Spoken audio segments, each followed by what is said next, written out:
A blessed good afternoon, all of our members and all of those under the sound of my voice. Today in our Moments of Impact segment, I'll be delving into part 5 of our leadership series entitled Transformational Leadership.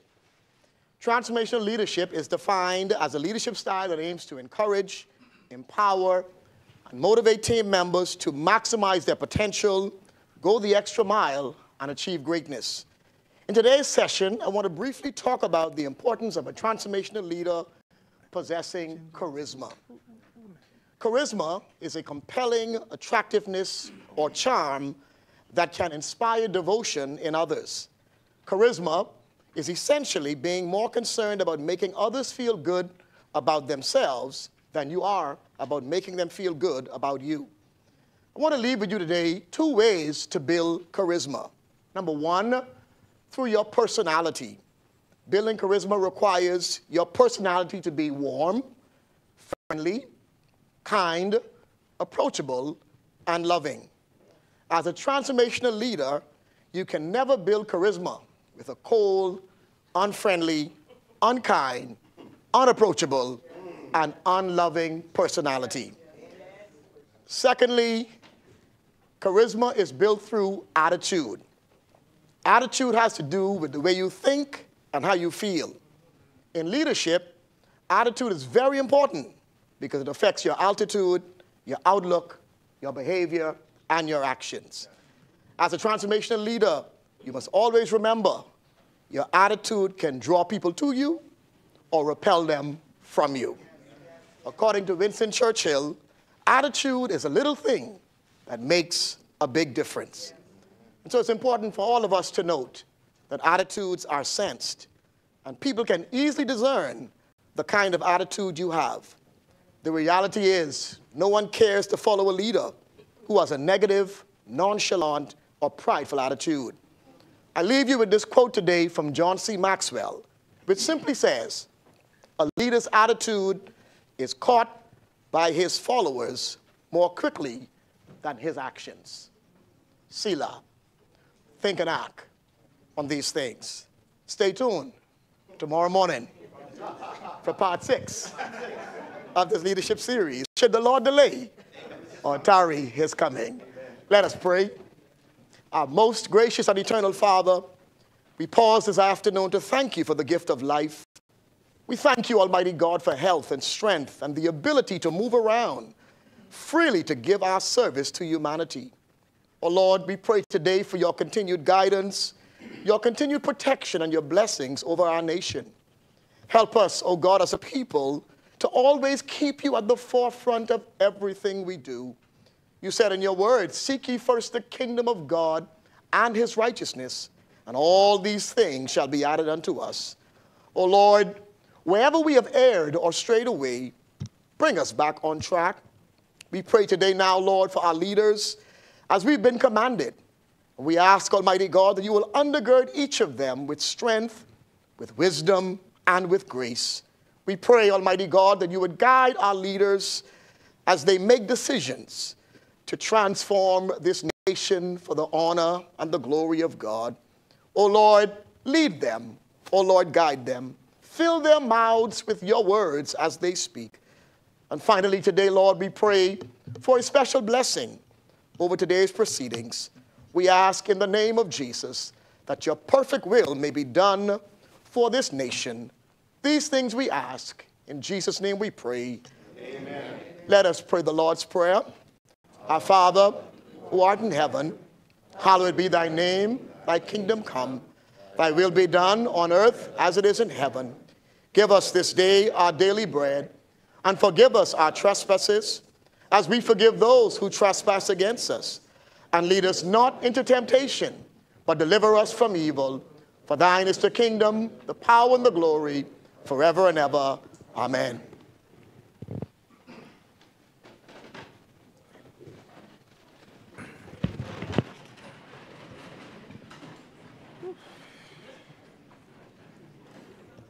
Good day, honorable members. When we suspended last night, we were debating a compendium of budget bills. I assume the member for Carmichael is ready to go. The chair recognizes the honorable member for Carmichael.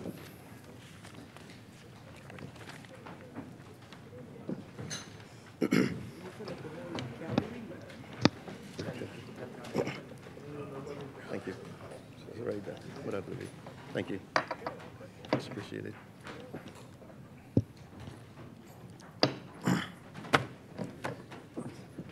If you reach. Mr. Deputy Speaker, God favors the PLP. God favors the PLP. Amen. And if God is for us, who? Say none, so anybody cannot be against us. I can tell you that.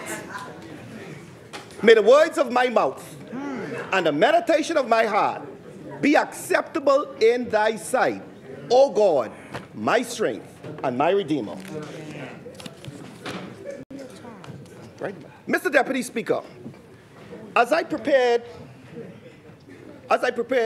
Sanford, as I prepared this contribution, I was reminded of the words of Habakkuk, write the vision and make it plain. That vision has always spoken to me, Yes. not just as a scripture, but as a command.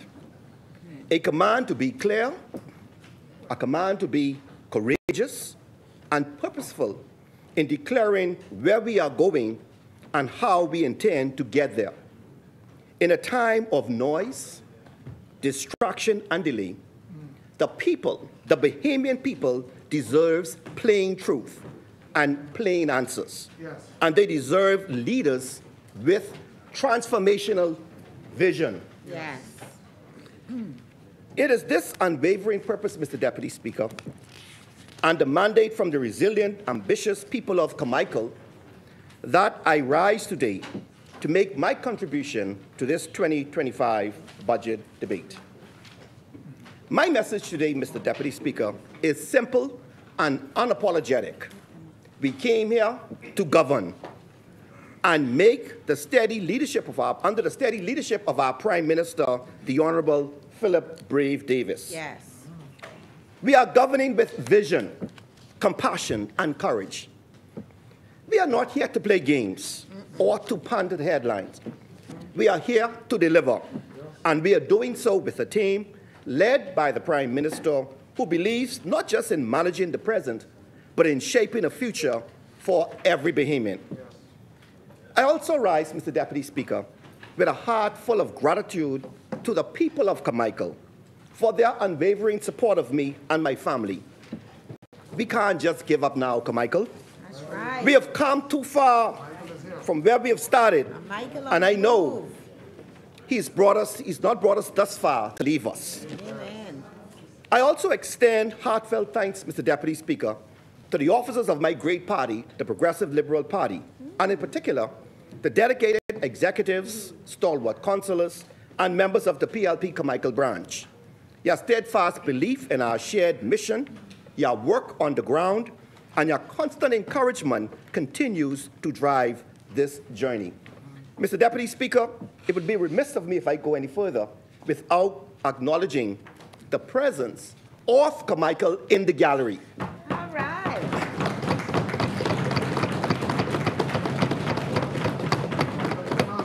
Mr. Deputy Speaker, we have some members of the executive. We have Team Carmichael. Of course, I have my two sisters and my dear Aunt Portia Taylor. All of them came out, Mr. Deputy Speaker, to show that Carmichael is still PLP strong. All right. Well, we're going to be keeping Carmichael. I want to go a bit further, Mr. Deputy Speaker. We also joined, Mr. Deputy Speaker, by members of the Ministry of Housing and Urban Renewal, headed by our Permanent Secretary, Mr. Reginald Sanders, a competent, decorated public servant. We are joined, of course, by the Right Honourable Algernon Allen, co-chair of Urban Renewal, and his character speaks for itself. We are here with Earl the Pearl daughter, Reverend Diana Francis. And I want today, Mr. Deputy Speaker, of course, on behalf of Bahamians everywhere, to give our full sympathy, our condolences on the passing of our mother, her dear mother. She was a mother to all of us. And we know she is now up there with Earl the Pearl, resting comfortably. You can have the assurance to know that she has now claimed her crown of righteousness. Mr. Deputy Speaker, through every season, in the good times and the testing ones, Carmichael have remained loyal, resilient, and rooted in service. I am proud to represent Carmichael, not only because of the seat I hold, but because of the people, party, and family who have stood firmly beside me every step of the way. My heart now turns to my family, the first and foremost enduring source of my strength in my life. I thank my prayer warrior, my mother, Patricia Eva Penniman Bell, who's watching me now and praying for me. I want to thank my father-in-law, Frederick Chicken Taylor, a steadfast rock and quiet guy who has remained on my side. I thank my 3 sons, KB, Dominic, and Nicholas, who have walked with me through seasons of joy and seasons of loss, and my daughter-in-law, who has brought grace and warmth into our family. Just a few days ago, Mr. Deputy Speaker, I had the honor of witnessing the baptism of my only grandchild today, a sacred moment that reminded me that the arc of hope continues. Watching the water, I was reminded God's love never ends. His work never ceases, and his grace continues. In that moment, Mr. Deputy Speaker, my thoughts drifted gently towards someone whose absence is deeply felt, my late wife, Clara, a woman of quiet strength and devout Catholic faith, who walked this journey with me. Her light continues to shine through our children and now through our grandchild. And as we stood together at the baptismal font, I felt a presence among us. Her memory strengthens my resolve to help build a Bahamas worthy of our grandson's future. That is the mission that grounds me and the legacy I am determined to honor with my work. Mr. Deputy Speaker, I must also express my sincere thanks to our Prime Minister, the Honorable Philip Davis, for his confidence in me and for his unwavering leadership through challenging times. I also wish to acknowledge our Deputy Prime Minister, the Honorable I. Chester Cooper, whose tireless energy and deep commitment to national development have helped anchor this administration. I am proud, Mr. Deputy Speaker, to serve alongside a team of women and men in Cabinet who not only work, but we walk together with camaraderie, conviction, and a shared belief in the promise of this country. When the Prime Minister created the dual portfolio of housing and urban renewal and entrusted me with his leadership, it was not a symbolic gesture. It was a clear statement of intent that transforming the way our people live, the communities they live in, must go hand in hand. I did not shy away from the task. I welcomed it, and I consider it one of the greatest honors and deepest joys of my public life to be charged with a mandate so urgent, so meaningful, and so directly tied to the dignity of the Bahamian people. Together, with the support of my cabinet colleagues, and in particular, the Honorable Lisa Raming, Member of Parliament for Marathon, in the ministry, we are laying a foundation, not just for shelter, but for community, stability, and of course, opportunity. Mr. Deputy Speaker, I began my work in Carmichael almost a decade ago when I was first nominated by the PLP as a standard bearer in the 2017 election. From that moment, Carmichael has never left the forefront of my mind. It is therefore a tremendous honor to now represent the people of Carmichael in this honorable House. My journey here, Mr. Deputy Speaker, was not easy. I was unsuccessful in 2017, but I remained in Carmichael. I stayed present, committed, and continued to serve. And in 2021, the good people of Carmichael gave me the opportunity to represent them, an opportunity that I have never taken for granted. I began by sharing this, Mr. Deputy Speaker, because it is important to say plainly, we are given the privilege to serve, and just as voters can vote us in, they can and often do vote us out.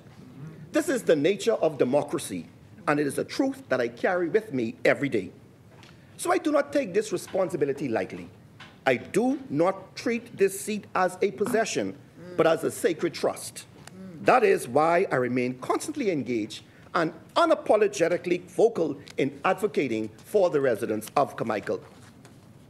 This budget, Mr. Deputy Speaker, is not just a national document. It is a tool to support and strengthen our work in communities like Carmichael.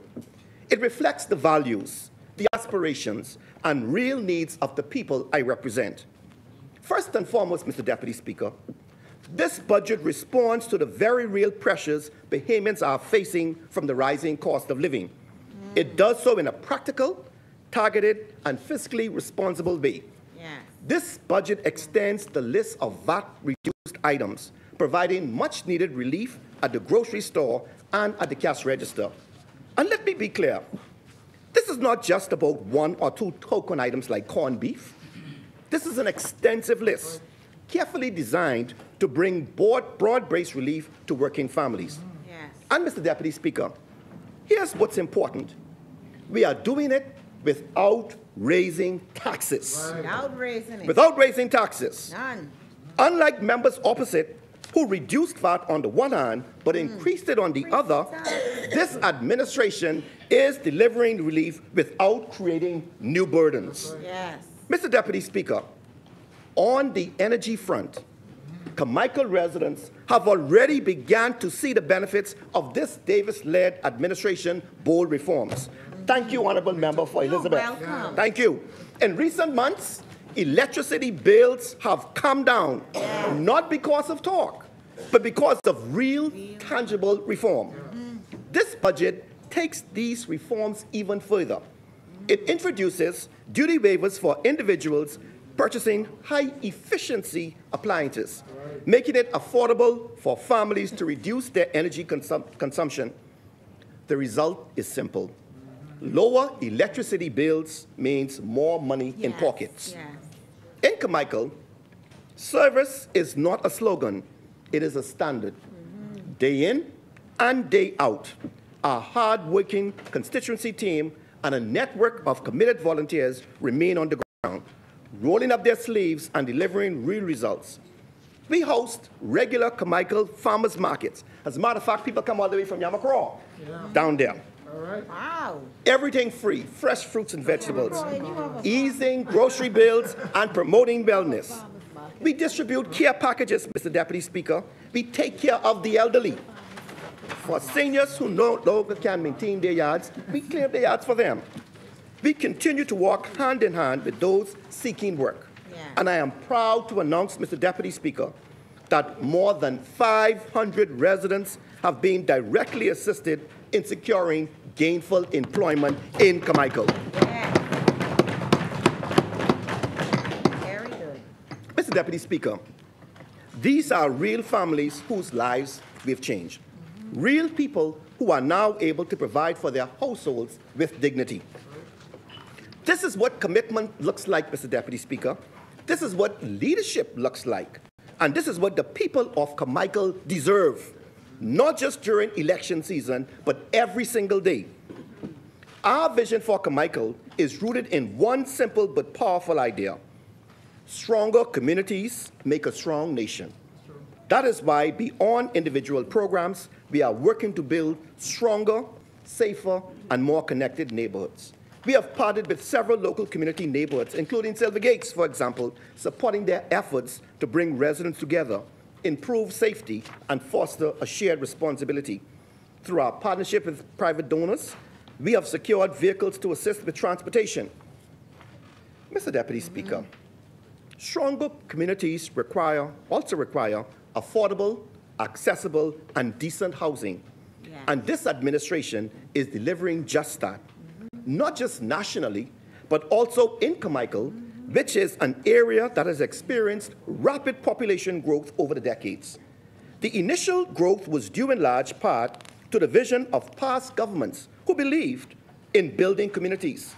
Subdivisions like Flamingo Gardens were created at a time when those opposite still believed in building affordable homes for Bahamians. They don't believe it anymore. Today, we carry that legacy forward, not with rhetoric, but with results. For too many Carmichael residents, though, home ownership remains out of reach. They are hardworking, law-abiding citizens who simply want the chance to get on the property ladder, to own a piece of this country, and to build something for their families. Mr. Deputy Speaker, but we must go beyond simply moving families into far-off developments. We must also focus on strengthening the communities they already call home, where families have roots, churches, schools, and support systems. That is why, Mr. Deputy Speaker, I am proud to formally announce that the government has completed the acquisition of approximately 4 acres of land on Vispin Road, off St. Vincent Road, for the development of a new government subdivision.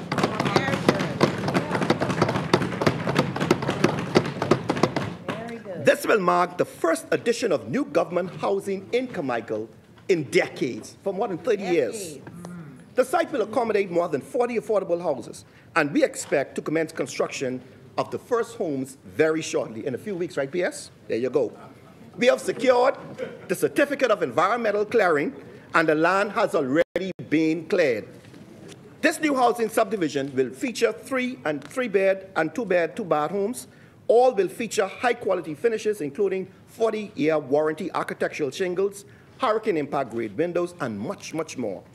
The subdivision will also feature a condominium complex with units targeting persons with smaller starter homes, all available through the new government rent-to-own program. This is part of our PLP mandate. This is our path. This is our legacy, and we are not leaving anything to chance. Mr. Deputy Speaker, this is not just a housing project. This is the beginning of a new chapter, a chapter that offers more Carmichael families the opportunity to own homes, invest in their future, and raise their children in safe, secure, and modern surroundings. I now turn to the Ministry of Housing and Urban Renewal. While my heart will always be strongest for the people of Carmichael, I also rise today, not only as their representative, but as the Minister of Housing and Urban Renewal. And before I go any further, I wish to place on record, Mr. Deputy Speaker, my sincere gratitude to the exceptional team at the Ministry of Housing and Urban Renewal, as I indicated earlier, headed by our Permanent Secretary. We have Mr. Stephen Dane, the Director of Urban Renewal in the Chambers. We have Mr. Karen Penn, who is the Director of Small Home Repairs. We have Mr. Rayford Rigby, dealing with our government rental units. We have Mr. Jeffrey Clark. As a matter of fact, I think today is his birthday. Him and his fiancée as well, so I wish them happy birthday. Oh, very nice. So, Mr. Deputy Speaker, we have a very strong, vibrant, young, competent team. Alongside him stands dozens of dedicated technical staffs. We have Lorenzo Moss as well in the back there, and I'll talk about him in a minute. Mr. Deputy Speaker, it is with their support and under the visionary leader of the Prime Minister, Philip Davis, we are translating promises into action from Abaco to Inagua, bringing hope to Bahamian families in need of decent, affordable homes. And it is in that spirit of gratitude and national service that I now turn to the housing policy that this administration is methodically pursuing to meet the needs of our people. Across our archipelago, thousands of Bahamian families are still waiting for a place to call their own. For too many, home ownership feels like a distant dream, out of reach due to high costs, limited availability, and systemic barriers. The data is clear. We are facing a housing deficit that is widening with each year. The 2020 census confirmed that what we see every day, multiple generations crowded under one roof, young families priced out of the market, and growing frustration among those who simply want the dignity and stability that comes with having a decent home. This is not just an economic challenge, it is a social and moral one. That is why, Mr. Deputy Speaker, this Davis-led administration is methodically pursuing bold, innovative, and practical solutions to meet the housing need of our people. Our administration's policy is not a collection of ad hoc ideas. It is a coherent, deliberate, and comprehensive strategy to aim to expand accessible, affordable housing. And we do so in a way that is sustainable, inclusive, and grounded in dignity and opportunity. In our blueprint for change, we pledged to make housing a basic right. And we are delivering on that promise by expanding accessible access to affordable homes through new subdivisions, rent-to-own programs, and public-private partnerships. Yes. To live on this vision, Mr. Deputy Speaker, we are building on 8 broad interlocking pillars, each reinforcing the next to create a stronger, more resilient foundation. 1, the creation of new government subdivisions. 2, bringing derelict and underutilized properties to the market. 3, reducing duty and giving targeted concessions. 4, we are introducing public-private partnerships. 5th, we talk about the self-build housing program that we have now done in the ministry. 7th, the rent-to-own initiative, and 8, innovative funding mechanisms. These pillars, Mr. Deputy Speaker, are not political theater. This is not a glossy report to be shelved or a set of promises for the distant future. This is a live program of action grounded in the present and rooted in the needs of real people and already transforming lives all across the Bahamas. In November of last year, Mr. Deputy Speaker, in contrast, The chair recognizes the honorable member for Kalani. Mr. Speaker, I know the minister's on a roll. I only want him to clarify something for me. You said you're reducing duty as one of your pillars. We already in 2018 brought forth the Home Care Affordable Act, which made all subdivision duty-free. Are you making additional amendments to that act, or are you bringing in a new law? I'm not sure, Mr. Deputy Speaker, if that was a point of order, but yes, we are. But let me go back. I want to stay focused, and I want the people to understand this. The difference between the Free National Movement policy on housing and our policy on housing. So let's stay focused here for the moment. In November of last year, the honorable member for Marco City released a plan he called a housing revolution. That was he released. Right? That's what he released. This is plan. 1 page, 2 page. In the right world is that? It's right there. That's what he released. Right? Show. I come into That politics. looks like another book of politics. Tricks. Now, let me say, I commend the opposition for finally acknowledging that housing is a national crisis. Wow. It's taken them long enough to figure this out. Finally. But I must also express my genuine surprise. Because what we witnessed was not just a proposal, it was a case study in political amnesia. The member opposite sat in the cabinet that built 0 homes. None. Not one. None. But they killed Not one. Not one government-built homes.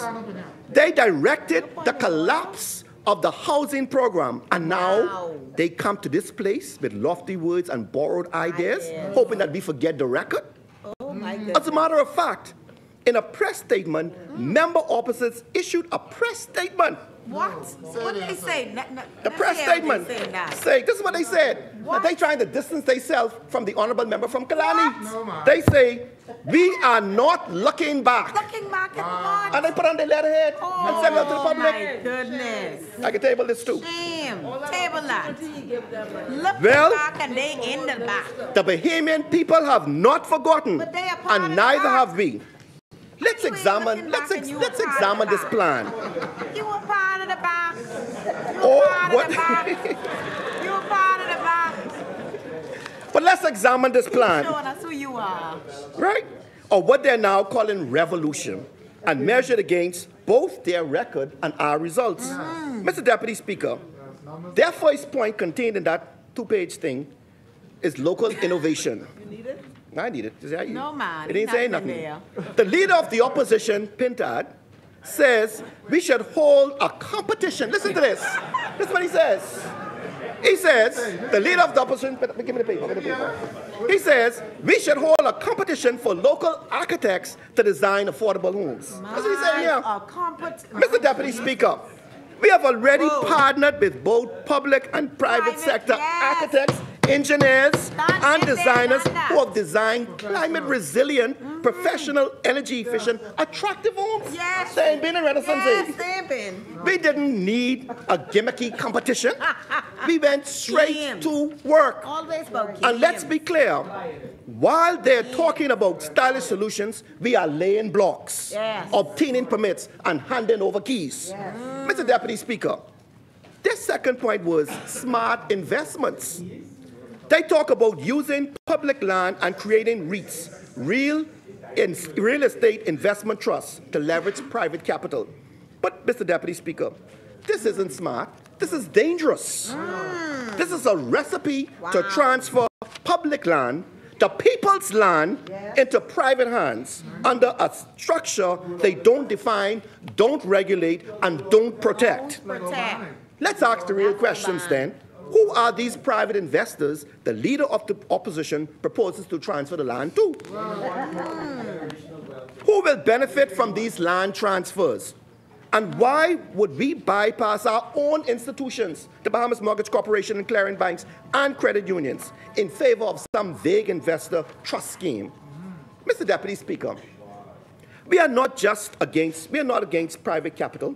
We welcome it, but we welcome it responsibly and transparently. But we will not allow our public land for affordable housing to become a profit center for a well-connected few, managed in the shadows of private boardrooms, as the leader of the opposition proposes. Mr. Deputy Speaker, what the leader of the opposition proposes as his housing revolution is nothing more than a government housing privatization scheme dressed up in glossy language, and we reject it outright. Yes. The leader of the opposition's final point is fast and fair process. Listen to this. He's saying in this thing here that is a fair, fast, and fair process. They say the system is too slow. Well, Mr. Deputy Speaker, they would know because they broke it. Oh, wow. As a matter of fact, they stopped it. It was under their watch that the government's affordable housing construction program was shut down, bringing everything to a grinding halt and making the backlog even worse. Of course, we want things to move faster, and they already are. But unlike them, we are doing the hard work, rebuilding the institutional capacity they dismantled, training teams and modernizing systems, and restoring public trust in the process. And let's talk about this word they like to throw around, fair. Fair? This is the same crew that abandoned the Bahamians who had no other options. What was fair about that? When you consider the plan from the leader of the opposition and measure it against the actions and inactions of his party, when they were in last government, there's only one explanation. What Give me that voice one there. Only one explanation. Oh, my goodness. Politics. Wow. It's politics. Put it right up there. Politics. It's politics, Mr. Deputy Speaker. Keep it right there. You can see it. You can see it all. It's politics. Politics. All about. What you see today, Mr. Deputy Speaker, what the leader of the opposition is. Thank you. You can see just the cover. What you see here, Mr. Deputy Speaker, is politics. This is Pentad's manifesto. The book they now seek to run away from. Can't run away from that. This book wasn't just a confession. It was a roadmap, a blueprint for the very underhanded tactics we are witnessing in today and that I spoke about earlier. Mr. Deputy Speaker, in his own words, Mr. Pentad outlined his strategies for political survival. See there? Fake civility while plotting revenge. Oh, my God. He said that. He put it in writing. Wow. You read the part, but stabbing the finger. You will get even when with them behind their backs. We can ask the member for Kalani about that. Oh, my goodness. But listen to this. We gotta ask you. Listen to this. Mr. Deputy Speaker, make empty promises to win elections. Oh, my goodness. It's on page 25 to 30 of the book. 25 to 30. I read the book. 25 to 30. I read the book, so I can tell you where to find it. Right? I'm going to table 2 of these copies. So in the Hansard history, any students coming in as a student at C.I. Gibson and Uriah McPhee and R.M. Bailey and College of the Bahamas, I came to the Hansard for the records to see what was the intent, what was behind these debates and legislation. So you go in hindsight, I can lay two of these on the table, so in case someone take one, they have the next one. Who getting laid today? Right? Keep it up, yes?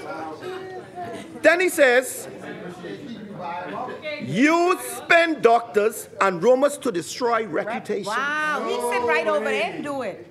He just sit right over there and do it. It goes further. Yeah. It goes further. Encourage promising jobs, construction materials, even expunging police records to win elections, but with no real intent to deliver. Oh my goodness. I've never seen this. Oh my goodness. I'm telling you. Wow. Wow. I'm telling you. I mean the man himself. And then he says, stall progress to, leave it there. Stall progress and blame others. He goes on and on and on. Madam Speaker, Blame others. isn't this the very playbook we see today? I've seen it. Yes. One moment, forward together. The next moment, backstabbing his own team. What? Isn't this faking civility while plotting one's revenge? Promising VAT reform. These are facts. These are facts. And then reversing it. Promising VAT reforms, housing release, cost of living aid, when they built zero homes, when they sit in the cabinet. Ain't been none. That's making empty promises to win elections. That's what that is. Number 3. Right there, number 3. That's number 3. Yeah, that's number 3 on his list. Spinning stories of financial magic with no details on where the money's coming from. Oh my goodness. Turn over, turn that paper over, turn it over. Let me see some more. All of them right there. I went through the entire book. It's like 14 points he talked about. Yeah, I read the whole book. Yeah, put that part up. I want to talk some more about that. How much long this book?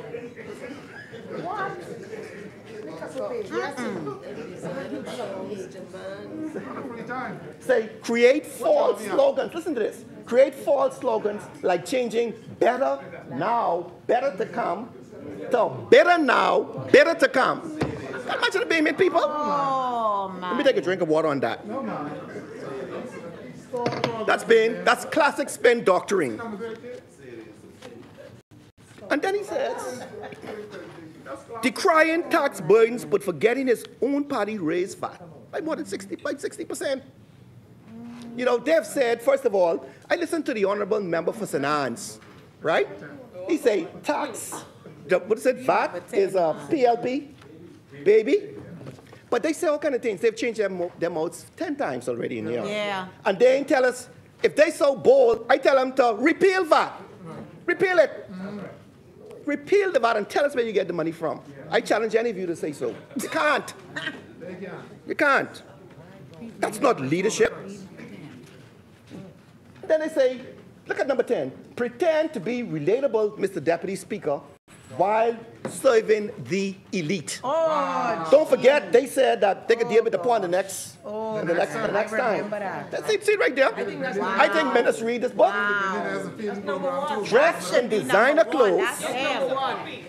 Dress in designer clothes. Demand respect.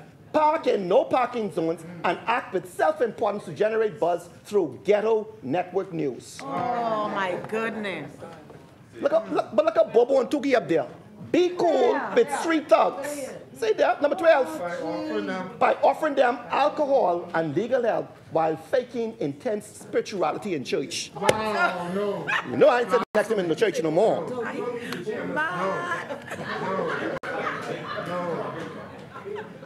No.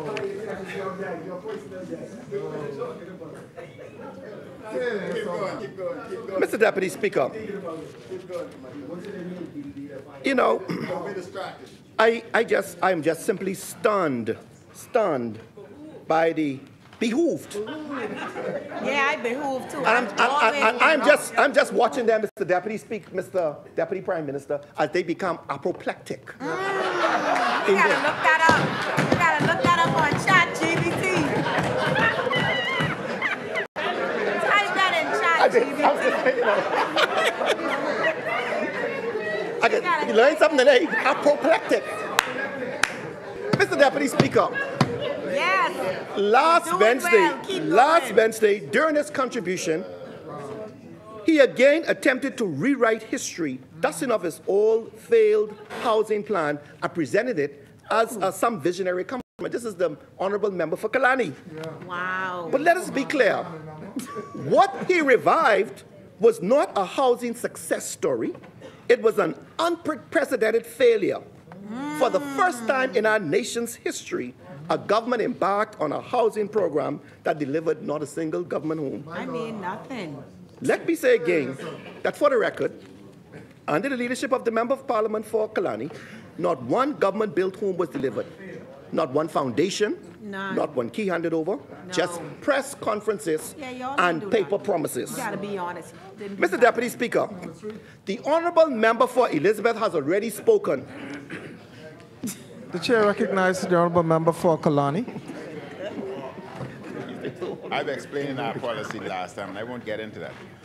But there's a subdivision that you all designed, Sunset Close. You would note that in that subdivision, we had reduced the fees, charged those individuals, I think, about $12,000 per property. Past there now, there are about 12 beautiful homes that individuals had built because they had a savings paying only $12,000 for the property. Past there. As I indicated. Anyway, moving on. So you didn't build them. As he ain't build no house. They build them themselves. He ain't build nothing. So they build Nothing. them themselves. Nothing. He already said you didn't build none. The subdivision that the honourable member for Kalani spoke of was just a paper subdivision. They did nothing. Nothing. They did not obtain a single legal approval under the Planning and Subdivision Act or the conveyancing framework to allow them to convey any of these things. Nothing. And after several years in office, having built nothing, at the very eve of the general election, they scrambled to showcase an empty subdivision and declared it progress. Wow. But the Bahamians were simply not fooled. And one has to wonder, I believe, I'm convinced now that the member for Kalani actually read politics. You had to read it. Did you read it? Kalani? Because Kalani, did you read it? everything he did, the promises without delivery, the last-minute fanfare, the grand illusion without substance, follows the same thing as his current leader. Oh, gee. Following your current leader, you say.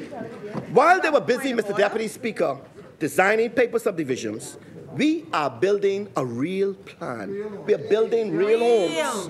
Mr. Deputy Speaker, our 8 pillars are not just words in a document. They are the framework guiding a nationwide transformation. Yes. And today, I will demonstrate this to this honorable House. Yes. Pillar 1, the creation of new government subdivisions. At the heart of our housing subdivision is the creation of new government subdivisions, acquiring, preparing, and developing land where Bahamians can own affordable lots and homes. Each subdivision is a real investment in Bahamian families. In a major milestone, the government has already transferred land at Papal Tract to the Ministry of Housing to develop in excess of 200 new homes at Papal Tract. Yes. Works are well underway. We anticipate the first homes to be built by the end of this year, 2025.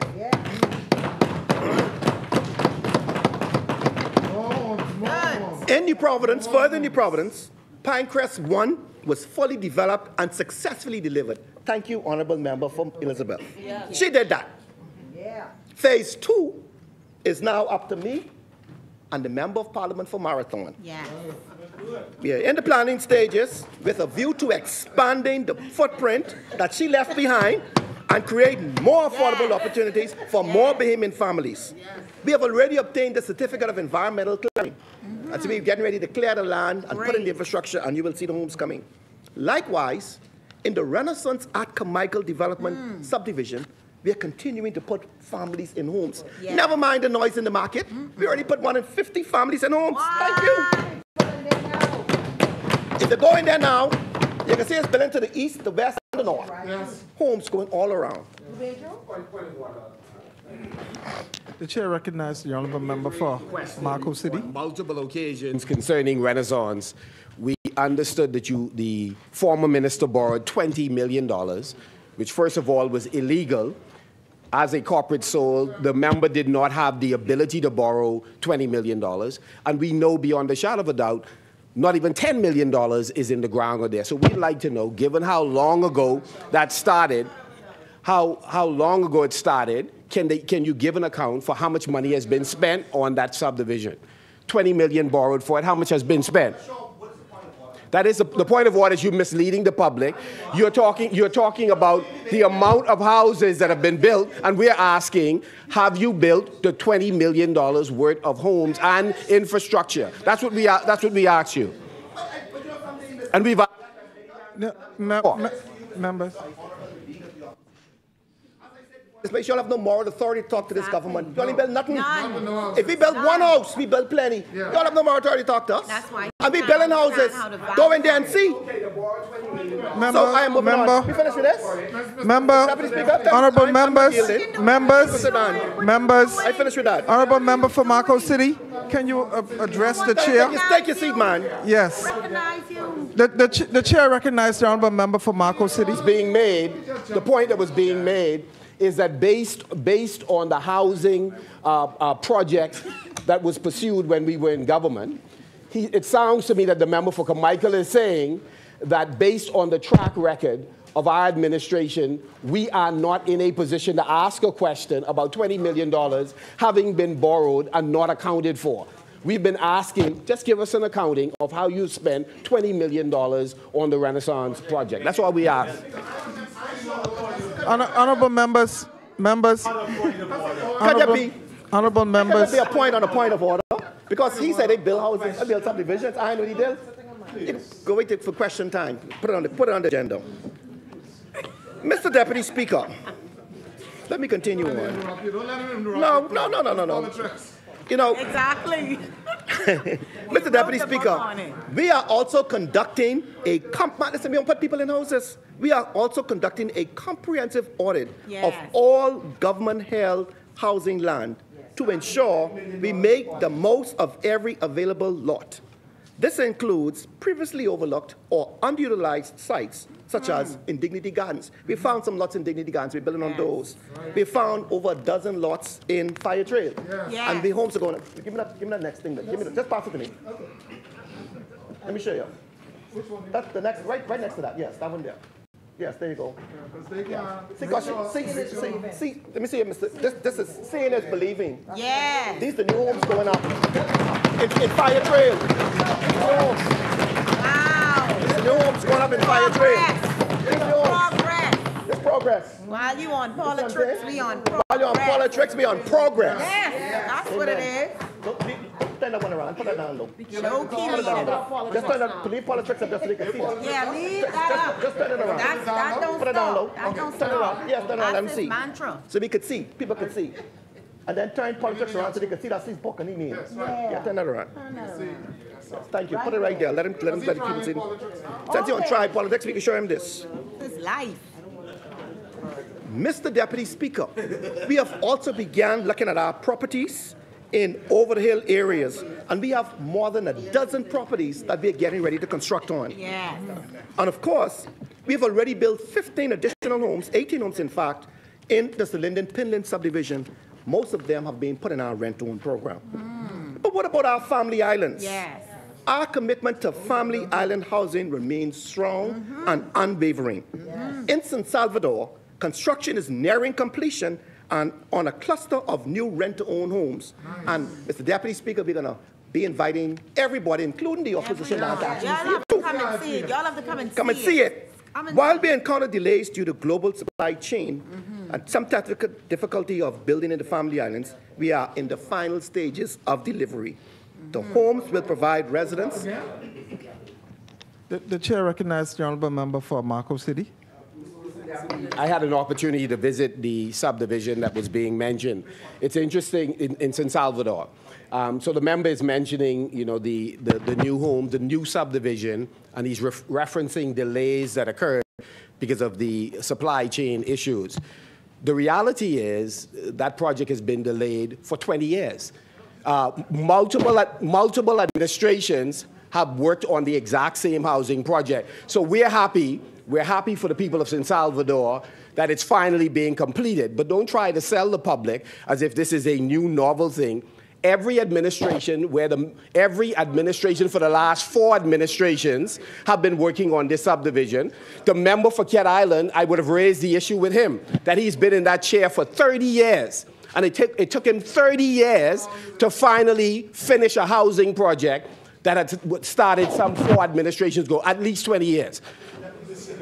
At least 20 years.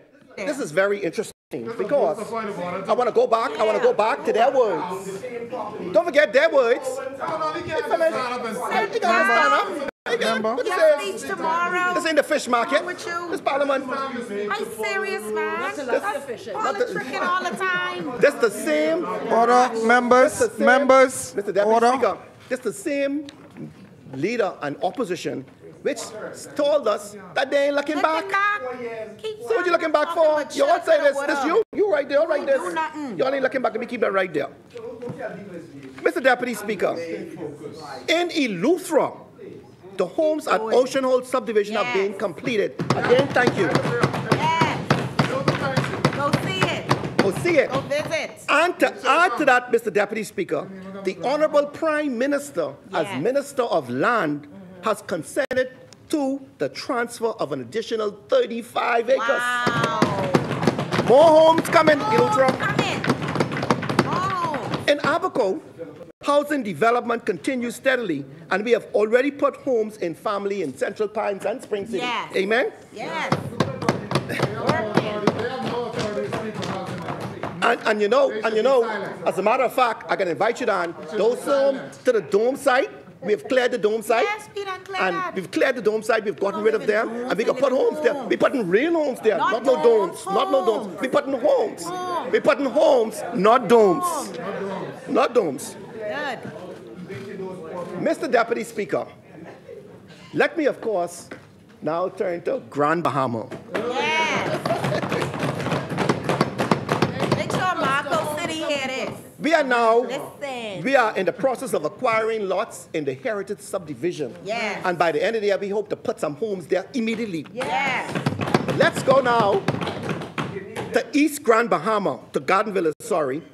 The first 3 derelict buildings have been acquired. We are now getting demolition permits to tear all of those buildings down. We already have the plans drawn up for multi-family units. Everything is ready to go, and they're in the final stages of first submission. Additionally, so it's coming. Additionally, rent-to-own units are in the permitting phase with construction to begin immediately once formal approvals are complete. So the minute the Grand Bahama Port Authority gives us those permits, Grand Bahama will be coming down there to you. You get your homes. And of course, I saw just now the Honorable Member for West End and Grand Bahama stood up. We ain't forget you neither. West End subdivision, we're coming down there to build you homes too. Coming.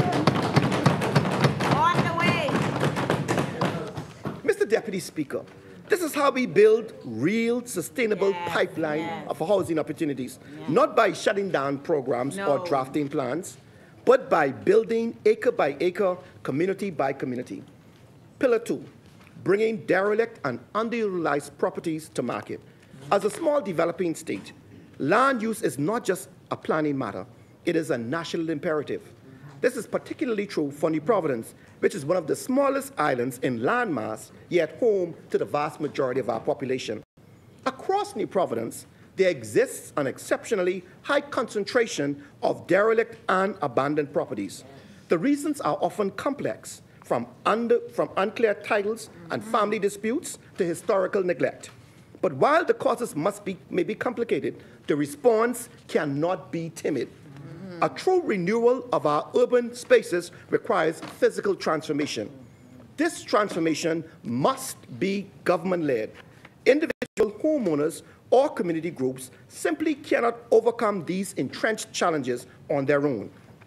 That is why this administration created and launched the Clear, Hold, Build initiative, a bold new policy direction aimed at reclaiming derelict lots, holding them for public use, and building homes for Bahamians into communities they already live. Very good. This budget proposes, and it supports that initiative with 2 powerful legislative interventions and reforms. First, the Real Property Tax Amendment, which introduces targeted tax incentives for individuals who rehabilitate derelict properties. And secondly, an amendment to the Tariff Act, which provides for custom duty concessions on materials used to restore and rebuild derelict buildings and homes. This is draconian. This is progressive. This is the Progressive Liberal Party. Last year, Mr. Deputy Speaker, I announced a pilot study in Angliston to acquire neglected and underutilized properties through lawful means. Today, I am proud to confirm that the government has taken the legal steps just to do that. Give me that next. Yeah. Oh, that's fine. Just give me the chart. Just give me the chart. The next chart. Yeah. That one. That one. Yeah. This is what I'm talking. So, you see, I want, Mr. Deputy Speaker, I want the people to see. We ain't just talking, we doing. Make sure they see. They don't know how to do these. Yeah, this is one of the ads come out of the newspaper. That's how it's done. Where we listed 40 properties that we're going to compulsory acquire. Right? So we're doing it. You spoke about this. This is in Angliston. Yes, Angliston. On the map. In collaboration with the Honourable Member for Angliston, we heard your cries. 40 properties are being acquired in this first cohort. Yes. And new government housing is coming to Angliston. And let me be clear. This is not gentrification. No. This is restoration with respect. This program is being designed to strengthen, not disrupt existing communities. Yes. Residents of Angliston, those of you who have long been the heartbeat of this community, will be given preferential access to the new homes. Yes. We are building with them in mind, not around them, not over them, but with them, with your member of parliament. Separately, we are also advancing, or we have actually advanced, a pilot project championed by the Honourable Member for Fox Hill in the historic community he represents. This initiative targets long-held family land who, though they have not completed the expensive legal process of proving estates or quieting titles, are widely recognized within their communities as the owners. Under this pilot, such lots are being compulsory acquired and sold to those families at a nominal fee, enabling them to finally secure legal title and use the land to build homes.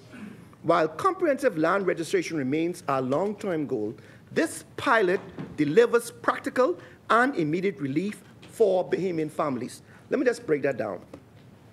We would have indicated that throughout these communities, all of our overhill areas, and in some of the more affluent areas as well, because persons die without a will. Yes. Properties, one person may have died, left it for the son died, left it for the grandson, so on and so forth. You have a lot of issues trying to get documents, trying to get the title sorted out, trying to get to probate, or even trying to get before the Supreme Court.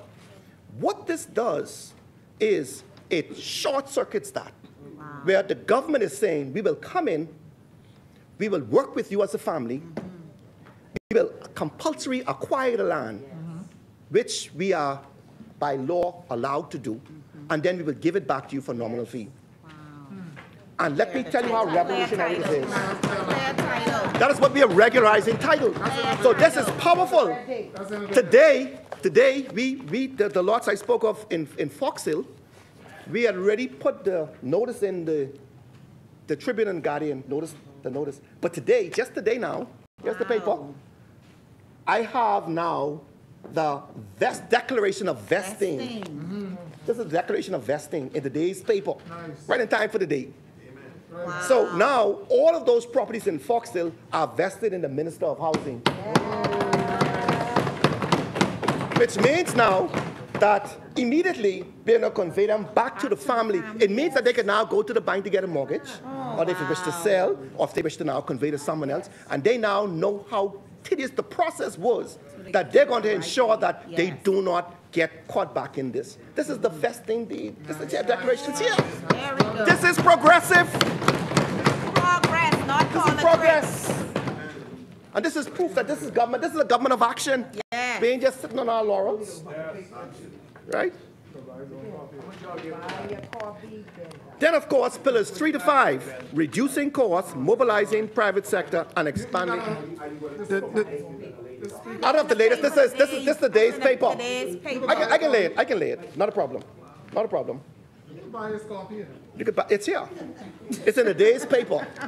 They don't give him paper, no position leader.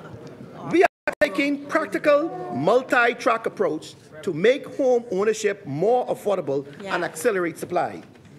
First, though, targeted through duty exemptions and tax concessions, we have reduced the cost of building materials for low-cost homes. These incentives are already easing the pressure on final sale prices, a direct benefit to working Bahamians. Second, we are leveraging the capacity of the private sector through public-private partnerships. Bahamian developers are building homes to government specifications with agreed purchase terms for facilitated buyer access. Third, the Ministry of Housing is now back in the business of direct construction, working with small Bahamian contractors, many of whom were locked out by the previous administration from even building homes. We have engaged hundreds of small contractors to build homes, small home repairs. We have done it. They didn't do it. Together, these reduce costs to Bahamians. And of course, let me now turn to pillar number 6, the overhaul of government rental units. Because delivery alone is not enough, we must also ensure access. Mr. Deputy Speaker, across New Providence, the government owns over 140 plus apartment units, constructed over decades and now home to many long-standing residents. Regrettably, these properties have suffered from years of neglect, and in some cases, decades. Give me the next one right there. So, yes. Yes. This, for example, all of us know, this is the big yard. Everybody know the big yard on East Street. The big yard, right? We all know the big yard on Benzor Lane. Right? This is the big yard. This era is coming to an end. Put that back there. Approximately 7 or so months ago, Mr. Deputy Speaker, this administration launched the most ambitious and wide-reaching renovation effort in the history of the government's rental unit housing program. This is not a pilot. It is a full-scale renovation. In this budget, the government has allocated $1.5 million to amplify efforts to address these long-standing issues. Dozens of units have been left uninhabitable and vacant for many years. They are now being restored and added back to our rental inventory, providing critically needed housing for Bahamian families. And I might add, these are not mere cosmetic upgrades. We are adding real value by making the units more resilient and attractive, installing impact windows, enhancing structural integrity, and ensuring safety, sanitary, and dignified living conditions. Madam Speaker, government must hold itself to the same standards as it expects of the private sector. We cannot rightly demand that landlords provide quality accommodation while failing to do so ourselves. Mr. Deputy Speaker, rehabilitation goes beyond buildings. Simultaneously, we are instituting reforms to stop abuse and restore accountability. Tenants must pay, respect the rules, and maintain their units. This is about protecting the public's investment, helping those genuinely in need, while ensuring no one games the system at the expense of the taxpayers. Our message is clear. Dignity, responsibility, and fairness will govern every aspect of the public rental unit housing program under this administration. The next chart. That is why, Mr. Deputy Speaker, we've started with the government rental unit at Sutton Street. Wow. Very nice. This is Sutton Street. Anstown. Anstown. Freetown. It's a working minister, man. That's You got it. very good. Beautiful. It's a working team. These are undergoing overhaul. Architectural shingles, hurricane impact windows, more neutral interior and exterior colors are all standard. I invite the general public I invite the general public to go and see it for yourself. See it. Yes. Go and see your government in action.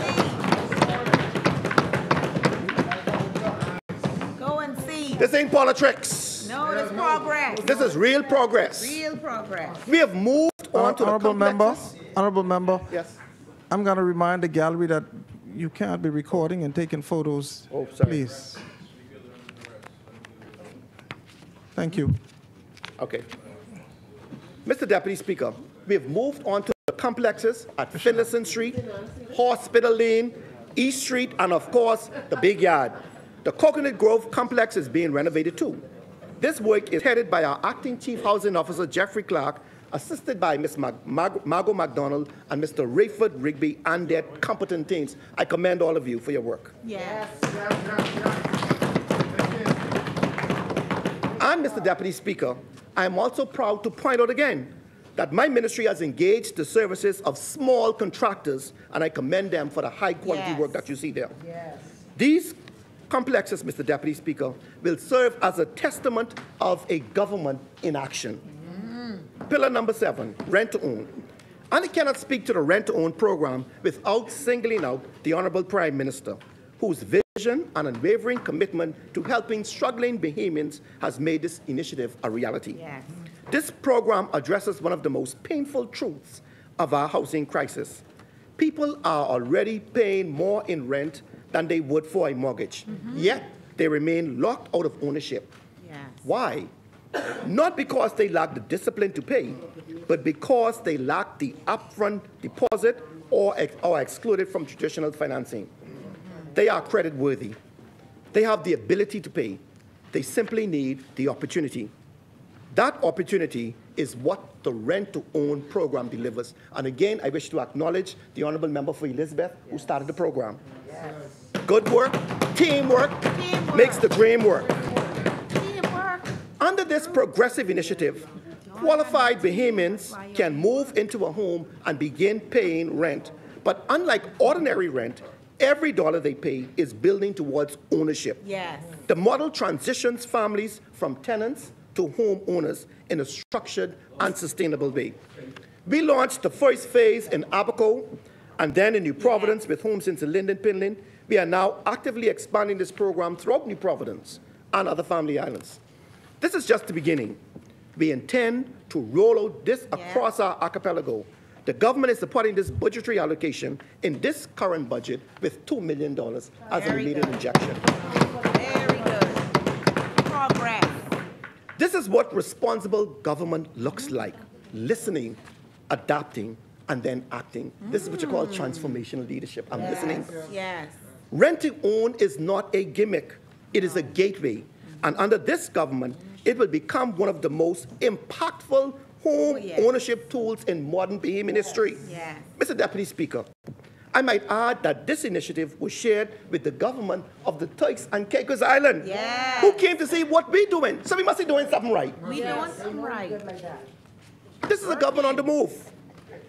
I now move to innovative funding mechanisms.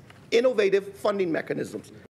Mr. Deputy Speaker, we are changing how housing is financed. Yes. This is not just about ambition, it's about sustainability. You all should be embarrassed to talk. I can tell you why. Yes. 2 major legislative reforms are underway to unlock new sources of funding. Yes. First of all, the Housing Amendment Bill 2025 allows the minister responsible for housing to access up to 50% of the interest earned from the Mortgage Insurance Fund each year for use in the housing development. This means that housing can be expanded without increasing pressure on the consolidated fund. There is a significant sum of money in Bank of the Bahamas and it's been sitting there for decades and we can't get it. This amendment allows us to access that money to build homes for Bahamians. Secondly, and why I said why the Honourable Member for Marco said he should not respond, the Central Bank of the Bahamas Amendment Bill 2025, that is what we are amending to, authorizes the Minister of Finance to withdraw interest income from dormant bank accounts. but only the portion not due to account holders for use in government-assisted small home repairs and hurricane repair programs. So, That's right. whatever you want to call it. Well, under the former administration, we know that they experienced, yes, we experienced Hurricane Dorian and COVID-19. They took $30 million out of this fund. Now, remember, I didn't bring my chart today because I wasn't going on that road today. I explained that they plunged the country into heavy debt. Oh, wow. Borrowed all kind of money. I demonstrated what they spent on COVID and what they spent on the hurricane, and it does not give an account for the excess, the substantial excess of withdrawals in all of these different accounts. They can't account for it. Now you see, none of them get up on a point of order. They can't get up on a point of order. Can't get up on a point of order. In a point of order. The chair recognizes the honorable member for Marco City. Thank you. Thank you very much, Mr. Deputy. Let me, since we have objected to this line of argument multiple times, and I intend to address this in my presentation tomorrow. So I ain't gonna waste time with the member, Mr. Deputy. Let me talk to the Bahamian people. Mr. Deputy, the member for Carmichael seeks to mislead the public. Honorable members, the chair recognizes the honorable member for Marco City. Once you're finished, then the chair will recognize the honorable member for Fort Charlotte. I can't have everybody standing up at once. Please, the chair recognizes the honorable member for Marco City. The member for Carmichael, continues to mislead the House, continues to mislead the... Relax, just relax. Honorable members. Have a seat. Yeah. The member for Carmichael seeks to give the impression that funds were utilized during COVID that has not been accounted for. This administration, Mr. Deputy, has been in power for three and a half years. They can account for all funds that have been utilized in COVID relief. In fact, there was an Auditor General report on the matter, and so it is wrong for him to give the impression that the debt rose and they could not trace how monies were utilized. In fact, no less than the deputy leader of the country during that time while in opposition said, rather than us borrowing $1 billion, his recommendation to us at that time was to borrow $2 billion. They signed off on the funds that were raised when they were in opposition. So we did nothing without the concurrence of members who are now sitting in government. They were part and parcel of the decisions made to borrow and expend those funds. Thank you, honorable member. The chair recognizes the honorable member for Fort Charlotte.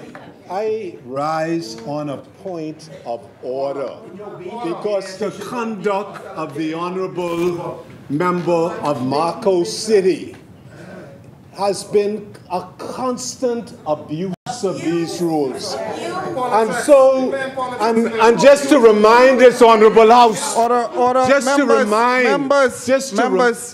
Mr. Deputy, to remind this honorable House, what is a point of order? It says, and these are the rules of the House. Rule 38. A member who rises on a point of order shall, when invited by you to do so, state the infringement of these rules on which his point of order is based, and then resume his seat. This honorable member has been rebutting. There is no such point of order to rebut. You have to show an infringement of the rules. Mr. Deputy, my legacy, Mr. Deputy, I'm speaking to you. Mr. Deputy, I'm asking for your protection. Members, order. Mr. Deputy, we all depend on you to defend our rights in this sovereign parliament. It is abusive to constantly interrupt the honourable member on an alleged point of order with no reference of any infringement of the rules. And we're asking you to please stop this abuse.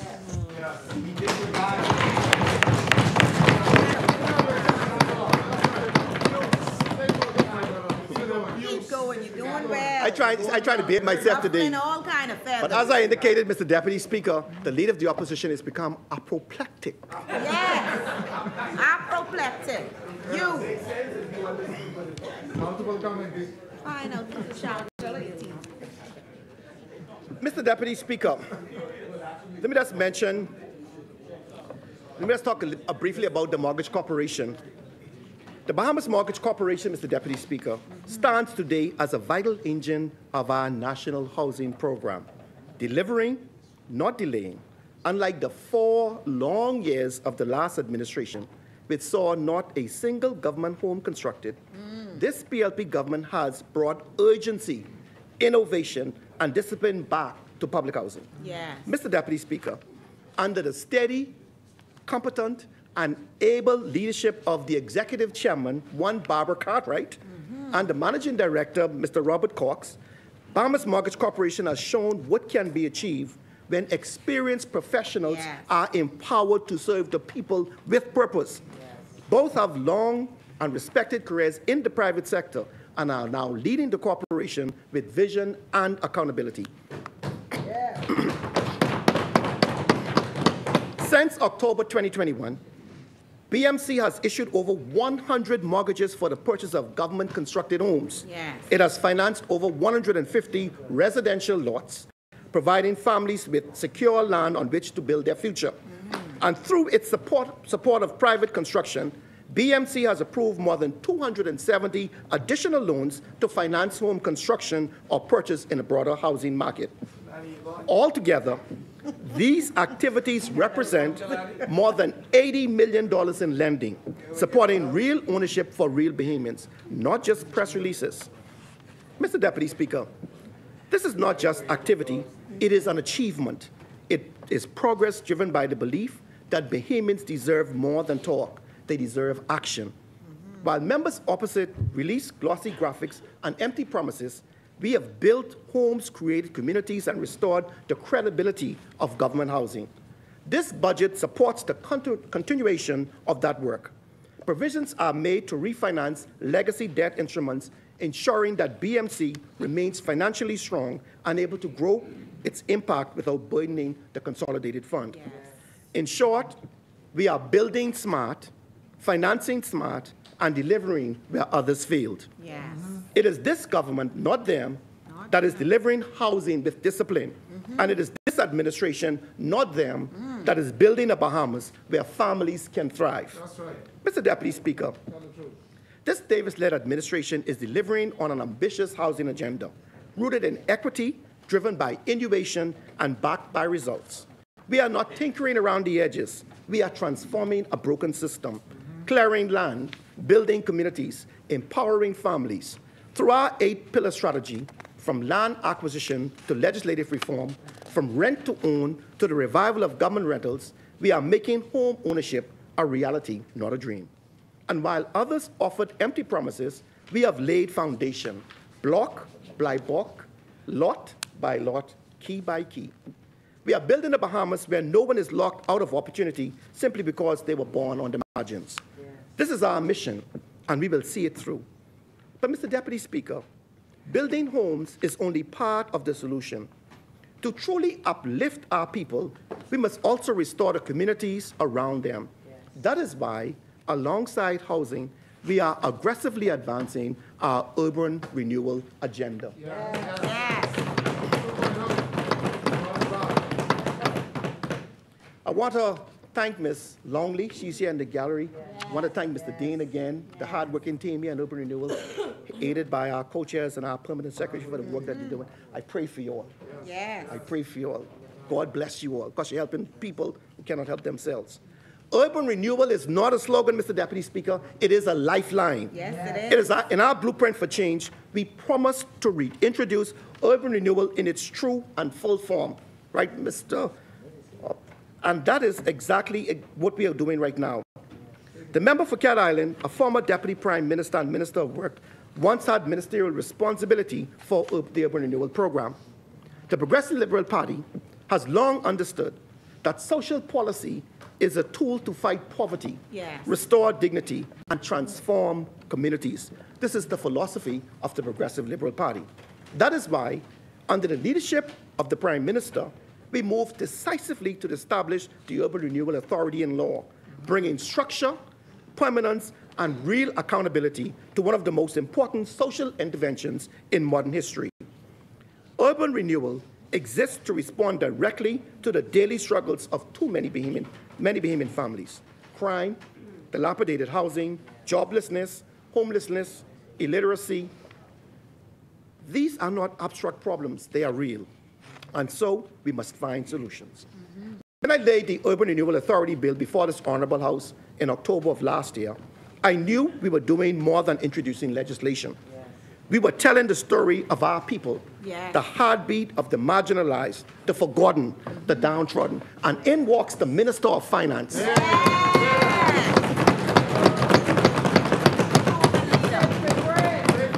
Safe and brave.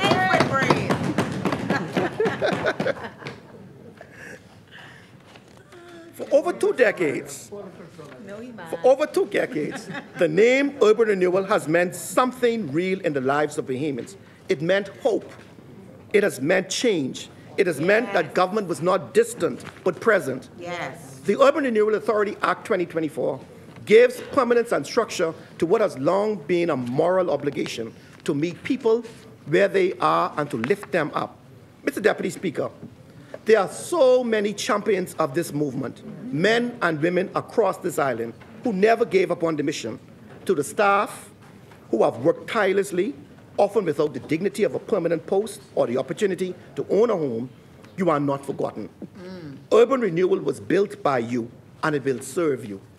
This authority is not just for residents of urban community. It is for the people who serve those communities. It is for those who have held the line long before the cameras came, believing that restoration, dignity, and quality of life are not slogans, but rights. With this act, we delivered on the promise of resolution, not just for some, but for all. Mr. Deputy Speaker, let me place on record my deep appreciation of the work of the Right Honorable Algernon Allen, former Minister of Housing, and Reverend Diana Francis for their exemplary stewardship as co-chairs of Urban Renewal.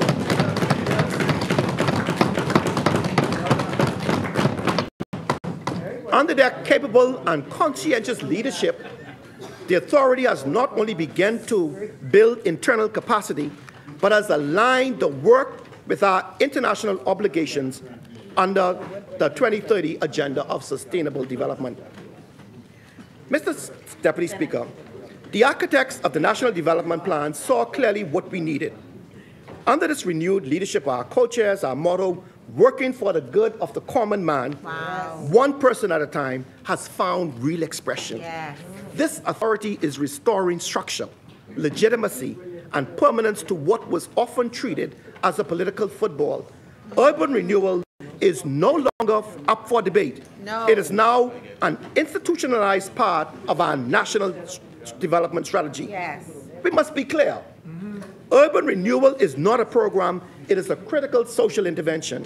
Whether through the National Speech Contest, the Urban Renewal Bands, the Urban Cares Youth and Summer Initiatives, the Senior Fitness and Well programs, these initiatives reaches every age, every island, every corner of the Bahamian experience.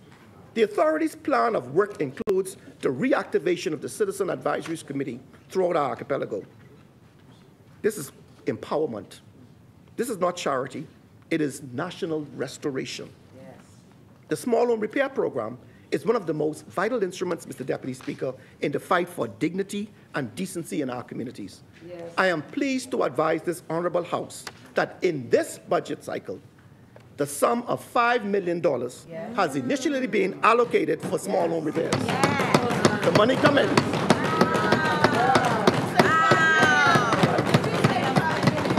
That's the, yeah, oh yeah. This is the initial injection. This allocation will target those living in compromised and unsafe housing, often the elderly, the disabled, and the poor, and provides critical repairs that restore their homes and hope. The government has expanded the program well beyond roof patching to address broader structural and sanitary conditions. And we are not stopping there. You know, Mr. Deputy Speaker, let me just say, I went to a home. I was invited to a home by one of the urban renewal teams. And when I went to the home, the lady told me, come inside, she wanted to show me something. And so the other team members were coming in with me. And she asked them, just please stay to the front. And she took me in the bathroom. No tub, no toilet, nothing, just a hole in the floor. And then she said, as I stood there looking down, and she said, look up, and I could see the sun. This is not an isolated case. Across the length and breadth of this country, we have these. And so I want to commend the work of urban renewal. I want to commend the Honorable Prime Minister for giving us the money, the Minister of Finance. I want to thank you, Simon Wilson. Thank you, Mr. Financial Secretary, and your team down there for hearing our cries, hearing the cries of the people. I want to thank you, Mr. Penn, and all your team of inspectors who go there, put up with, sometimes with all of the abuse. Sometimes, you know, but you get the work done. Charlie Major, you know what I'm talking about. Charlie Major's in the gallery too. Welcome, my brother. Charlie Major right there. This government has expanded the program well beyond sanitary conditions, and we are not stopping there. Mr. Deputy Speaker, with the amendment to the Central Bank Act now before this House, we are creating the financial architecture to support the long-term sustainability of this program. By unlocking capital from dormant accounts, we will be able to expand these repairs to more Bahamians in more communities, ensuring that no citizen is left to live in substandard conditions. This is what urban renewal looks like in action. Targeted, compassion, and effective. This is what PLP looks like.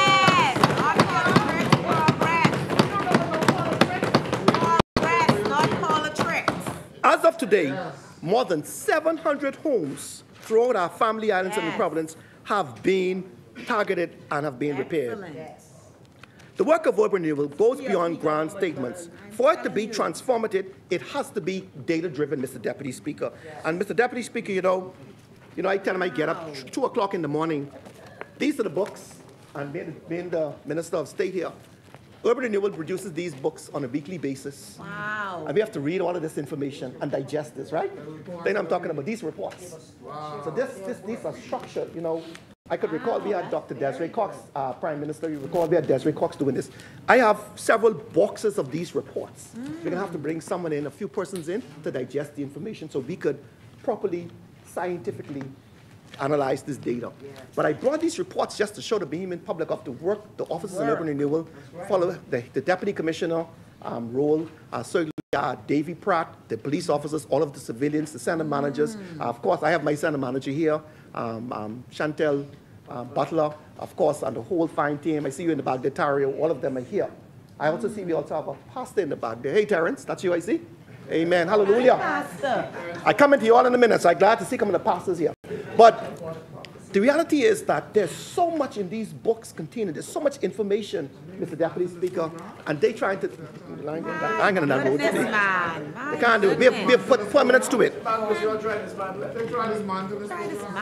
In support of this, Mr. Deputy Speaker, earlier this year, the Urban Renewal Authority commissioned what I put as a street-level survey of several key communities. Yes. Put that big sign right up top there. Let's replace that. Just put up to the top there. Let's replace politics for a few minutes. And then move it again. Just rest it up on top there. Yeah. This survey specifically considered social decay measured by the quantum of liquor establishments, derelict vehicles, abandoned and/or dilapidated properties, and vacant, overgrown lots and properties. That's a lot of work. Mr. Deputy Speaker, the findings of this survey are nothing short of alarming. And I brought these books because I can tell you why. You see all these tags here? I can show you this. I can talk about this in a minute. With the colors, sleep.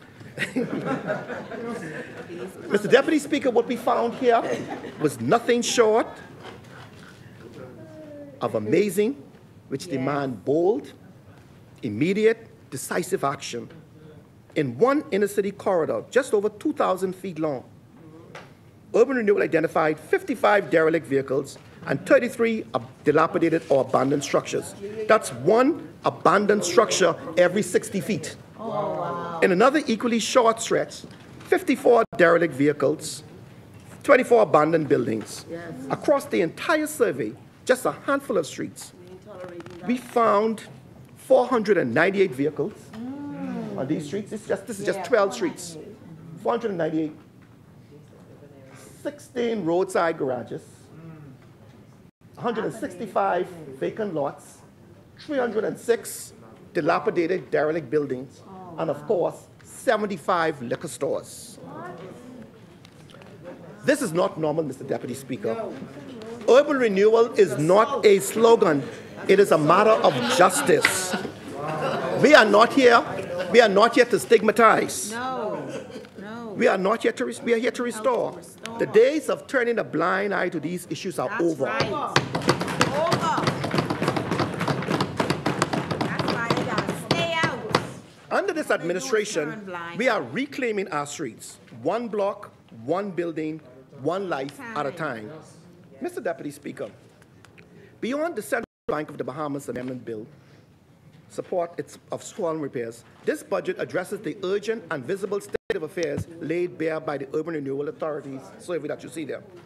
To confront this, we are moving to amend the Real Property Tax Act to deal decisively with derelict and neglected properties that have plagued our communities for far too long. These eyesores attract crime, depress surrounding communities, and make neighborhoods feel abandoned. But more than that, they exasperate the housing crisis by keeping hundreds of potential rental and ownership units off the market. This new provision will allow for improved identification, targeted enforcement, and provide financial incentives for owners to restore and return these properties to productive use.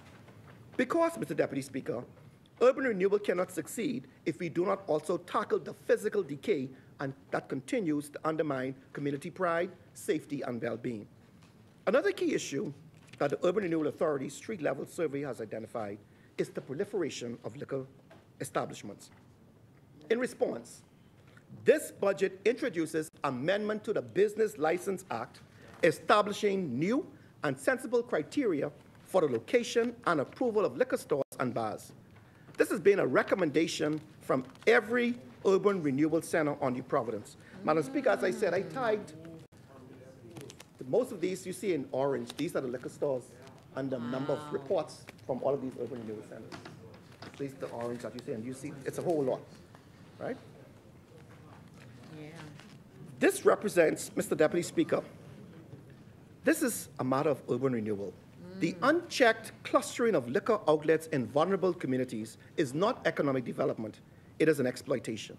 We must strike a more responsible balance between commercial freedom and community wellness, and this legislation seeks to do just that. Yes. This represents not necessarily a new idea, but rather the restoration of an old and wiser one. For decades, the sale of alcohol was governed under the Liquor License Act, which limited the unchecked proliferation of liquor stores and required public consultation in determining their location.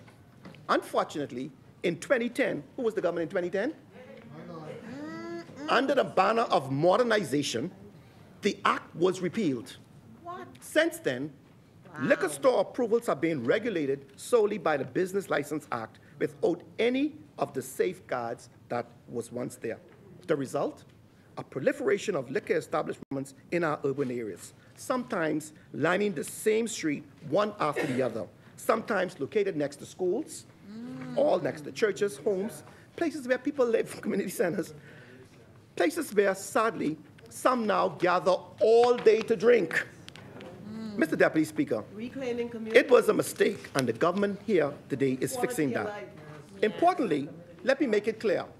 This is not an attack on legitimate business owners. No. In fact, many of them welcome the change. As Mr. George Robinson Jr., owner of Base Road Wholesale Bar, who said, that's the right thing, that's nothing new. When you applied for your license, it used to be published, and people who had an objection were able to object. I don't know why they discontinued that. Wow. He's absolutely right. The requirement for public notice and community consultation was standard practice for decades until it was swept away in 2010. Similarly, Mr. Brent Bookie Ferguson, another veteran in the sector, shared his own story of being denied a liquor license due to the proximity to a church and school. He didn't complain. He respected the process. In his own words, there's nothing wrong with it. I accepted what they said, but what disturbed him and what this government intends to fix is the inconsistency. As he noted, licenses are still being issued today in breach of clear rules. Mr. Deputy Speaker, the Urban Renewal Authority has received dozens and dozens and dozens of complaints from concerned citizens about the unchecked proliferation of these stores in these communities.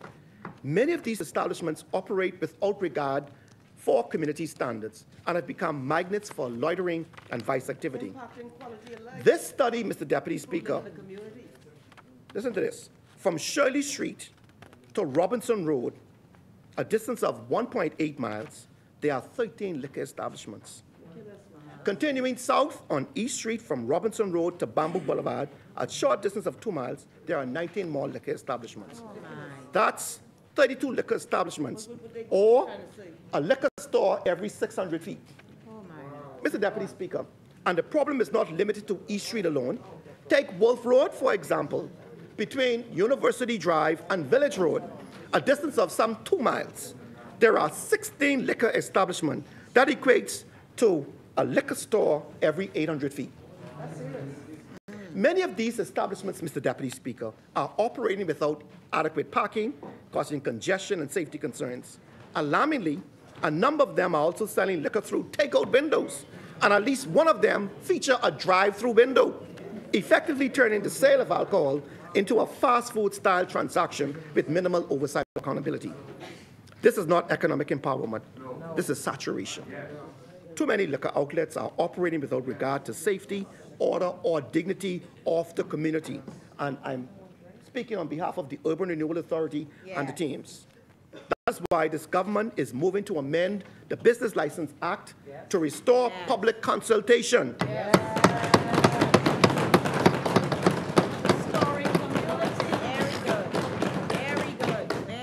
And give residents, school boards, churches, civic groups a legal right, Terrence, to object to the renewal of licenses who sell this. Unlike the 2010 reforms, the public will have a formal, meaningful voice in the approval of these establishments. Under the amendment of the Business License Act, any person applying for a new license must submit a registration application at least 90 days in advance, triggering a process of public consultation. The Secretary is required to publish a public notice, whether through newspaper, online platforms, or physically at the proposed location, giving the community no less than 2 weeks' notice and inviting written comments from the public and other interested parties. These comments must, and I say must, be considered before any decision is made. Mr. Deputy Speaker, these reforms do not only address future issues, but also existing establishments. In the case of renewals, the public is again invited to submit written feedback prior to approval. Mr. Deputy Speaker, this is what you call real accountability. For too long, these decisions were made without community input. This administration is putting power back into the hands of the people where the power belongs.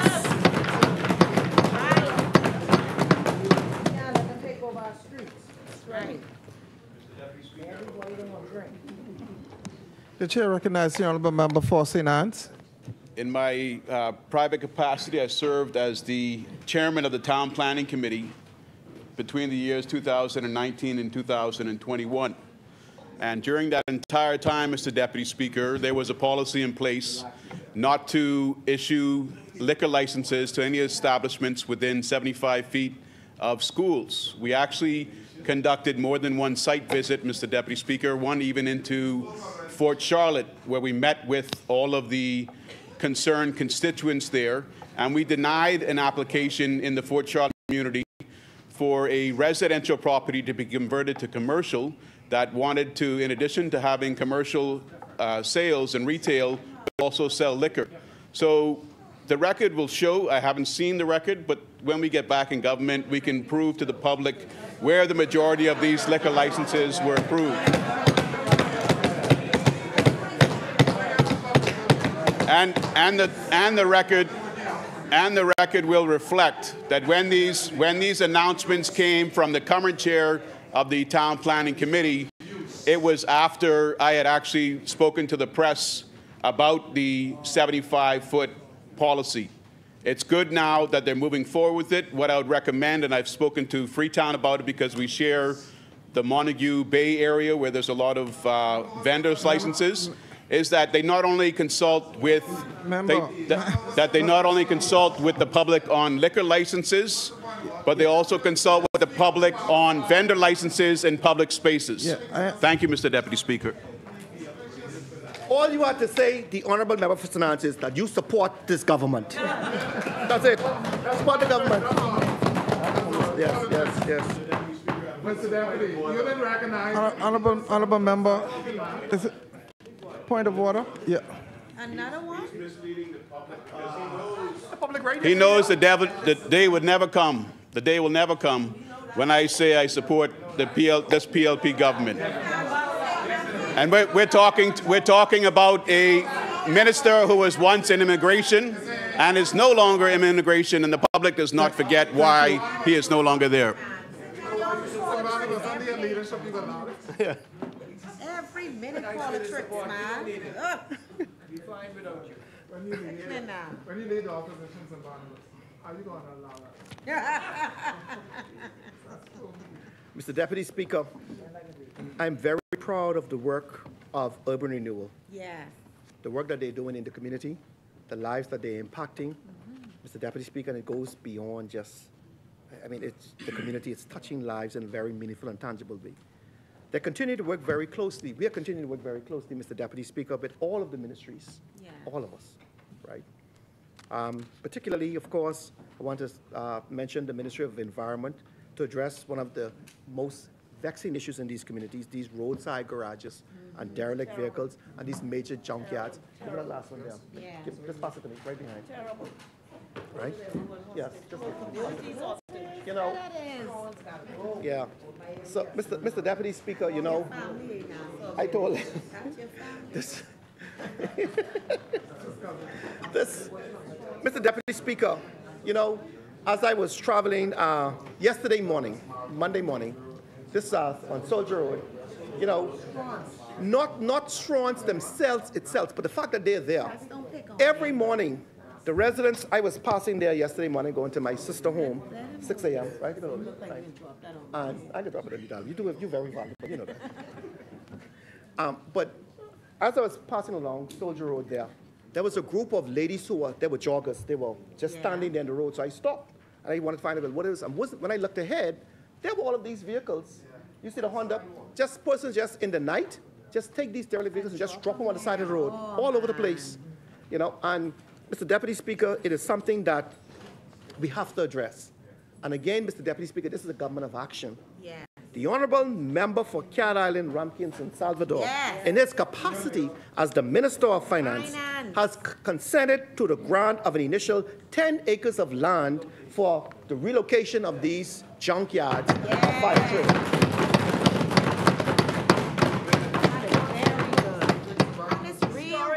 Real work. Mr. Deputy Speaker, among the most...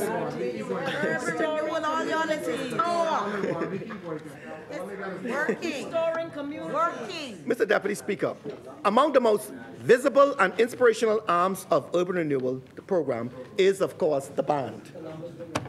A beacon of hope, discipline, and creative expression for hundreds of young Bahamians. More than just music, the band represents a structured outlet for talent, a nurturing ground for leadership, and a rallying point for community pride. And I want to say, Mr. Deputy Speaker, the Permanent Secretary and the team, we went up today and looked at new headquarters for the band, so I'm very excited about that. Wow, very good. Week after week, these young musicians, many from undeserved communities, show up with commitment and purpose.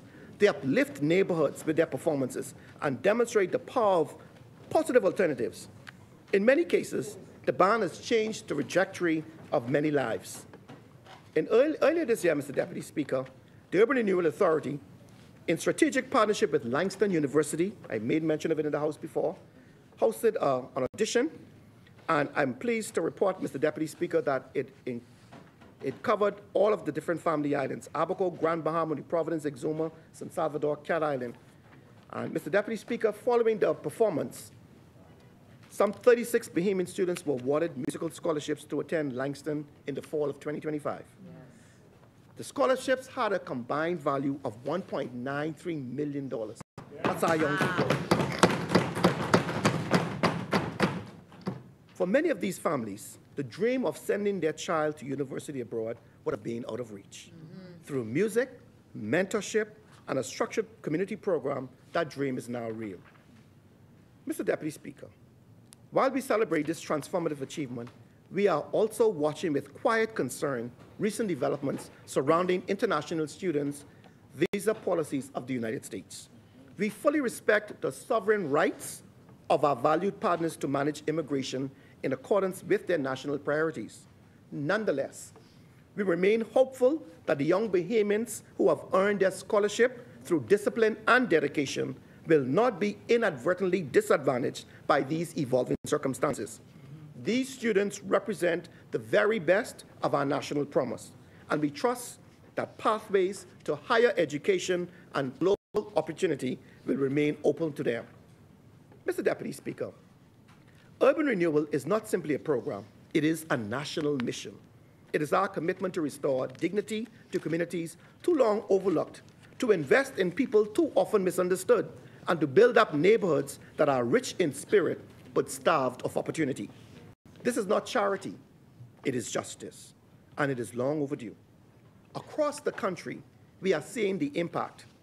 Homes are being repaired, young people are being engaged, music and mentorship are changing lives. The return of community pride is not an idea. It is visible in the laughter of our children at Acclaim Park, in the energy of seniors in fitness classes, in the joy of a mother whose leaking roof has finally been fixed. Yes. We still have work to do, but step by step, with God's grace and mercy, and corner by corner, urban renewal is delivering progress, and we remain focused. Because it is the philosophy of our great progressive liberal party that no Bahamian should be forgotten and no community should be left behind. Mr. Deputy Speaker, while rebuilding lives and restoring communities is vital, so too is rebuilding government trust and confidence in our community. The Bahamian people not only want to see the potholes fixed and the roofs repaired, they want to know that their leaders are competent and stewards of the national purse. They want to know that their sacrifices are not in vain and that the future is being responsibly secured. It is in this context that we must acknowledge the extraordinary fiscal leadership of the Prime Minister and his decisive action of this administration to rescue our economy from the brink of collapse. The Prime Minister must be congratulated for the remarkable economic turnaround. Turnaround. When we came to office, we met a government and an economy teetering on the edge. As a matter of fact, I think we dropped off the cliff. The fiscal house was ablaze. Revenue collection had collapsed. Critical infrastructure was neglected, and confidence in government was at an all-time low. It is becoming increasingly clear, Mr. Deputy Speaker, that politics wasn't just a book. It was a training manual for the free national movement. A playbook. The chair recognizes the honourable member for St. Barnabas. Thank you. Thank you very much, Mr. Deputy Speaker. Mr. Deputy Speaker, didn't want to interrupt the member for Carmichael, but the honourable member continues this refrain on behalf of the government that the economy was on a fiscal cliff. The economy was growing by 14% under the Free National Movement, Mr. Deputy. So they continue to mislead this Parliament as it relates to the state of the economy when they came into office, Mr. Deputy. Thank you.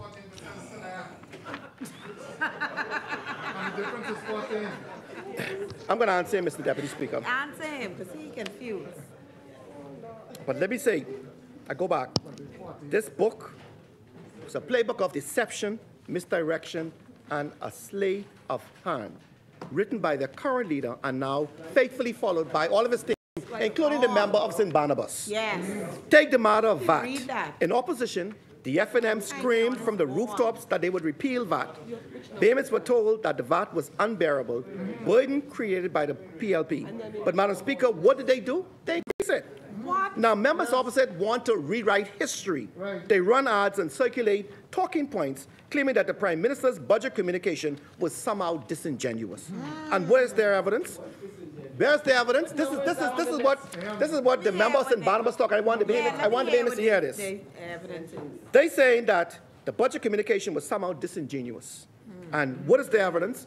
A central bank report from 2021 noting a 13.1% rebound in GDP. Conveniently, they omit the 23.8% collapse the year before. Oh my goodness. Now let me explain. Cliff. If you lose nearly a quarter of your economy, and then you gain back a slice, you're still worse off than when you started. You lose. Failed. But they only tell part of the story that suits them.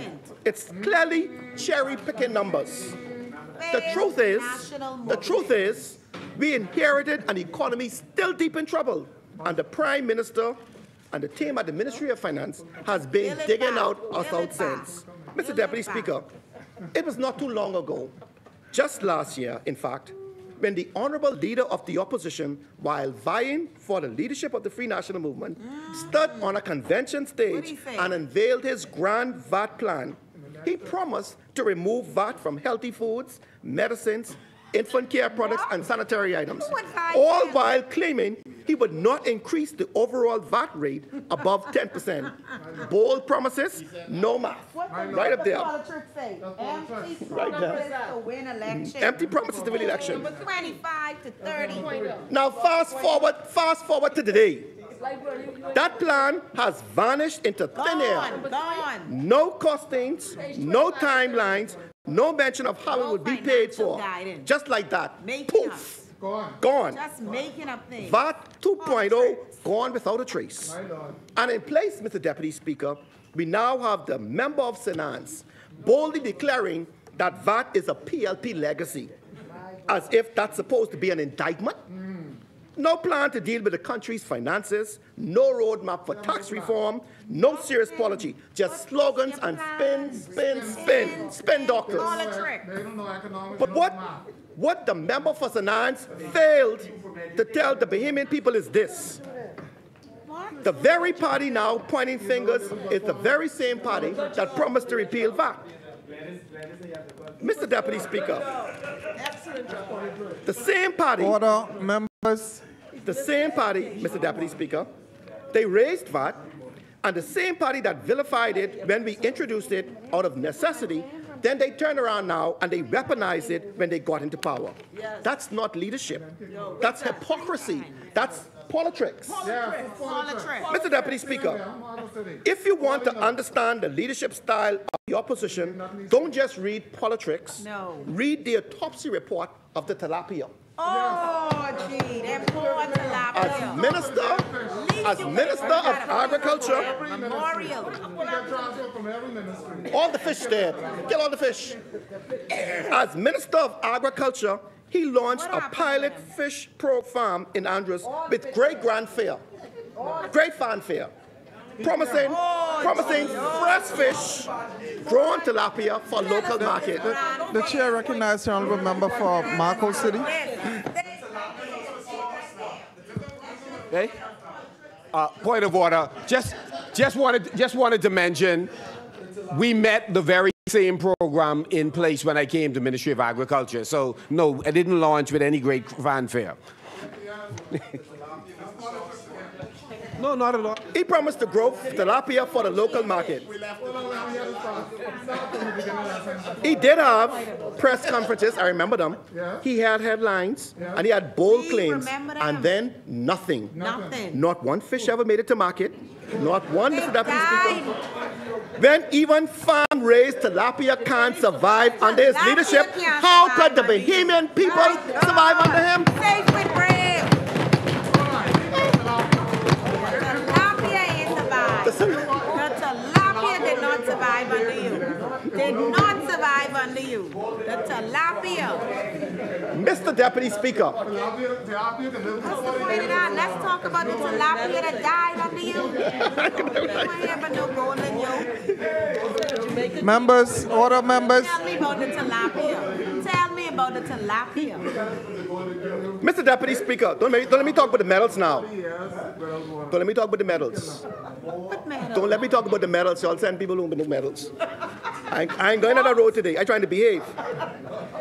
Mr. Deputy Speaker, contrast that chaos with what this PLP administration has done. We have managed to stabilize VAT receipts, holding the line on revenue, while methodically introducing dozens of basic goods and supplies into the 5% VAT basket. These include basic items like baby formula, canned toner, cooking oil, condensed milk, and sanitary napkins. Our approach is targeted and responsible. It's about relief where it matters most, without destabilizing public finances.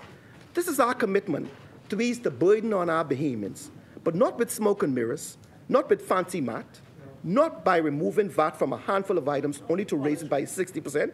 We bring relief with real reform, grounded in fiscal sense and social justice.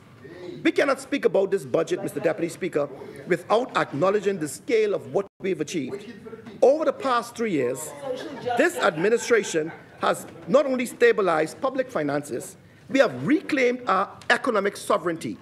When we came to office, the deficit was 13% of GDP. 13%. Today, it is down to 3%.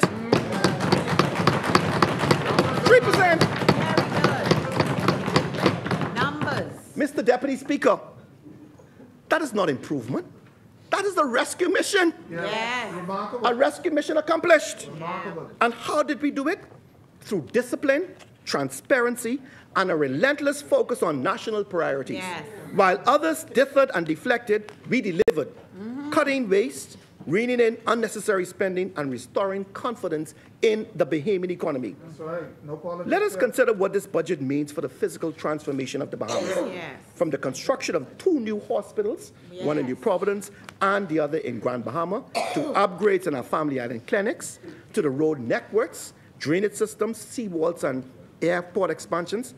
This is a budget of progress you can see and actually feel. We are not just patching holes. We are building a stronger country for the next generation. This is what governance is supposed to look like.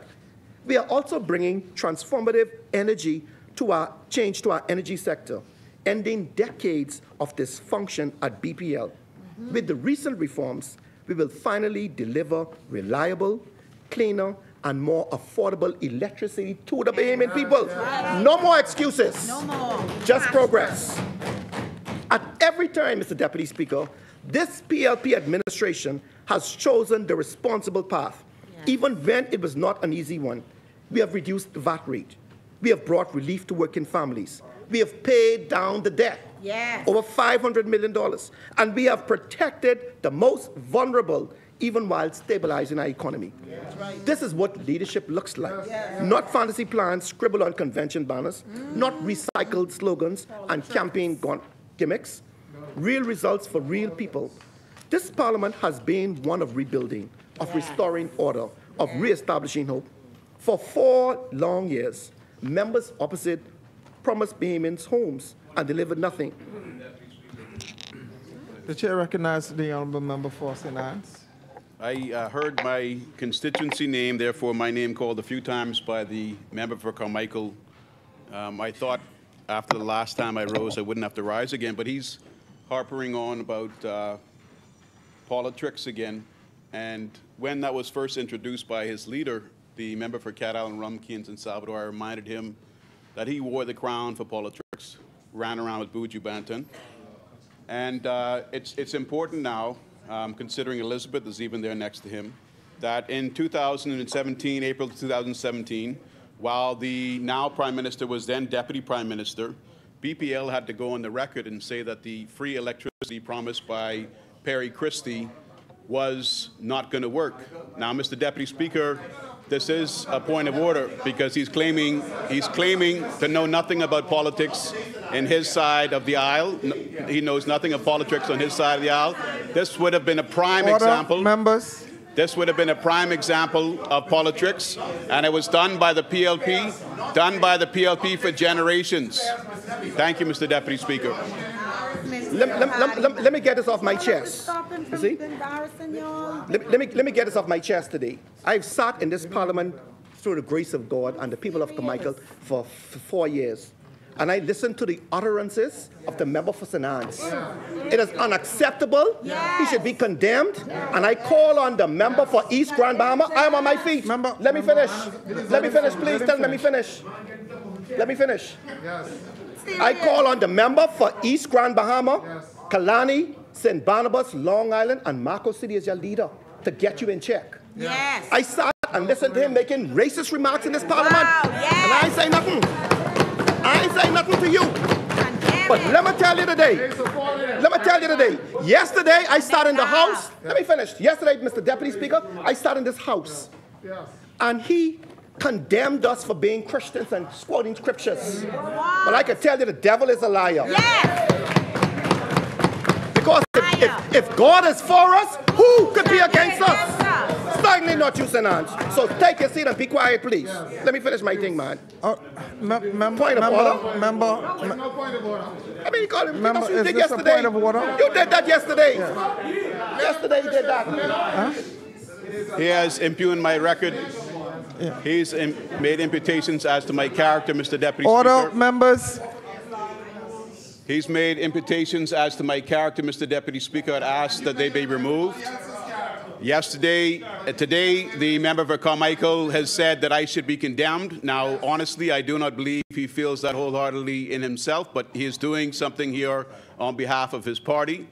And I still fault him for that, but I don't believe he feels that way personally. I had to sit through an interruption from Yamacraw yesterday after I waited for him to complete his point of order, and I rose to my feet and I said something about him. And he said, "That's the second time you made a personal comment about me. The next time, I'm going to teach you, and you don't know the type of man I am." He said that from his feet as well. Listen, Mr. Deputy Speaker, I don't need to ask for protection. I deserve protection in this honorable House. But if these young men from the PLP side continue to throw insults and threats my way, Mr. Deputy Speaker, I don't back down and I don't play. I'm not getting close to any PLP men, though, but I ask that you intervene so that it doesn't have to become a house of hostility. Okay. Honorable member for Yamacraw, I just think everybody just need to, just drink some water and relax. I mean, you know, all we have to do, we have 2 more days to get through the budget. So let's just be respectful. Let's just be respectful and show respect to each other.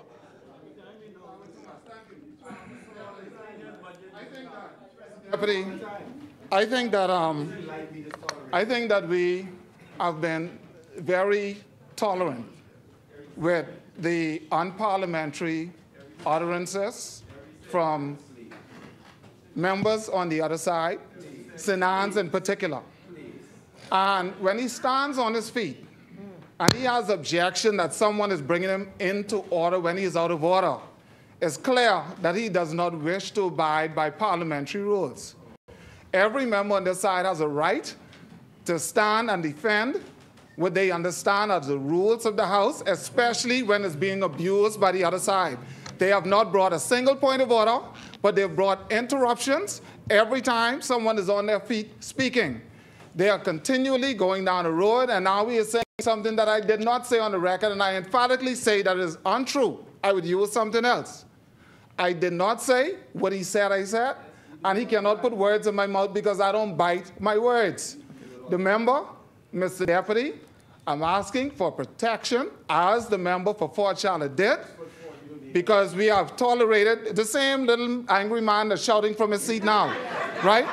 We have tolerated this behavior over and repeatedly. It's politics. It's politics. And it says to continue to speak the things about what you don't know about. It says that ethics is a little thing that don't be, see what it says here? You don't need to be ethical. These are his words. There's no intent to follow the rules, and either we are going to abide by them altogether, or this side is going to be allowed to do just what that side has done. And I totally agree with the member for Carmichael. The member Sanan is out of order and need to be corrected. Okay, honorable member, you see, and this is what I'm saying. Both sides get up, no points of order, and then you all expect for me to rule that you, both sides are guilty of it. So please let the member of Carmichael finish his contribution. Please, thank you. The chair recognizes the honorable member for Carmichael. Yes, Mr. He only has, what? I can finish. 18 minutes to go. I mean, they've said it all. I mean, I don't know what to say. But only to say, Mr. Deputy Speaker, only to say, Mr. Deputy Speaker, both sides need to sit down. That this progressive Liberal Party government was given a mandate by the people. That's right. We are not talking, we are doing. This is the work, this is our mission, this is the moment. And when the time comes to face the Bahamian people again, we will stand not on promises, but on performance, not on slogans, but on substance. Yes. Mr. Deputy Speaker, Carmichael proudly supports this budget and the compendium of bills before this honorable House. It represents the progress for our people, relief for our communities, and hope for our future. May God continue to bless the people of Carmichael, the Ministry of Housing and Urban Renewal for the good work you're doing, all my comrades, the Progressive Liberal Party, and may God continue to bless the Commonwealth of the Bahamas.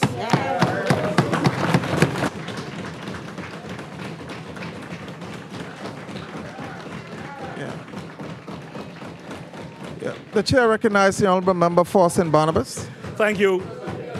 Yeah. Thank you very much. Finish? Thank you very much, Mr. Deputy. Mr. Deputy, just very quickly, Mr. Deputy, I couldn't help but recognize the presence of my constituent, Pastor Diana Francis, who is here.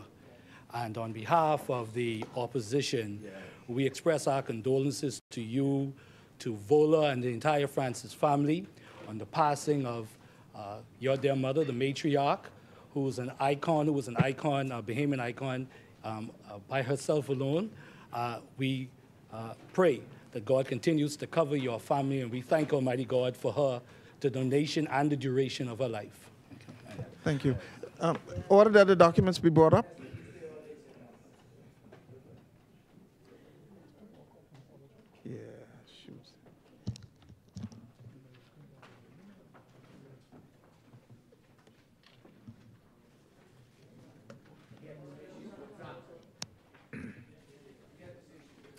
You next?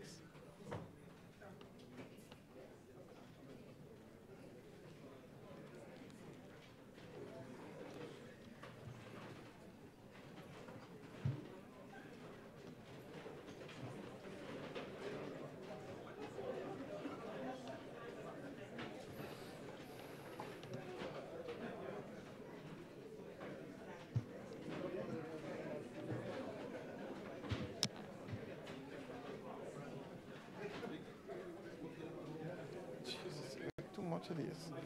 I can take one of these. Order that the documents lie on the table. As many. The chair recognizes the honorable member for Pine Ridge. This to order here. Yeah, don't worry about it. I move. You got it? All right.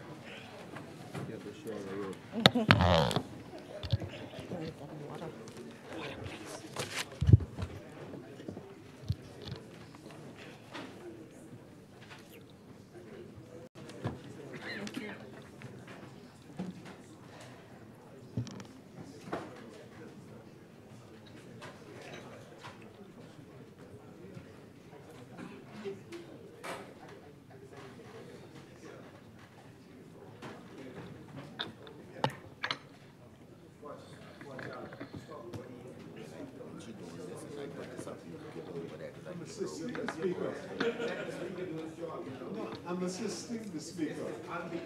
It is my duty to assist the Speaker. But you're doing it forcefully.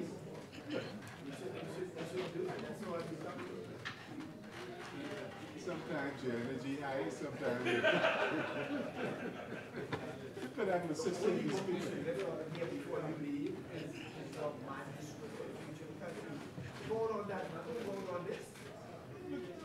But that controls us. That's to civilize the house. Without that, we are uncivil. I mean, even with it. True. What is a parliament without the rules? Well, what I'm saying is you all abide by the rules, so you're not in a position to advocate for it. You don't abide by it. We all want people. See? Let's abide. Oh, okay. Just go ahead. Just go ahead. You let him in? Go ahead, man. Go? Watch it. Okay. No comment. Mr. Deputy,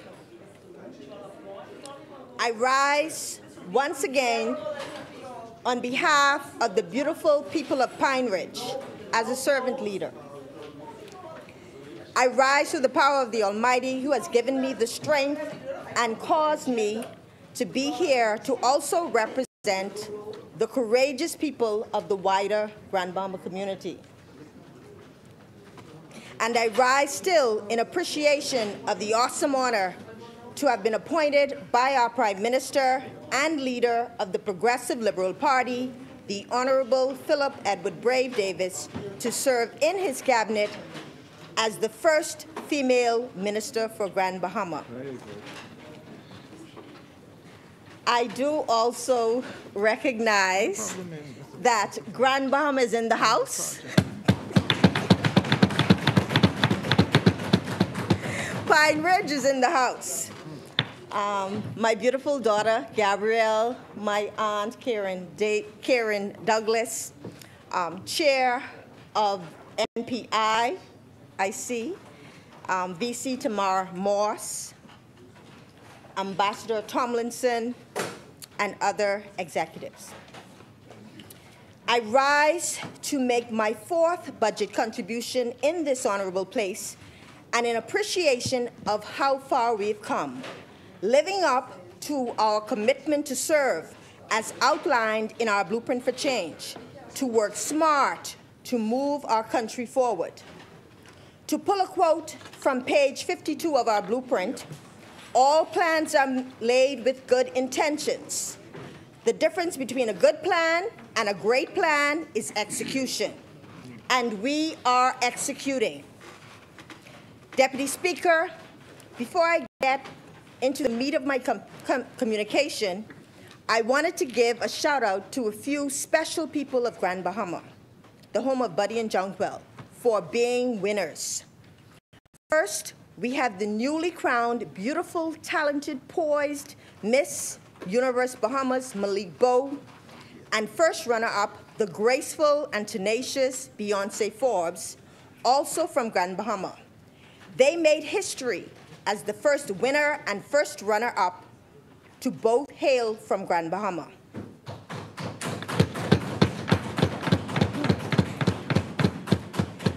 The winner of the Miss Bahamas National High School was Zaria Ingram, a student of the Mary Star of the Sea Catholic School, and she was also the winner of the Junior Minister of Tourism. And Stephon Roll, a student of Sunland Baptist Academy of Grand Bahama, who won the Bahamas National High School Mr. Contest. We are also celebrating Dr. Kevin Carroll, a proud Bahamian and son of Grand Bahama soil, on matching for the Cardiovascular Surgery Fellowship at the Englewood Hospital in New Jersey. It is a moment of great pride as he becomes only the second Bahamian matched for this prestigious program.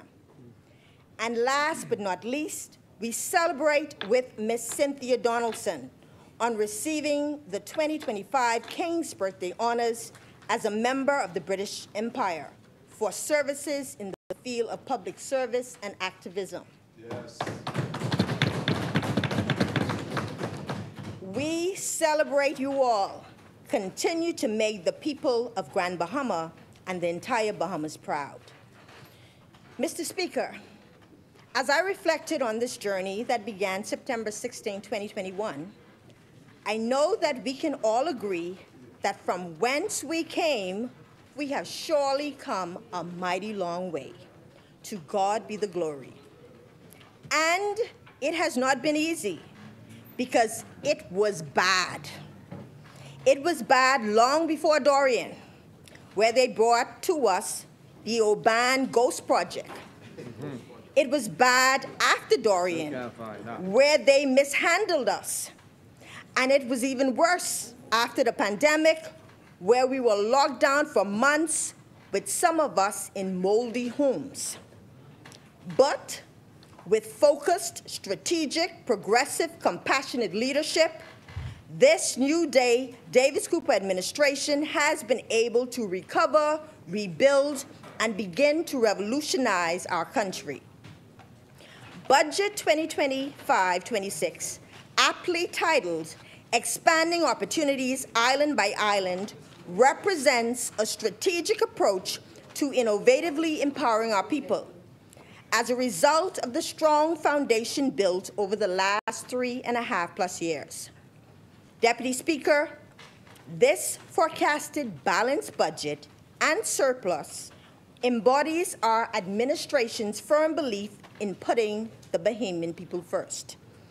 As stated by our Prime Minister, Budget 2025-26 builds on the progress of our 3 previous budgets, with a focus on security, opportunity, affordability, and reform. In our Blueprint for Change, the member for Cat Island, Rumkey and San Salvador said, while we face urgent crises that need to be confronted now, we need to plan ahead. So said, so done. And on page 17, we said, the PLP is ready to hit the ground running to rescue and empower the Bahamian people, stabilize our economy, fix our broken infrastructure, protect our environment, and build a prosperous nation with Bahamians as the priority. We didn't talk much about the failings of the FNM because we knew that people needed immediate help. Yes, those headwinds were coming, but as pledged in our blueprint, we worked smart rather than cave under pressure and take the easy way out. We got to working to deliver on behalf of the Bahamian people.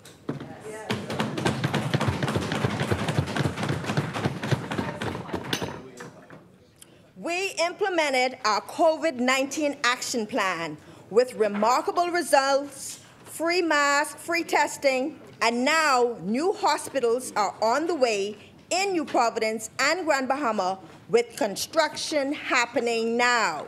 Thank you, Tall Pines. We activated our economic plan to rescue the economy and lifted the curfews. We reduced VAT to 10%, which they had increased by 60%, and again reduced it to 5% on unprepared food items. And we increased minimum wage by 23.81% from $210 to $260. Thank you, Cat Island, Rumkey, and San Salvador. And the last time this occurred was when the PLP did it in 2025 from $150 to $210. Are we seeing a trend here? We went on an aggressive tourism and investment promotion blitz to tell the world we were open for business to revive our economy, leading to record-breaking numbers in visitor arrivals and record-breaking new investments. We advanced new airports on several islands, with more on the way, and created the Tourism Development Fund to empower Bahamians. Thank you, Exumas and Ragged Island.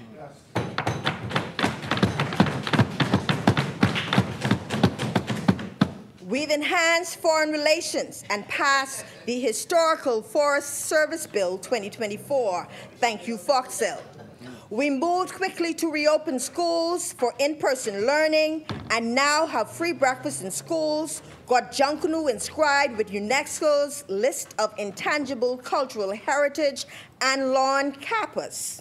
Thank you, Angliston.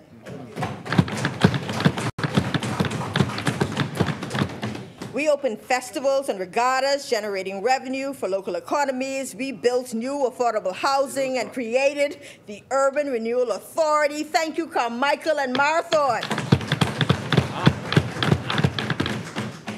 We signed 56 labor agreements and reinstated promotion and counting, and reinstated promotions and increments and confirmations. Thank you, Golden Gates.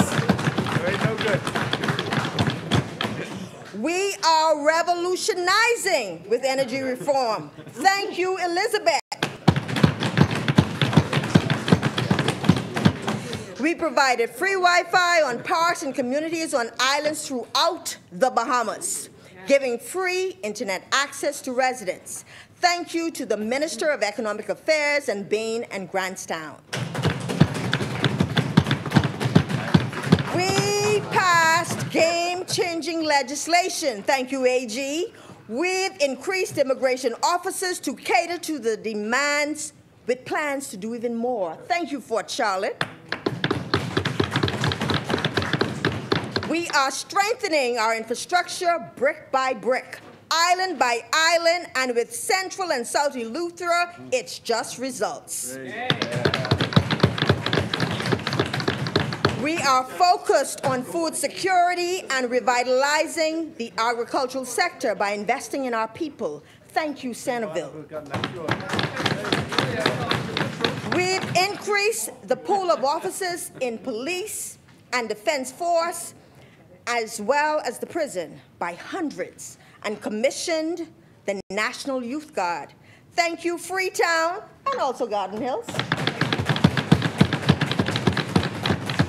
We have been creating empowering opportunities for our young people and brought sports and paradise back to the Bahamas. Thank you again, Garden Hills. In social services, we have increased pensions and strengthened the systems to allow greater support to those in need. Thank you, Pinewood. Mangrove Key in St. Andres has taken the DRM authority to the next level with innovation and making great strides with land reform. Mangrove Key, thank you. Golden Isles and Yamakroa have been safeguarding the environment and with a goal of removing 5,000 derelict vehicles by the end of this year. Thank you. Deputy Speaker, we are delivering on our commitments made to the Bahamian people. And in this 2025-26 budget, revolutionizing includes a focus on private destinations, attributing significantly to our projected balanced budget with a surplus. This is what you call leadership at its best, followed by execution. We did all of this and much more in an effort to undo the effects of the missteps taken by the previous administration that stifled our economic growth, while simultaneously laying solid foundations in healthcare, education, infrastructure, housing, and economic security. Mr. Speaker, what we are not going to do is downplay our work. The heavy lifting, our many achievements, yes, there's still much more work to do, but we have come a mighty long way. I am extremely passionate when I talk about Grand Bahama. And this is partly because of what we've endured. And yes, I know my brothers and sisters in Abaco can attest with weeks of lockdown in mold-infested homes, considering we were still coping with the aftermath of Dorian. And sometimes it's good to remind others because we like to play forget with our parlor tricks. Deputy Speaker, we had it bad. With 5 MPs, 5 cabinet ministers, there was 0 results. It was really bad. We will never forget when the hurricane watch was lifted and the all clear given for Grand Bahama while strong winds still howled outside. Or that the report from the flyover that gave the impression that Grand Bahama was A-OK. We will never forget the 2-month lockdown when we could barely survive. Or even more heart-wrenching, the handling of remains of the Dorian victims. So emotionally recounted last week by the member of North Abaco. Or how relief supplies were, or better yet, were not distributed, some left to rot. Or how generators intended for distribution to those in desperate need were being sold. Or how thousands of food vouchers that people throughout Pine Ridge and other communities were in dire need of stayed right in the office and expired. What we are not going to do is sit here and play forget. Not today, Mr. Speaker. Not today. Don't take us here. Thank you. When we came to office, very little was happening in Grand Bahama, and immediate relief was on our minds. It is for this reason that one of our key priorities was to address the critical needs of the residents and the island as a whole.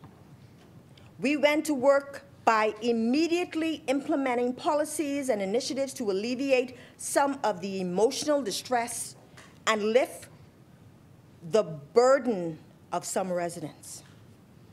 We created beautiful Grand Bahama, providing jobs to over 500 unemployed residents to give them a hand up rather than a handout.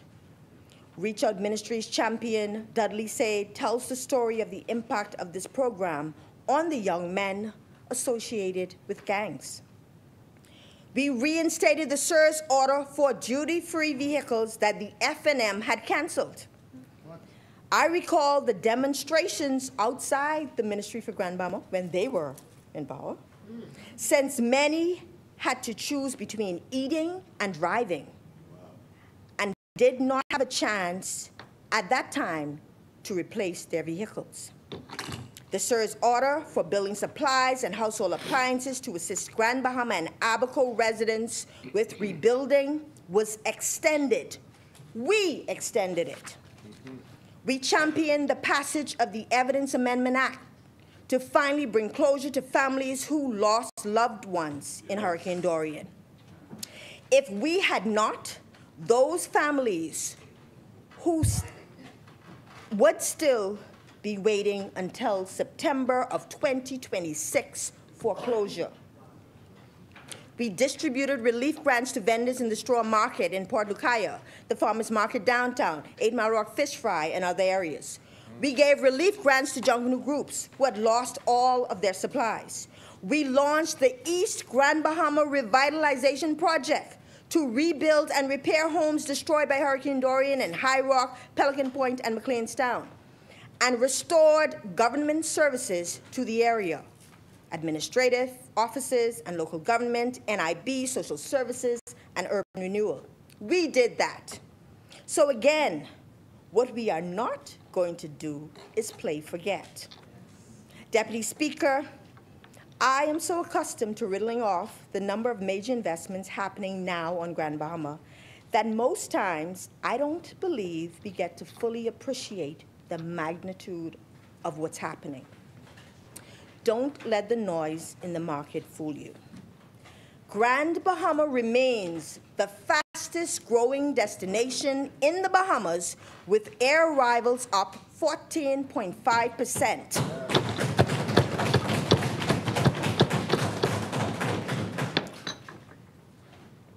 And as indicated by the member for Exumas and Ragged Island, with the opening of Celebration Key next month, sea arrivals will skyrocket. By the year 2028, we are projecting that Grand Bahama will be home to 5 million to 6 million annual visitors. There is over $3 billion of real investments in various stages of development happening now.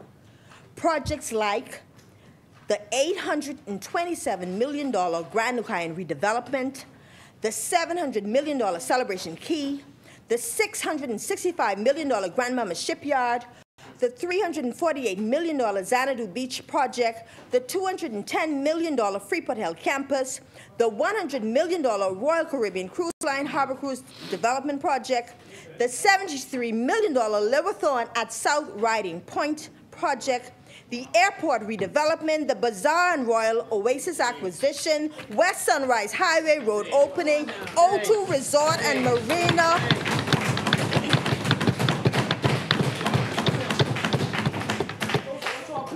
don't talk too fast, okay. Western Atlantic University School of Medicine Phase 3 and 4, Waters Key Dock, Sweetie Key Dock, and projects soon to be completed include Doctors Hospital Flagship Facility, Exquisite Yacht, UB North, Pine Forest Park, and projects already completed include the Downtown Freeport Wind Building, Solomon's Parliamentary Registration, Labor and the Public Service, the Grand Union Building, McLeanstown Primary School, the Obadiah H. Wilcombe Complex, 8 Mile Rock High School Gymnasium, Doctors Hospital, 8 Mile Rock, Heritage Park, 2 parks, both sides of the street, Sunset Village Restroom Block. Buildings are going up or being refurbished. Real estate is on the rise, and Grand Bahama is having traffic jams. And if anyone knows, that's a big deal. That means stuff is happening. If you don't want to hear it from this side, check out what H.G. Christie, Saul's Realty, Keys, Bahamas Realty, and others have to say about Grand Bahama according to their communications. H.G. Christie says, with major developments in motion and rising investor confidence, demand for Freeport real estate is accelerating. Freeport is growing. Build your legacy.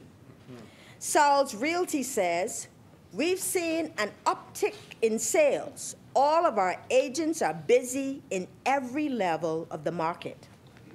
Keys Bahamas Realty indicates a challenge that creates an opportunity for investment, a housing shortage driven by growing demand and limited supply. And luxury real estate professional Creighton Khalid Moxie says, the interest in Grand Bahama has peaked, and we find ourselves servicing many more inquiries from local and international buyers. Sales prices are increasing, and inventory long on the market is now moving. There's a noticeable shortage in rentals, but increased demand with many people looking to move to the island as opportunities now exist. The energy on Grand Bahama is trending positively.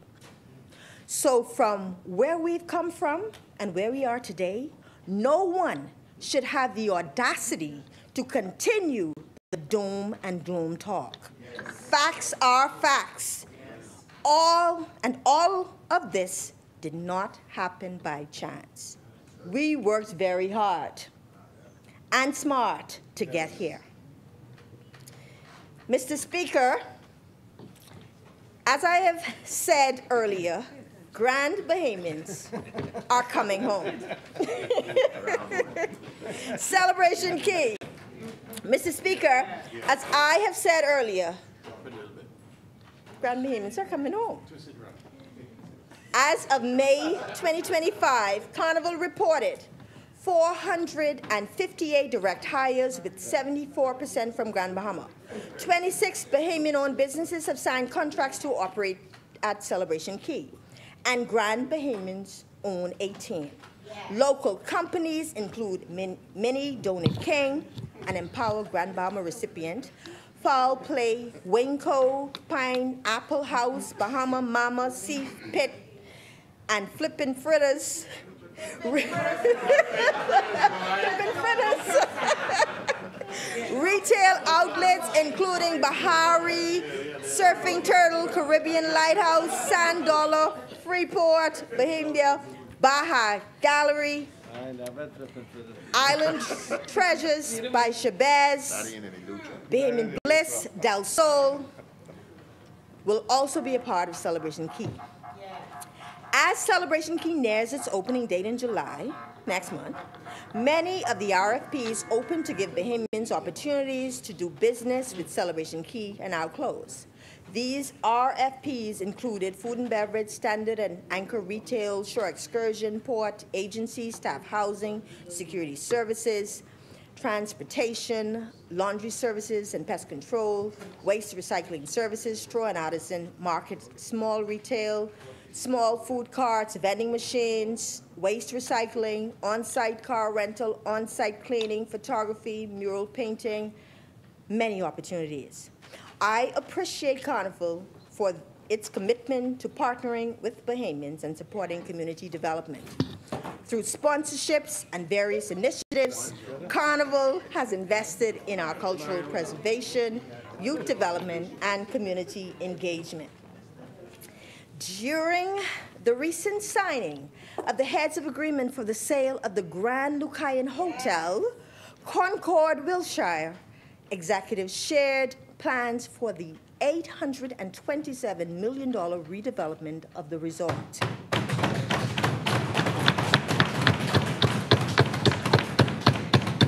This comprehensive project includes an integrated resort village, 3 new hotels, a full-scale cruise resort, a revitalized $25,000 square foot casino, a Greg Norman designed golf course, over-the-water cabanas, beach clubs, family attractions, water parks, retail spaces, restaurants, music venues, and a 16-slip mega yacht marina. This has the potential of becoming very transformative for Grand Bahama Island. Several months ago, the government executed an MOU with the consortium comprising the Manchester Airport Group. I'm advised that, as a part of the Grand Lucayan deal, design adjustments were required to be made to the overall footprint of the terminal building. These adjustments are underway, and we anticipate vertical construction to begin soon. The overall master plan, as I outlined, inclusive of the resort, Port Lucayan Marketplace, the casino, the marina, golf course, along with the expanded airport, will position Grand Bahama to continue its growth as the fastest growing island in air arrivals into the medium to long term. We are building Grand Bahama not just for today, but creating a sustainable economy for the long term. The Grand Bahama Shipyard is on target to have its 2 new dry docks that should be operational towards the end of 2025 and 2026. The landmark $665 million transformation of the shipyard project launched in 2023 in collaboration with Royal Caribbean Group and Carnival Corporation.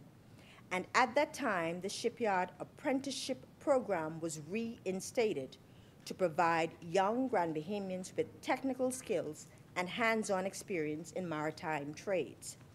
The relaunch of the apprenticeship program will create a new generation of skilled professionals and support the growth and sustainability of the maritime sector. This is what expanding opportunities look like.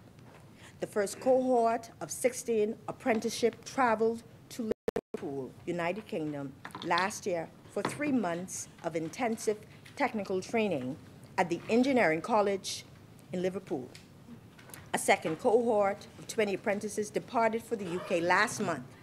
The apprentices will receive hands-on technical education across 4 trades: welding, mechanical engineering, pipe fitting, and fabrication. And the program has been extended from 3 months to 4.5 months. the Western Atlantic University School of Medicine, WASM, recently signed a heads of agreement for the development of phases 3 and 4 of the campus in Freeport. The current student population of WASM is 160, and I am elated that the expansion plans will support the accommodation of 1,000 medical students by January 2028. Phase 4, scheduled to begin in late 2028, includes a campus expansion with enrollment expected to double over the next decade to approximately 2,300 students. Additionally, WASM is collaborating with the Ministry of Education to provide need-based scholarships to eligible applicants. This is excellent news. WASM's expansion and scholarship program will advance medical education in the Bahamas and support economic growth in Grand Bahama. This is what expanding opportunities is all about.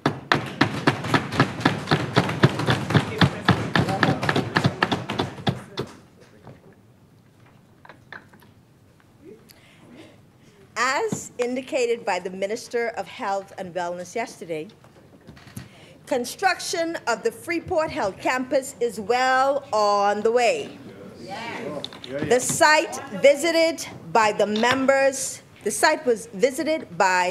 members for Cat Island, Rumkey and San Salvador, Exomas and Ragged Island, Tall Pines and Pine Ridge on the day of the signing of heads of agreement of WASM to see the progress. Phase 1A and 1B are scheduled for completion at the end of this year, with Phase 2 following shortly after. The Freeport Health Campus is expected to be completed before the end of 2026. Thank you, Tall Pines. The first phase of the Liwathon Bahamas project is progressing as planned and remains on schedule for completion by the end of Q4 2025. To date, Liwathon has engaged in excess of 100 Bahamians as part of the project team, and the current workforce stands at 41 employees. They are committed to expanding their product and service offerings at the terminal, which will facilitate continued growth and create additional employment opportunities for Bahamians. Doctors Hospital. Healthcare on Grand Bahama is heading in the right direction. Doctors Hospital, new state-of-the-art, multi-million-dollar flagship healthcare facility in Freeport will be completed in October of this year, October 2025. And opening is scheduled for early 2026. Exquisite Yachts recently announced plans to develop a multi-million-dollar high-end luxury condominium project called Exquisite Residences. The developers are in the process of purchasing the adjacent dilapidated Tyne Bay property. Upon completion, the $40 million investment will create jobs, complement the Exquisite Yachts brand, and further cement Grand Bahama as a premier destination in the region. The Attorney General's office is in the final stages of the acquisition of the International Bazaar from the 13 property owners, as well as the Royal Oasis Tower and Casino. An agreement has been reached with the Grand Bahama Port Authority on outstanding accounts receivables of the bazaar owners in order to move the project forward. On the West Sunrise Highway and Road project, the Ministry of Works is finalizing the contractual documents necessary for the upcoming bidding process and drawings. The initial clearing of the area around the artificial lagoon was completed. Initial land surveying of the area and road works completed. Utility companies are already engaged and have identified active utilities in the proposed area. Next steps include the signed construction drawings pending the final geotechnical report, finalizing the bidding process, followed by awarding the contract and beginning construction. The project is expected to begin at the end of July 2025.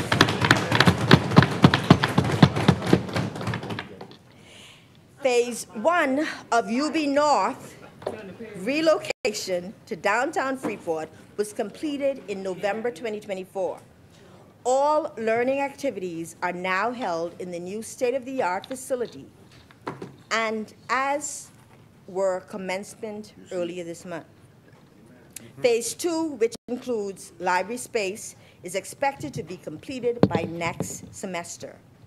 The strategic vision for UB North is to significantly grow the enrollment, which now facilitates, with new facilities that provide the capacity to do so. We expect this beautiful new campus to increase the likelihood that more Grand Bahamians and others across the archipelago will choose to attend university at home. Thank you, Angliston. 3 years ago, during my 2022-23 budget contribution to this honorable House, I made a passionate clarion call to Grand Bahamians living on family islands and throughout the diaspora, and Nassau, right, not just family islands, to come back home. Many didn't understand the reason behind my plea at the time. They thought I was selling a dream by encouraging Grand Bahamians who had left to seek employment or build a new life to return to an island where the economy was stagnant. But I knew what was coming. We had it all lined off on my desk, at least 60 projects that we were working on at the same time. Some big, some not so big, but a clear indication of progress. That's it, of progress.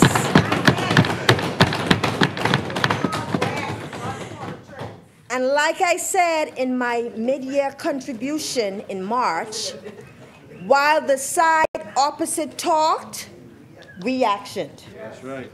We focused on recovering and rebuilding the economy while simultaneously addressing long-standing issues that plague the island. Grand Bahama was beginning to steadily turn the corner toward progress as a result of this Davis Cooper administration strategies, bringing forth millions of dollars in new investments and bolstering investor confidence. It underscored the economic resurgence now being seen on the island, with over $3 billion in investments. Things were starting to happen. Investor interest was growing, and big things were on the horizon. Big things were going. So I wanted Grand Bahamians near and far to prepare for the new opportunities ahead. The call to come back home was to prepare people to step up, seize these opportunities, and be in a position for the transformation that was about to take place. And despite the negativity spewed by the naysayers, Grand Bahama was finally on the move and climbing out of the doldrums of despair and hopelessness that the former administration left it in. Our administration understood that there was no quick fix to Grand Bahama's issues. Our plans would take time to achieve the desired outcome. As I've said before, I reiterate today, Grand Bahama's recovery is a journey of patience, strength, innovation, and transformation.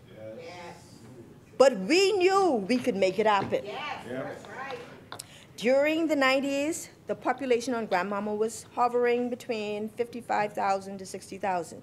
Today, it is 47,000. And today, unemployment on our island is the lowest it's been in 17 years.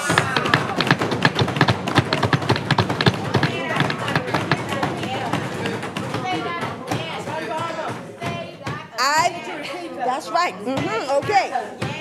Today, unemployment on our island is the lowest it's been in 17 years.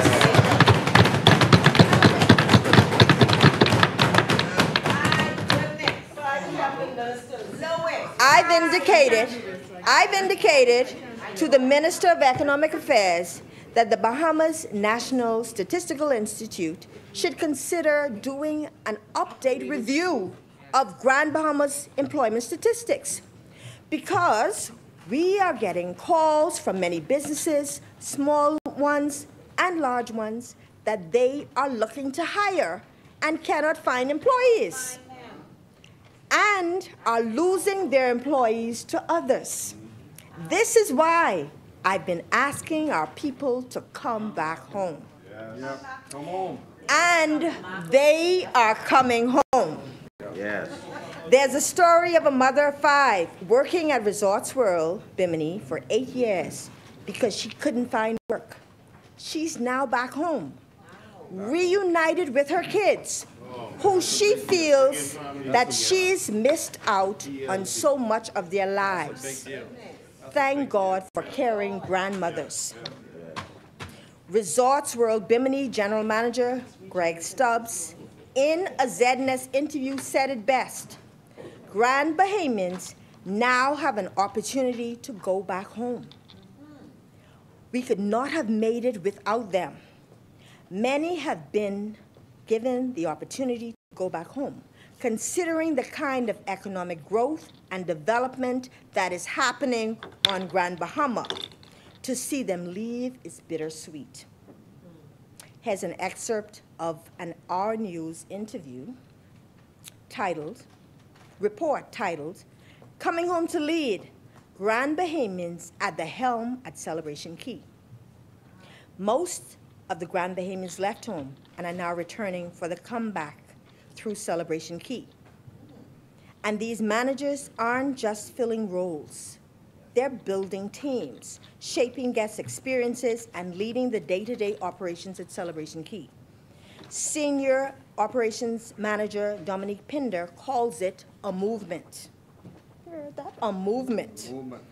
From logistics to lifestyle, Assistant General Manager Brandon Culmer says the scope is massive, and he's grateful for the chance to lead right here at home.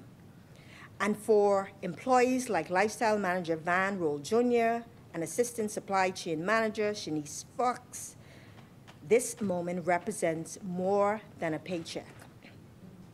Grand Bahama native Brandon Culmer, who has been gone for 20+ years, is excited to be home as Celebration Key's Assistant General Manager. Another Grand Bahama native, Darren Grant from the Rocks, is happy to be back home after 7 years. He now serves as Manager of Technical Engineering at Celebration Key and believes that, and these are his words, "I've been fortunate to work across the Bahamas on some of the country's largest and most meaningful projects. Each island holds its own unique charm and beauty, but there truly is no place like home. Returning to Grand Bahama to contribute to yet another project is an incredible feeling. I'm so proud and deeply grateful for the opportunity to give back to the island that raised me. I thank God for his continued blessings, and I pray they keep flowing, not just for me, but for all those working to uplift our communities." Darren Cooper from the Rocks. Van Roll Sr. relocated from the U.S., where he spent over 10+ years, and he is also happy to be home as Celebration Key's Deputy Port Facility Officer. Then there's those who have been gone for over 5 years, like Shanice Fox, Raisha Baston, Jeremy McBride, Tia Ferguson, and Valentino Strawn. These are real stories, real people, real lives, real impact. Well, coming home. I want to thank the staff of the Ministry for Grand Bahama, because over the past 3.5+ years, we have done some amazing transformational work. thank you to the administration team led by P.S. Joel Lewis and diligently assisted by Perez Roll, Shannon Miller, Arnold Cooper, and Conrad Jones, the finance team led by Dion Baker, HR led by Sanchez, the projects and communications and collab team led by Shavanya McBride, the maintenance team led by Darlene Colley, the protocol team led by Pamela Ferguson, see her in the house, the legal team led by Tamar Moss, she's in the house, Capital Works led by Jermaine Sawyer, customer service led by Ann Hunt, and beautiful Grand Bahama led by Angelo Dames. And of course, last but not least, well, not last but not least, the team that works directly with me, first of all, our parliamentary secretary in the Ministry for Grand Bahama, who sits right opposite West Grand Bahama and Bimini, Mr. Kingsley Smith, and those who work directly, Elika, Hannah, Glendria, Roll, Thomas Brooks, and Trevon Johnson. They're distracting you. We created the collab unit that has now become a force to reckon with, partnering with NGOs, businesses, other government agencies, not just for the basic needs of residents, but for the growth and development of our island. We've been partnering with organizations like the Royal Bahamas Police Force Domestic Violence Unit, Reach Out Ministries, Falcon Boys Club, Grand Bahama Boaters Association, Foam Grand Bahama, 20 Pearls, Bahamas National High School Pageant, just to name a few. The CoLab Partnerships for Development Unit in the ministry continues to partner with businesses, NGOs, and government agencies to address the community's needs and empower residents. Our work is ongoing, and we remain focused and committed to being impactful, transforming, and delivering real results one project at a time. Our Restoration Village project, a community of transition homes designed to help displaced families and individuals in need, has assisted 71 individuals to date. There are currently 12 families occupying Restoration Village homes, and the CoLab team has assisted residents with document recovery to apply for passports, NIB cards, and bank accounts. So many have lost so much after Hurricane Dorian. For some residents, it was the first time they had ever owned these essential documents.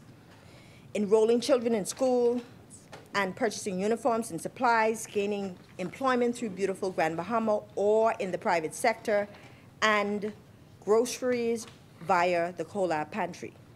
In addition, the CoLab Wellness Officer continues to mentor and counsel Restoration Village residents and Grand Bahamians at large. In keeping with our mandate, CoLab also distributed cleaning care packages to support the residents impacted by fires earlier this year. Through the power of collaboration, lives are being impacted and transformed. From CoLab came beautiful Grand Bahama, an immediate relief program designed to put bread on the table of many while carrying out neglected community initiatives. Over 500 Bahamians have benefited directly from the program, supporting their families and enhancing communities along the way. Some of the major projects included Restoration Village transition homes in Tripp Circle, memorial sites in McLeanstown, High Rock, and Freetown to honor the victims of Hurricane Dorian, restored Freetown beach access, the Coconut Festival site and restroom facilities in Pelican Point, refurbished and beautified the Pelican Point Cemetery wall, removed cars and trees from the McLeanstown waterway that were hazardous between Abaco and Grand Bahama, installed bus stops, revitalize memorial sites, and clean the entire island from east to west, removing tons of debris left behind still 2 years later, or 2.5 years later, 3 years later, by Hurricane Dorian. Prop Club reopening, creating improved beach access for Port Lucaya vendors. Grand Bahama Sports Complex maintenance. UB North initial work and interior demolition. The beautiful Grand Bahama program remains actively engaged in various projects, ensuring continuous support that is available to both government agencies and community initiatives. Beautiful Grand Bahama continues to make significant contributions supporting key ministry projects and creating employment opportunities for residents. The program has helped government agencies address staffing shortages and operational needs. 44 Beautiful Grand Bahama team members are currently assisting the following agencies: the Department of Public Service, Department of Labor, Department of Social Services, Department of Statistics, Ministry of Education, Bahamas Immigration, Bahamas Customs, Post Office, Ministry of Youth, Sports and Culture, and BAIC, and the Office of Public Prosecution. As I mentioned earlier, Beautiful Grand Bahama has executed several community development projects, including removal of debris, improvement of public spaces, regular cleanup activities to maintain a clean and safe environment, and assist with small home repairs.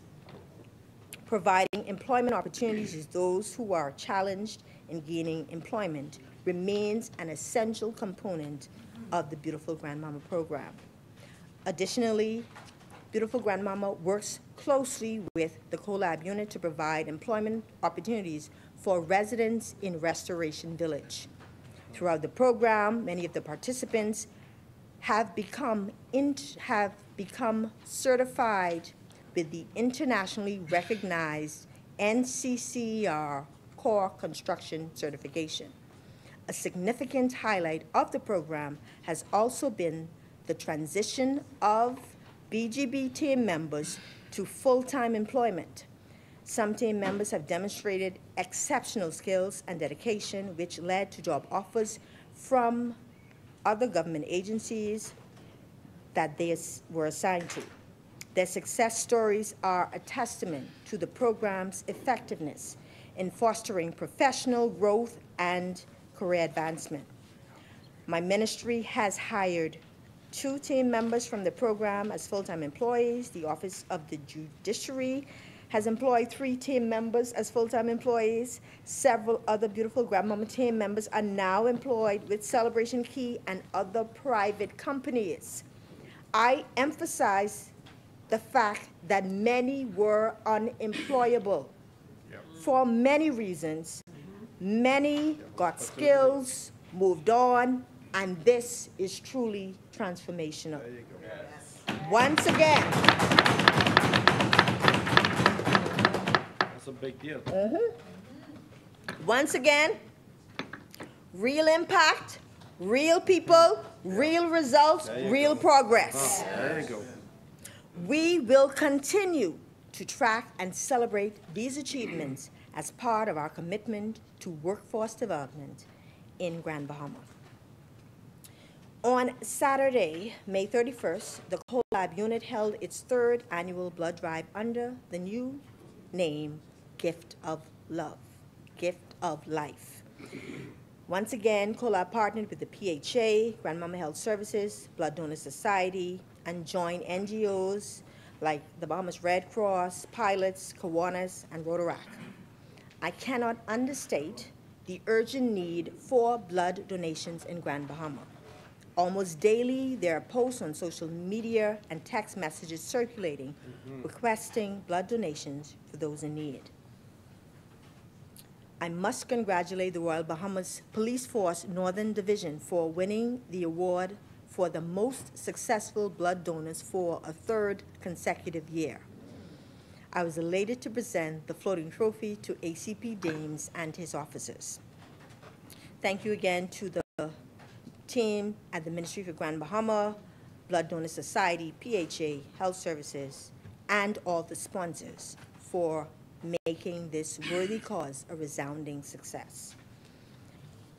We are creating opportunities to empower our people, whether through entrepreneurial pursuits, specialized training, mentoring, becoming a part of special programs, or experiences abroad. This administration is expanding opportunities and empowering our people. The opportunities for Bahamians to become involved are spread all across the various agencies, and it is hoped that these opportunities are further embraced. On Grand Bahama Island, the Ministry for Grand Bahama held a number of workshops, including a contractors workshop, to ensure that all contractors were aware of the new regulations as they relate to the issuance of government contracts, and a protocol workshop that aligned with our vision for the island as home of events and entertainment. Through the Small Business Development Center, residents have participated in initiatives like Level Up, the young entrepreneurs, women entrepreneurs, creative entrepreneurs, men in business, entrepreneurs with disabilities, the Academy for Women Entrepreneurs program in collaboration with the U.S. Embassy, the Fly Fishing Initiative, and the ongoing flagship Guaranteed Loan program. All of that is happening, empowering opportunities. The Tourism Development Corporation, since the development of the Historical Tourism Development Fund, has supported many Grand Bahamians through various initiatives. The 50-50 Venture Pitch competition was launched to empower and motivate Bahamians through a tailored training program designed to develop and strengthen entrepreneurial skills, to provide funding opportunities to aid in the development and commercialization of new and innovative business concepts, and to promote and increase entrepreneurial opportunities within the tourism landscape, specifically in the tours and excursion sector. The Home Sweet Home program was launched to incentivize vacation home rental and increase the number of room nights available for visitors. Congratulations to all those who were awarded. This is what expanding opportunities looks like. Yes. The Bahamas Development Bank will soon launch an aggressive campaign to support entrepreneurs as they partner with the Ministry for Grand Bahama to empower the people of Grand Bahama. Whether it's having 19 of our students represent the Bahamas in Saudi Arabia at the UNFCCC Climate Change Week, or the students representing us in Washington right now, or Innovate 242's Young Innovators Club with awards in innovation and green technology, or the Empower Grand Bahama Micro Grant for the creative industry, or the Ministry of Agriculture's grant to assist farmers, fishermen, and coconut, peanut, and other vendors, or CAPA's focus on providing a holistic approach to education in the arts, or the Ministry of Youth's Be Inspired microgrant program, or becoming part of the various cadets like the National Youth Guard, the Meteorology Cadet Program, or the Aviation Cadet Program, or the Ministry of Tourism's Leadership Program, or the Ministry of Labor's Apprenticeship Program, or UB Ignite's quest to support innovation and entrepreneurship on Grand Bahama Island, or the Ministry of Tourism's partnership with UN Tourism on a global startup competition initiative to promote Bahamian innovation. This administration is creating an enabling environment for Bahamians to thrive. Yes. This administration is providing the opportunities for the empowerment of all Bahamians. Yes. And we invite Bahamians from across the archipelago to research and find out more about these opportunities. to fully embrace the wide range of amazing programs that your government has designed for you. I believe that on Grand Bahama Island, for the most part, these opportunities are being embraced. When an entrepreneur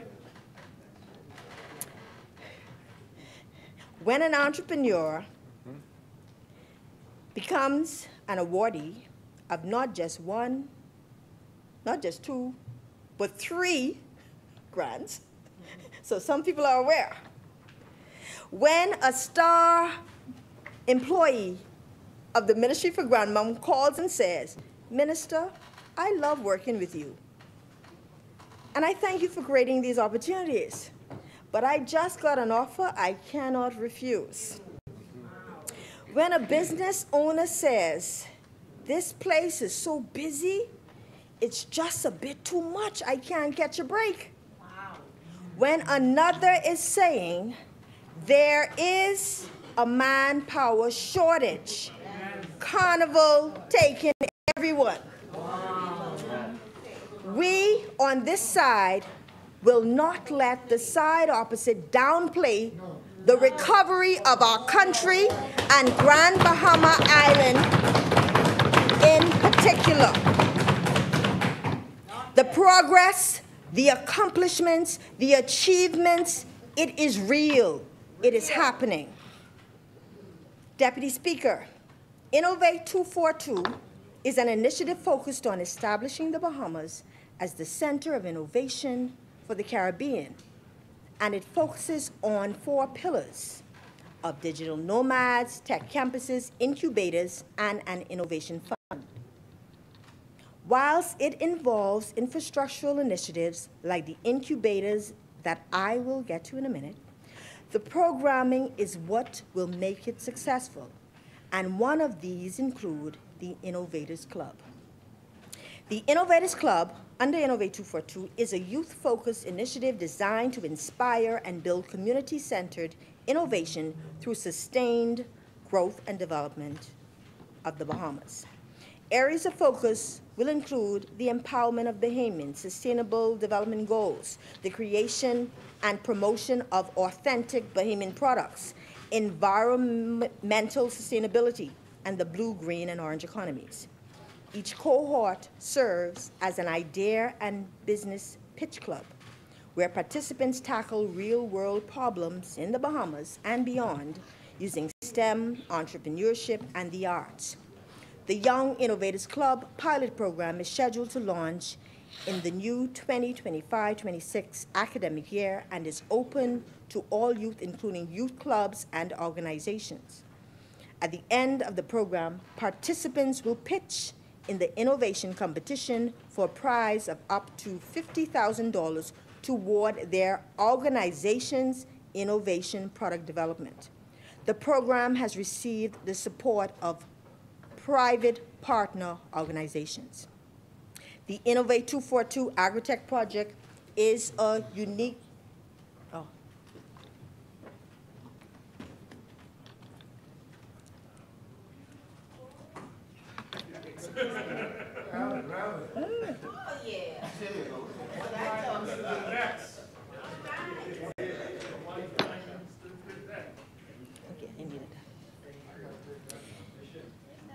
The Innovate 242 Agritech project is a unique collaboration between the Ministry for Grand Bahama, Demetra, BAMSI, and BTVI to empower our youth by providing specialized software training that aids in the advancement of farming.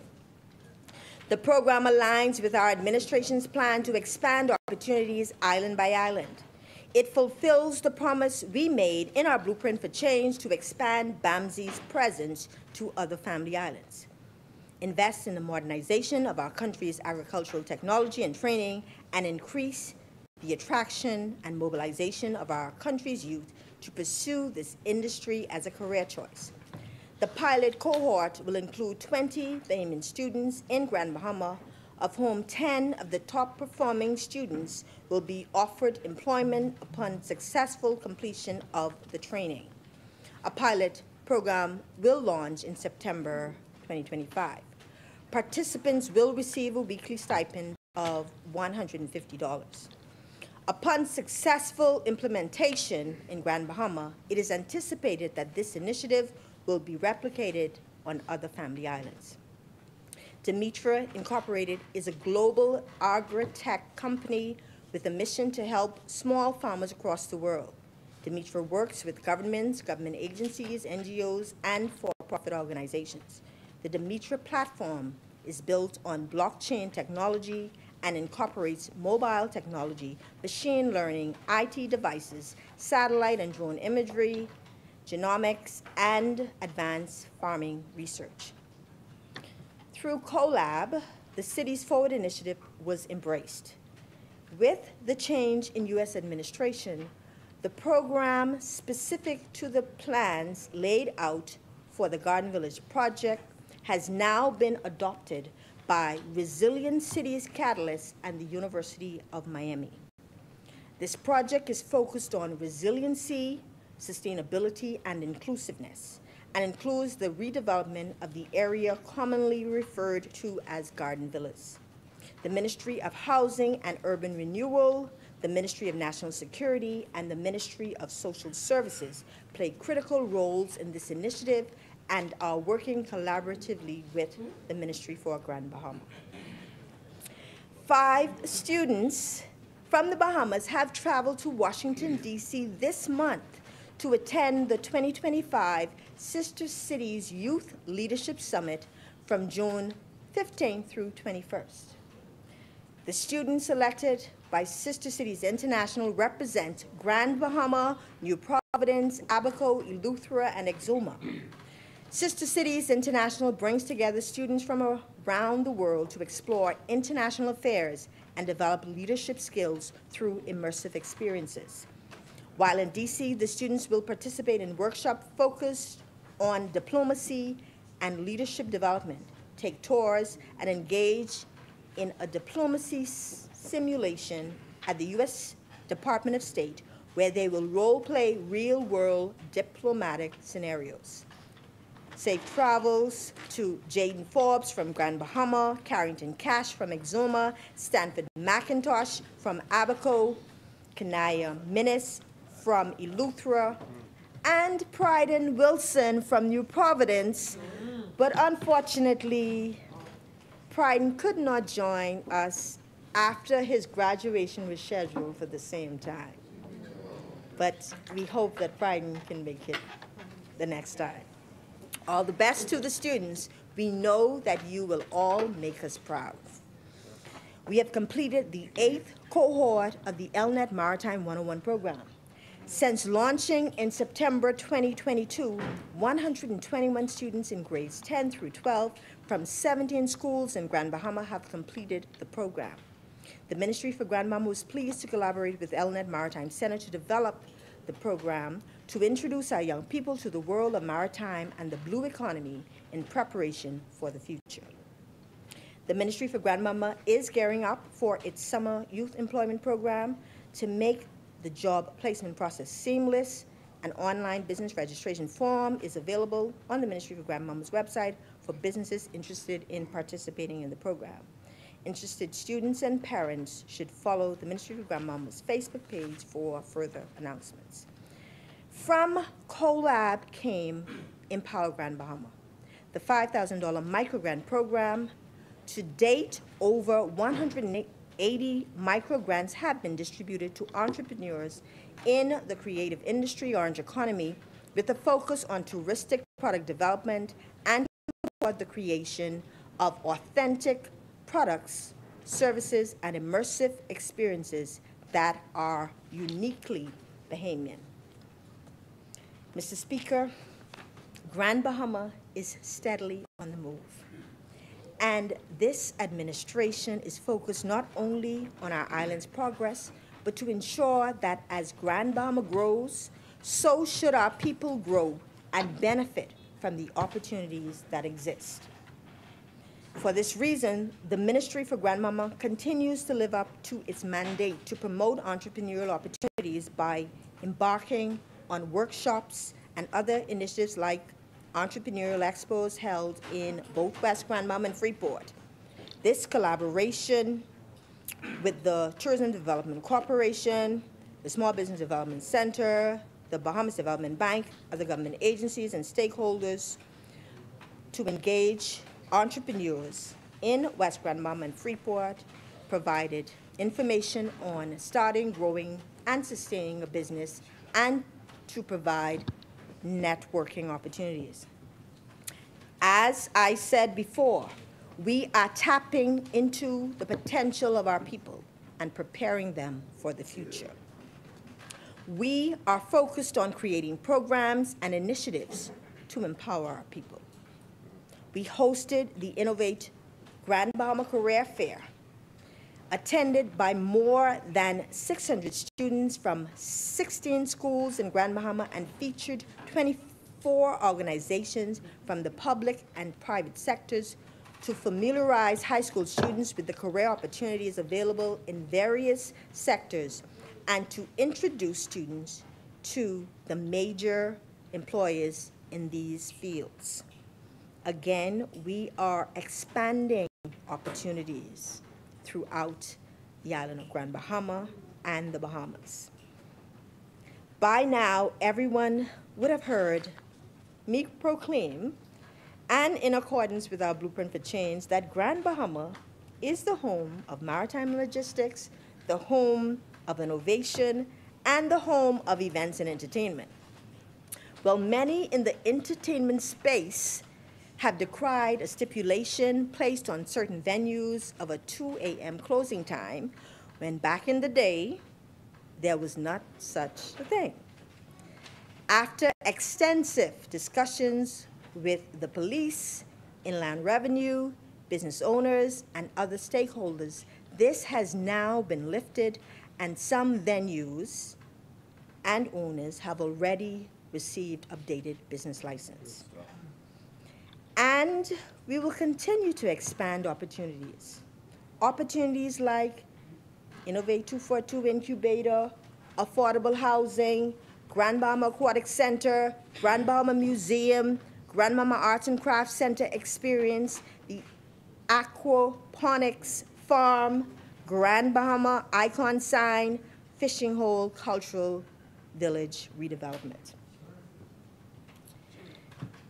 Of the 4 pillars of Innovate 242, because of the immediate impact that it will have on empowering Bahamian entrepreneurs, the incubators have been made top priority.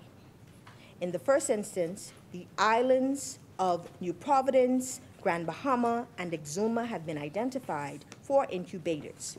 The second phase will include the islands of Cat Island, Abaco, Eleuthera, and Andros. I will speak specifically to the Innovate 242 incubator for Grand Bahama. In our Blueprint for Change, Grand Bahama, again, is designated as the home of innovation, and it presents an ideal platform to pilot innovative solutions for our country and beyond. Deputies. Yes, deputies. Huh? What do I call you? Mr. Speaker, Mr. Speaker, as indicated previously, the Royal Palm Resort on the Mall Drive, Freeport, has been identified as the home of the Innovate 242 incubator on Grand Bahama Island. The incubator will be twofold. It will serve as a creative business center to cater to entrepreneurs as a one-stop shop for business development from concept to launch. This incubator will also become home to many startups on Grand Bahama, providing the necessary resources and buffer as they begin to take flight. The incubator, which is spearheaded by the Tourism Development Corporation in collaboration with the Ministry for Grand Bahama, will include representation from organizations like Bahamas Development Bank, Small Business Development Center, Inland Revenue, Bahamas Invest, Licensing Department of GBPA, Invest Grand Bahama, the Bahamas Trade Commission, a creative producer, and a technology-based provider. In our Blueprint for Change, we pledge to create a plan for each island. The incubator will also house the Center for Sustainability to create an ecosystem for organizations, both international and local, that focus on research and development in innovation, climate change, sustainability, inclusiveness, and to converge and collaborate to create sustainable master plans for each island, with the capacity to expand to the rest of the region. Grand Bahama Island is a model for resiliency, adaptation, and mitigation that can be utilized for research and development for organizations around the world. As mentioned moments ago by the member for Carmichael, the Ministry of Housing and Urban Renewal has embraced an ambitious mission to build affordable homes on Grand Bahama Island in the very, very near future. This includes the 12 lots in Garden Villas area where properties are being acquired and buildings will shortly be demolished. The Blue Bean buildings, as we call them, in the Garden Villas area will become a 48-unit facility. The sales agreement is currently being finalized.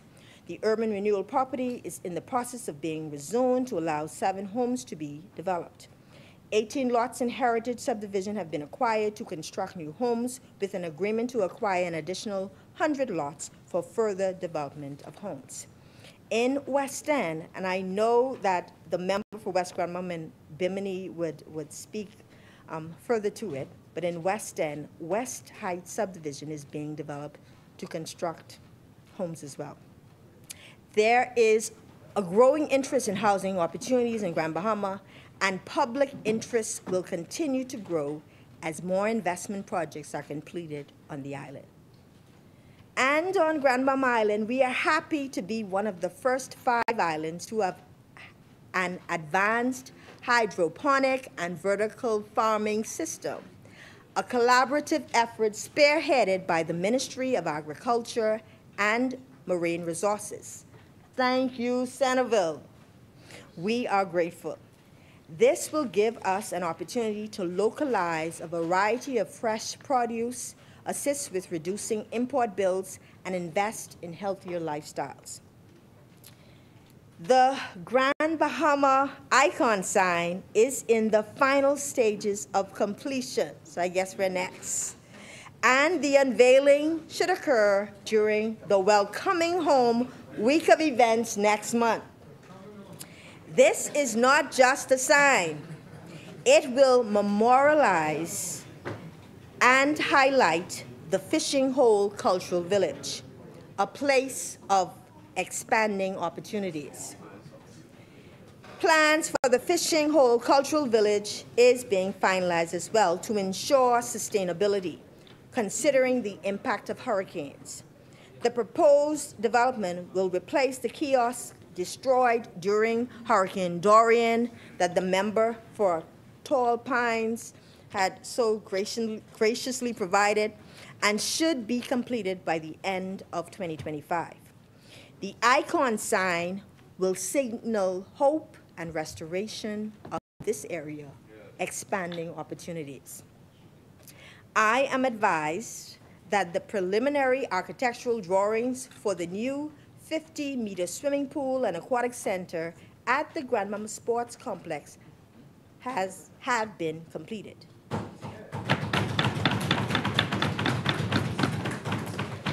The land clearing and geotechnical have also been completed, and I'm pleased that the groundbreaking is imminent.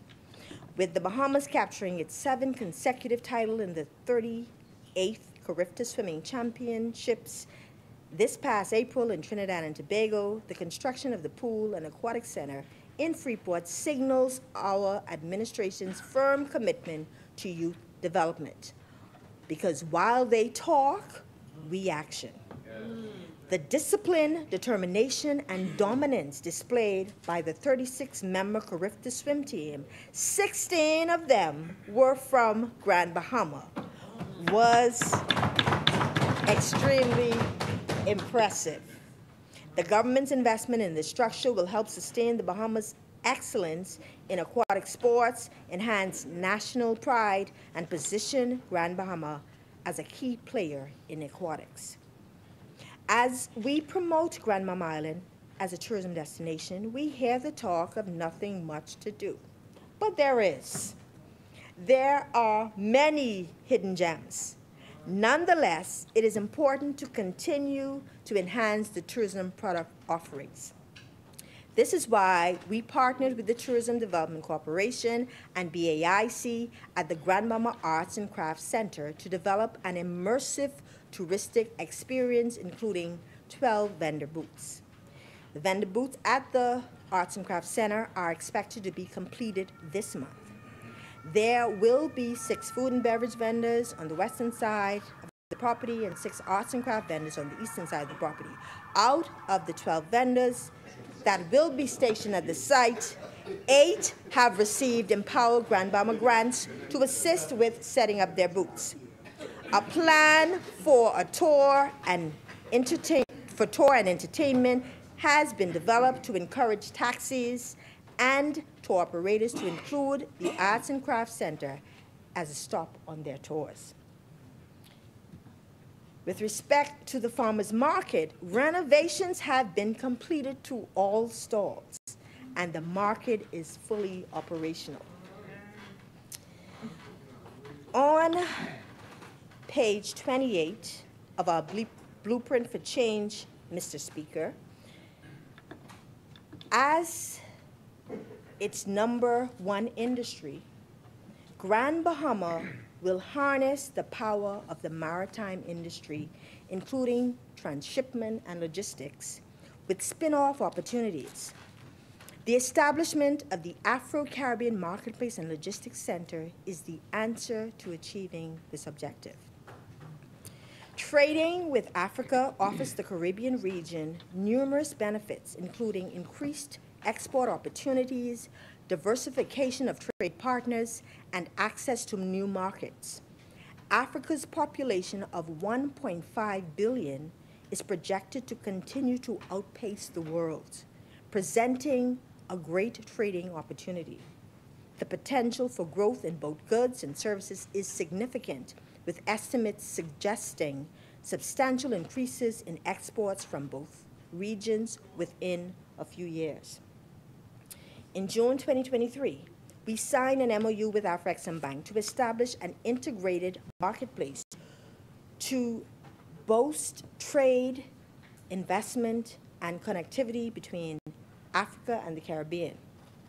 We later signed a project preparation facility in June of 2024 to begin the work, and we began the process of the acquisition of the Bazaar and Royal Oasis, which, of course, has its long history of multiple owners and city management-related issues, but we knew that this project could be the only way to kill 2 birds with 1 stone, create something special, and revitalize the area. What we are embarking on is a game changer. With trade as a hot-button issue in the world, with our major transshipment terminal, our proximity to the U.S., Grand Bahama being the gateway to the Caribbean, with the Caribbean considered as the 6th region of Africa, with the desire for cultural immersion, with the historical ties that bind us, with the ever-growing Africa market, with the 5 to 6 million visitors to soon visit our shores, with the need for diverse touristic attractions, with the taste of Africa and the Caribbean in one place, and with the opportunity to truly diversify our economy with tourism combined with trade.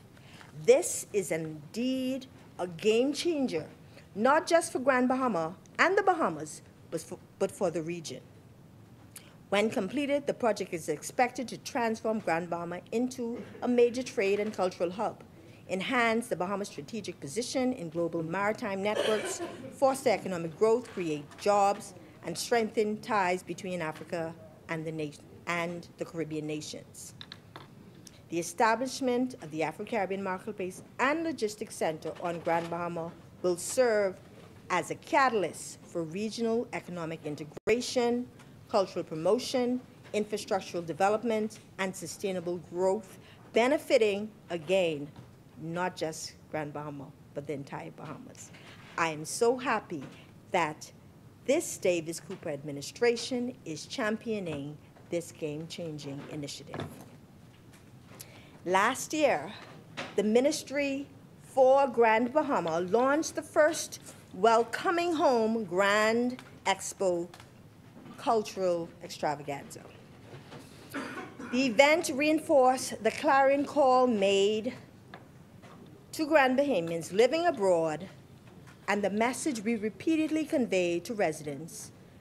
The island was recovering, significant developments were happening, and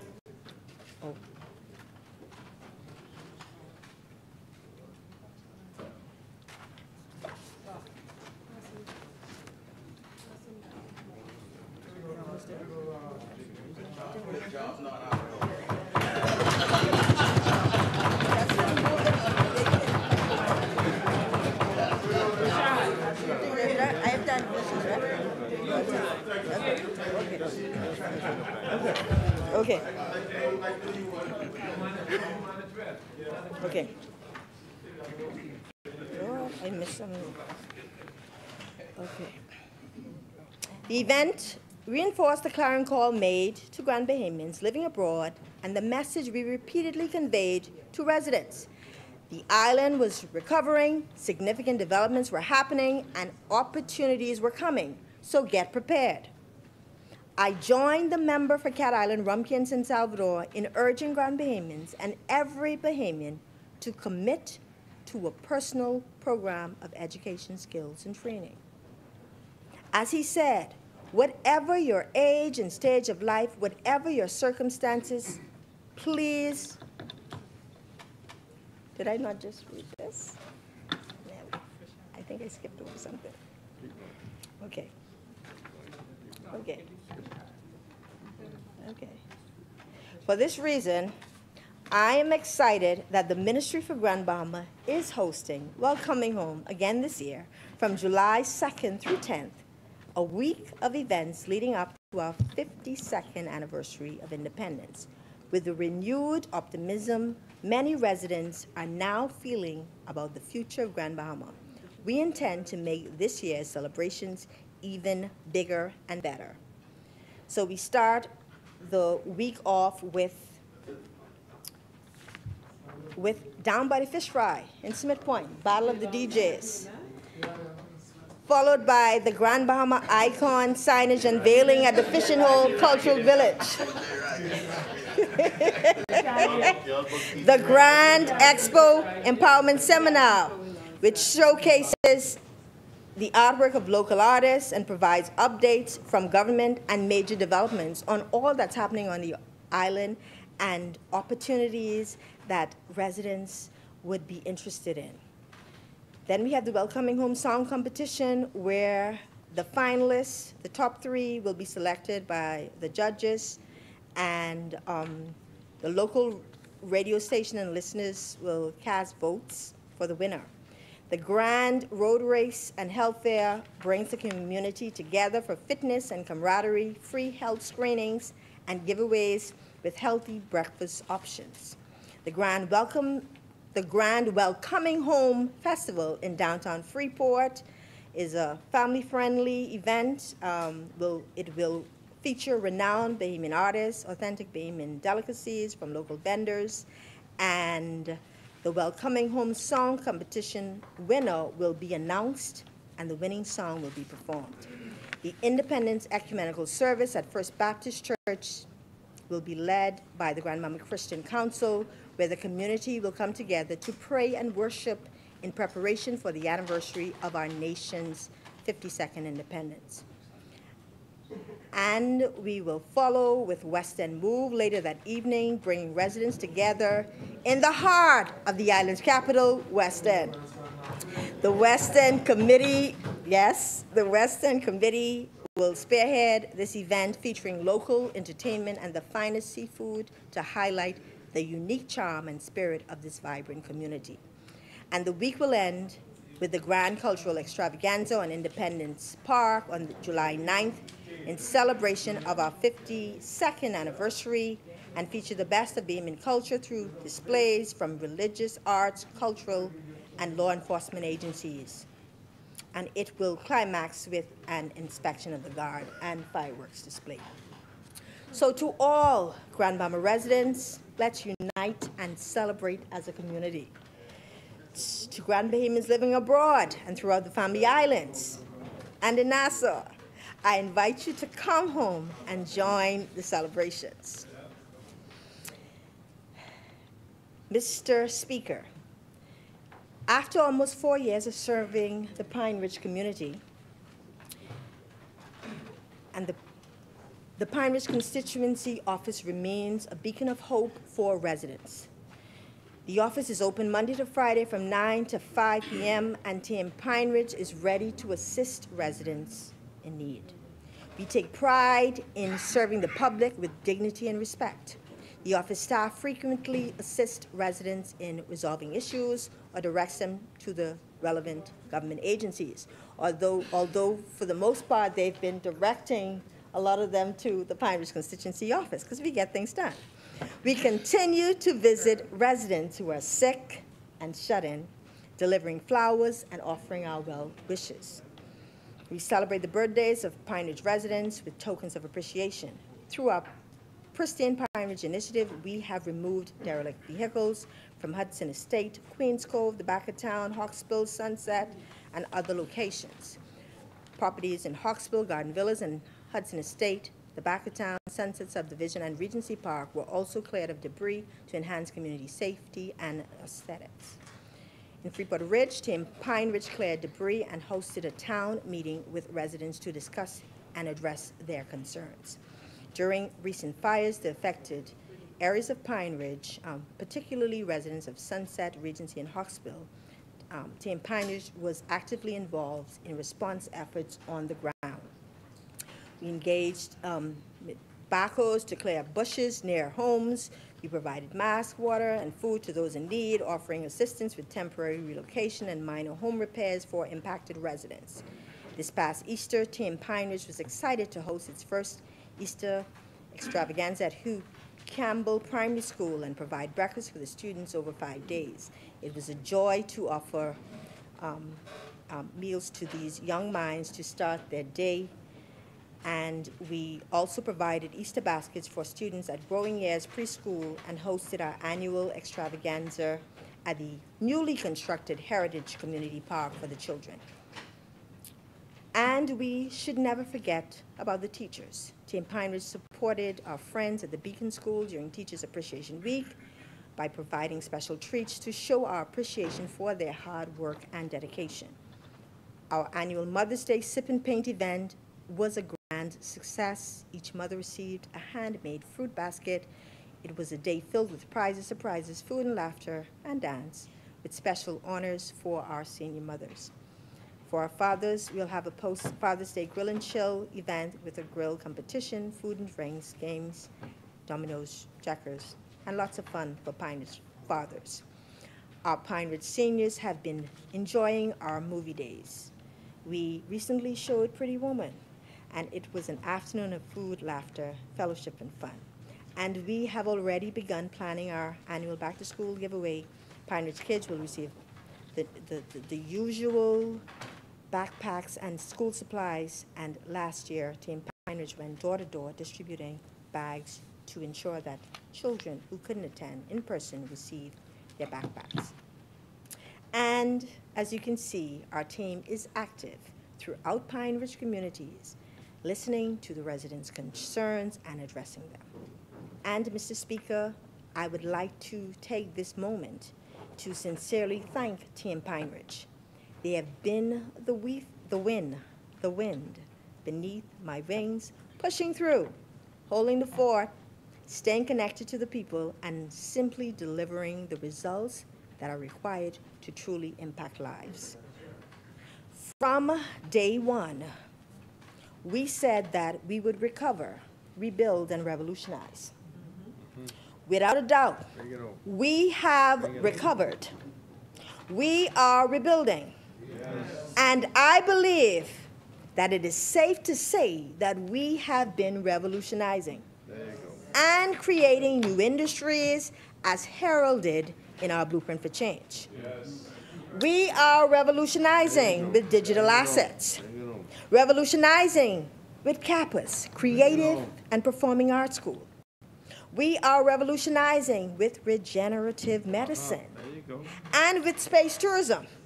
We are revolutionizing with land reform and with intellectual property legislation. We are revolutionizing with trade between Africa and energy reform. We are revolutionizing with the Tourism Development Corporation. In the words of our Prime Minister, in the Bahamas, we need big changes, not small ones. But I believe in our collective ability to solve our hardest challenges. As Bahamians, we have the talent, ingenuity, and determination required to lift people up and transform our country. I believe that we are heading in the right direction. We're working smart, even under the most difficult circumstances. And this has resulted in some remarkable achievements. And Deputy Speaker, as I close, with a focus on Grand Bahama, let us remember, in 2017, Grand Bahama gave the Free National Movement all 5 of its seats. In return, we got 5 years of silence. They couldn't even make it 5. 5 years of stagnation. 5 years. 5 years of shattered hopes. 5 years of nothingness. Then they gave us 5 ministers.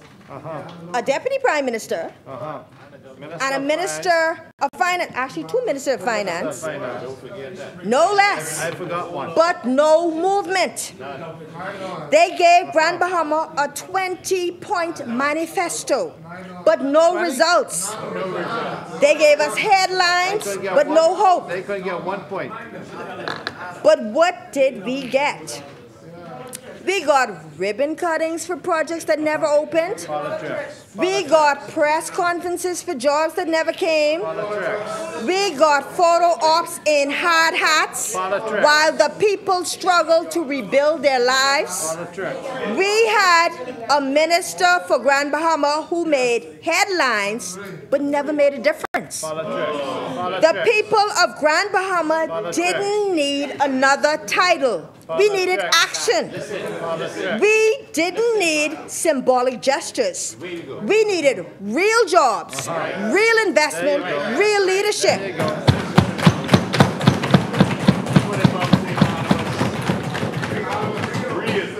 They promised to jumpstart the economy. Instead, they parked in neutral. They promised a new hospital. 4 years later, and not a brick was laid. They promised a technology hub, marine research, ecotourism, new industries, and we got dust, rot, and rust. They promised to move the Bahamas Maritime Authority. That's number 3. Oh, yeah. That's it. Empty promises. They promised to move the Bahamas Maritime Authority there to Grand Bahama. We waited, and we waited, and we waited. Remember Oban Energies? Still can't find that file. Still can't find that file. A $4 billion phantom. A $4 billion phantom. The fake and fraud. Remember the GIBC Digital Tech Hub? Remember Skyline Investments? $1 billion press release And that's all it ever was. Remember the Lucaya Hotel deal? Yeah. They paid $30 million more than the appraised value and allowed Hutchison to keep the insurance. And the furniture. The furniture too. And to go buy the furniture back. They said they were purchasing it to save jobs, but turned around and let the same people go. And still had to pay their severance instead of Hutchison. They are the ones who purchased the hotel against much protest. You did. And then came Dorian and the pandemic. So Dorian and the pandemic was after all of this. And the F&M vanished again. While our people were wading through floodwaters and grief, while cancer patients missed life-saving treatment because of lockdowns, while mothers and fathers were forced to split their families to just survive, their ministers were issuing emergency orders that locked down hardware stores but left luxury goods duty-free. We couldn't buy nails to fix our roofs, but they could import helicopter parts and caviar with lower duties. And still, the promises never came. Not before Dorian, not after, not ever. But today the winds have changed. Under the leadership of Prime Minister Philip Edward Grave Davis,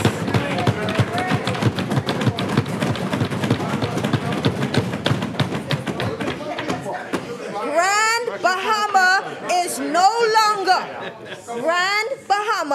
no longer on the margins of national development.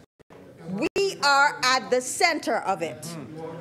The same island that was once forgotten has become a symbol of our national renewal. In just 4 years, this PLP administration has done more for Grand Bahama with 2 MPs than the F&M did in 5.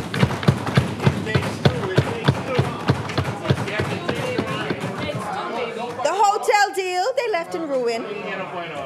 Re-rescued. The economy, they left to rot. We are rebuilding. Jobs are coming back. People are coming home. Hope is returning to a place they tried to erase. And this year's budget, this people's budget, builds on that momentum. It is not just a budget. It is a vision. It is not just a strategy. It is a commitment. A commitment to every Bahamian child who dreams of more. A commitment of every family who stayed when it was easier to leave. A commitment to every young person who wants to believe that success is possible.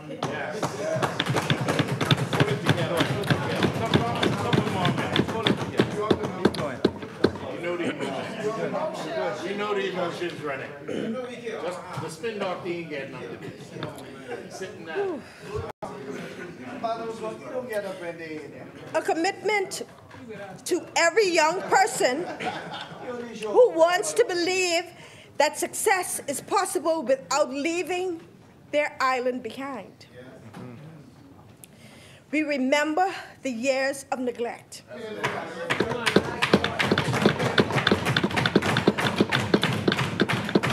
We remember what it felt like to be abandoned by our own government. We remember the broken promises, all 20 of them. We remember the headlines, and we remember the silence that always followed. And we will not go back. No.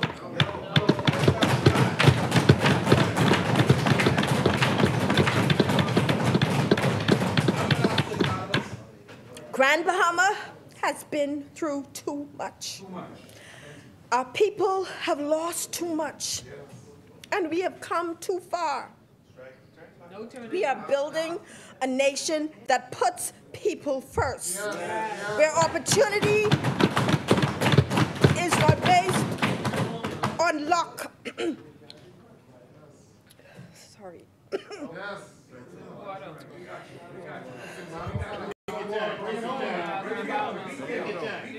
No turning back. We have plenty of time.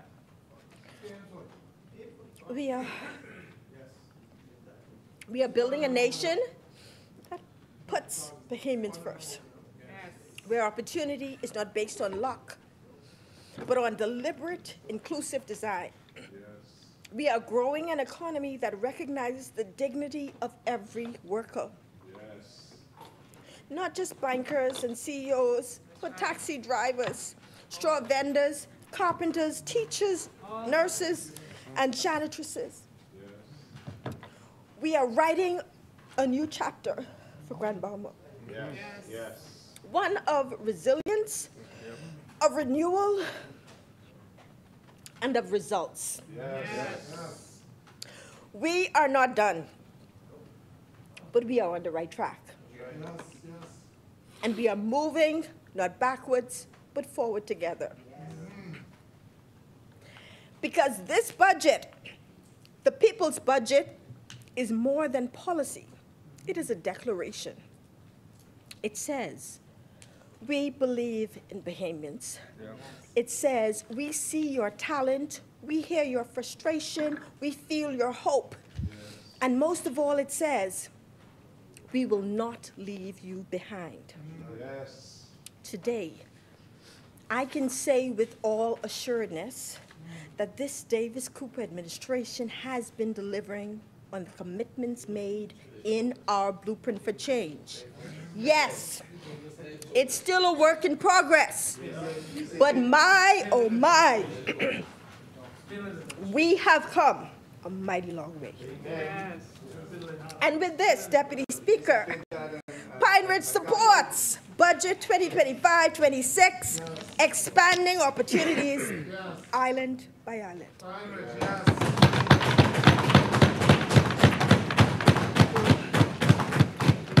May God bless Pine Ridge, and may he continue to bless the Commonwealth of the Bahamas. Pine Ridge rest.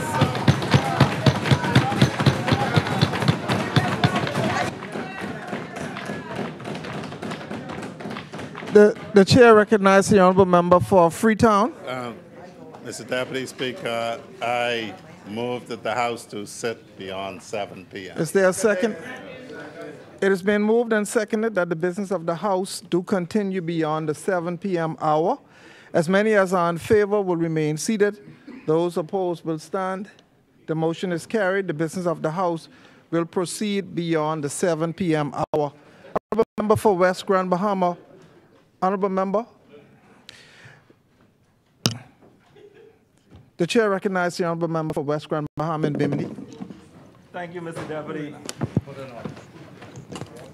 Passionate by the member for Pine Ridge. Not there just for show, but as a real concern, real compassion for the people for Grand Bahama.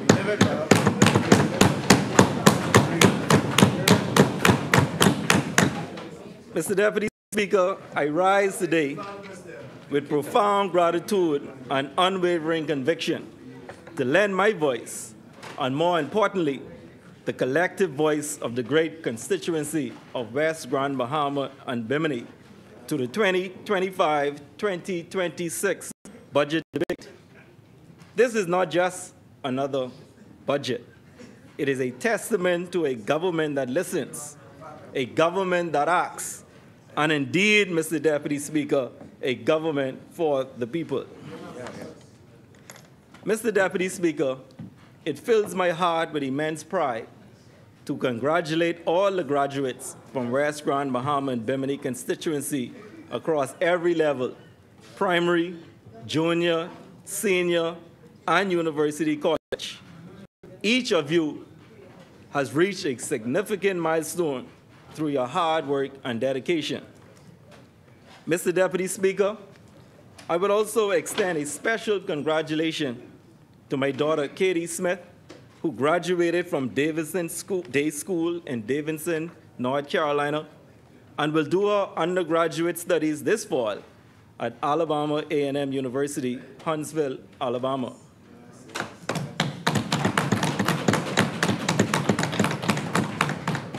Mr. Deputy Speaker, I sincerely apologize for not being able to attend ceremonies at Western Primary and Martintown Primary this morning, and will not be in attendance for Holmes Rock Primary and Lewis McDonald High School tomorrow. Please know that my thoughts were and are with you, celebrating your achievements from afar. Yes. However, I will be present at 8 Mile Rock High School ceremony tomorrow evening. I attended both awards and prize-giving ceremony at Bimini Primary School and Gateway Christian Academy last Friday in Bimini, and once again, congratulate them. Mr. Deputy Speaker, I'd also like to take a moment to acknowledge a very special person here today in the gallery, my beautiful wife, Tova.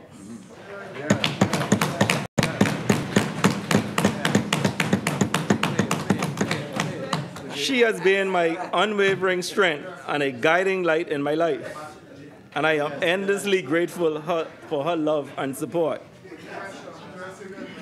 I too would like to acknowledge the presence of those beautiful people in the gallery from Grand Bahama.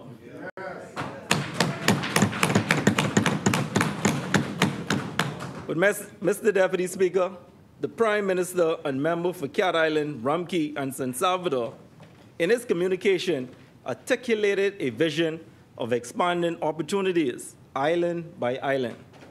This is not mere rhetoric. This is the lived reality we are building, brick by brick, policy by policy, in every corner of this Commonwealth. You know, when certain people were in power, call no name, carry no blame, as the young people would say, the people of West Grand Bahama and Bimini felt like they were an afterthought. We were offered crumbs while others feast on the promises of progress. Those days, Mr. Deputy Speaker, are unequivocally over.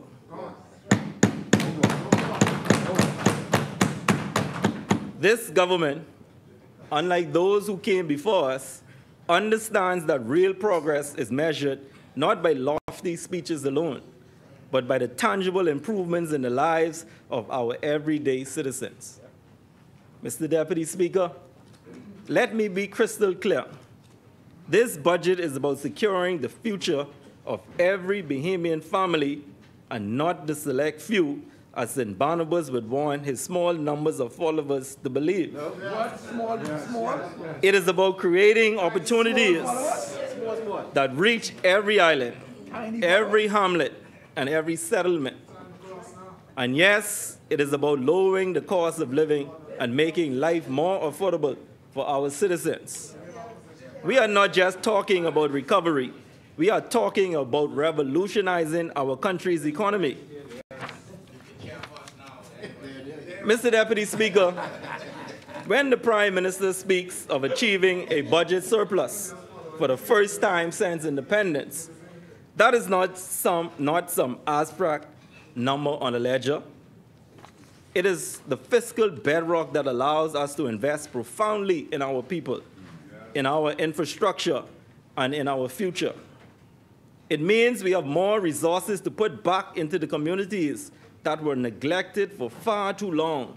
Communities like West Grand Bahama and Bimini, which for too long were starved of essential investment, while the opposition, as they are now, but the government then, sat idly by. Mr. Deputy Speaker, I hear the whispers. I read the headlines. The leader of the opposition and member for Marco City labeled this budget an unbalanced reality. He claims our surplus is a sad farce, a diabolically misleading illusion, surprising the contractors and nurses still waiting on payments. Mr. Deputy Speaker, let me inject some reality into this unbalanced rhetoric. The only unbalanced reality was the one they left us with, a country drowning in debt, crippled by mismanagement, and a legacy of neglected promises. Number 3, I think, on the board. Number 3.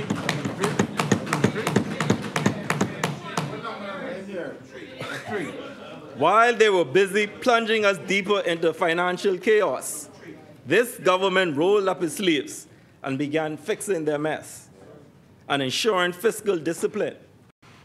Their PLP math never adds up job rings hollow when compared to their track record of fiscal fantasy. We are not just boasting, we are delivering a surplus that enables us to pay our way forward, unlike their borrow and spend mentality that left Bahamians burdened. They talk about unpaid contractors. We are cleaning up their backlog of broken promises and forgotten bills, systematically and responsibly, because that is what a government for the people does.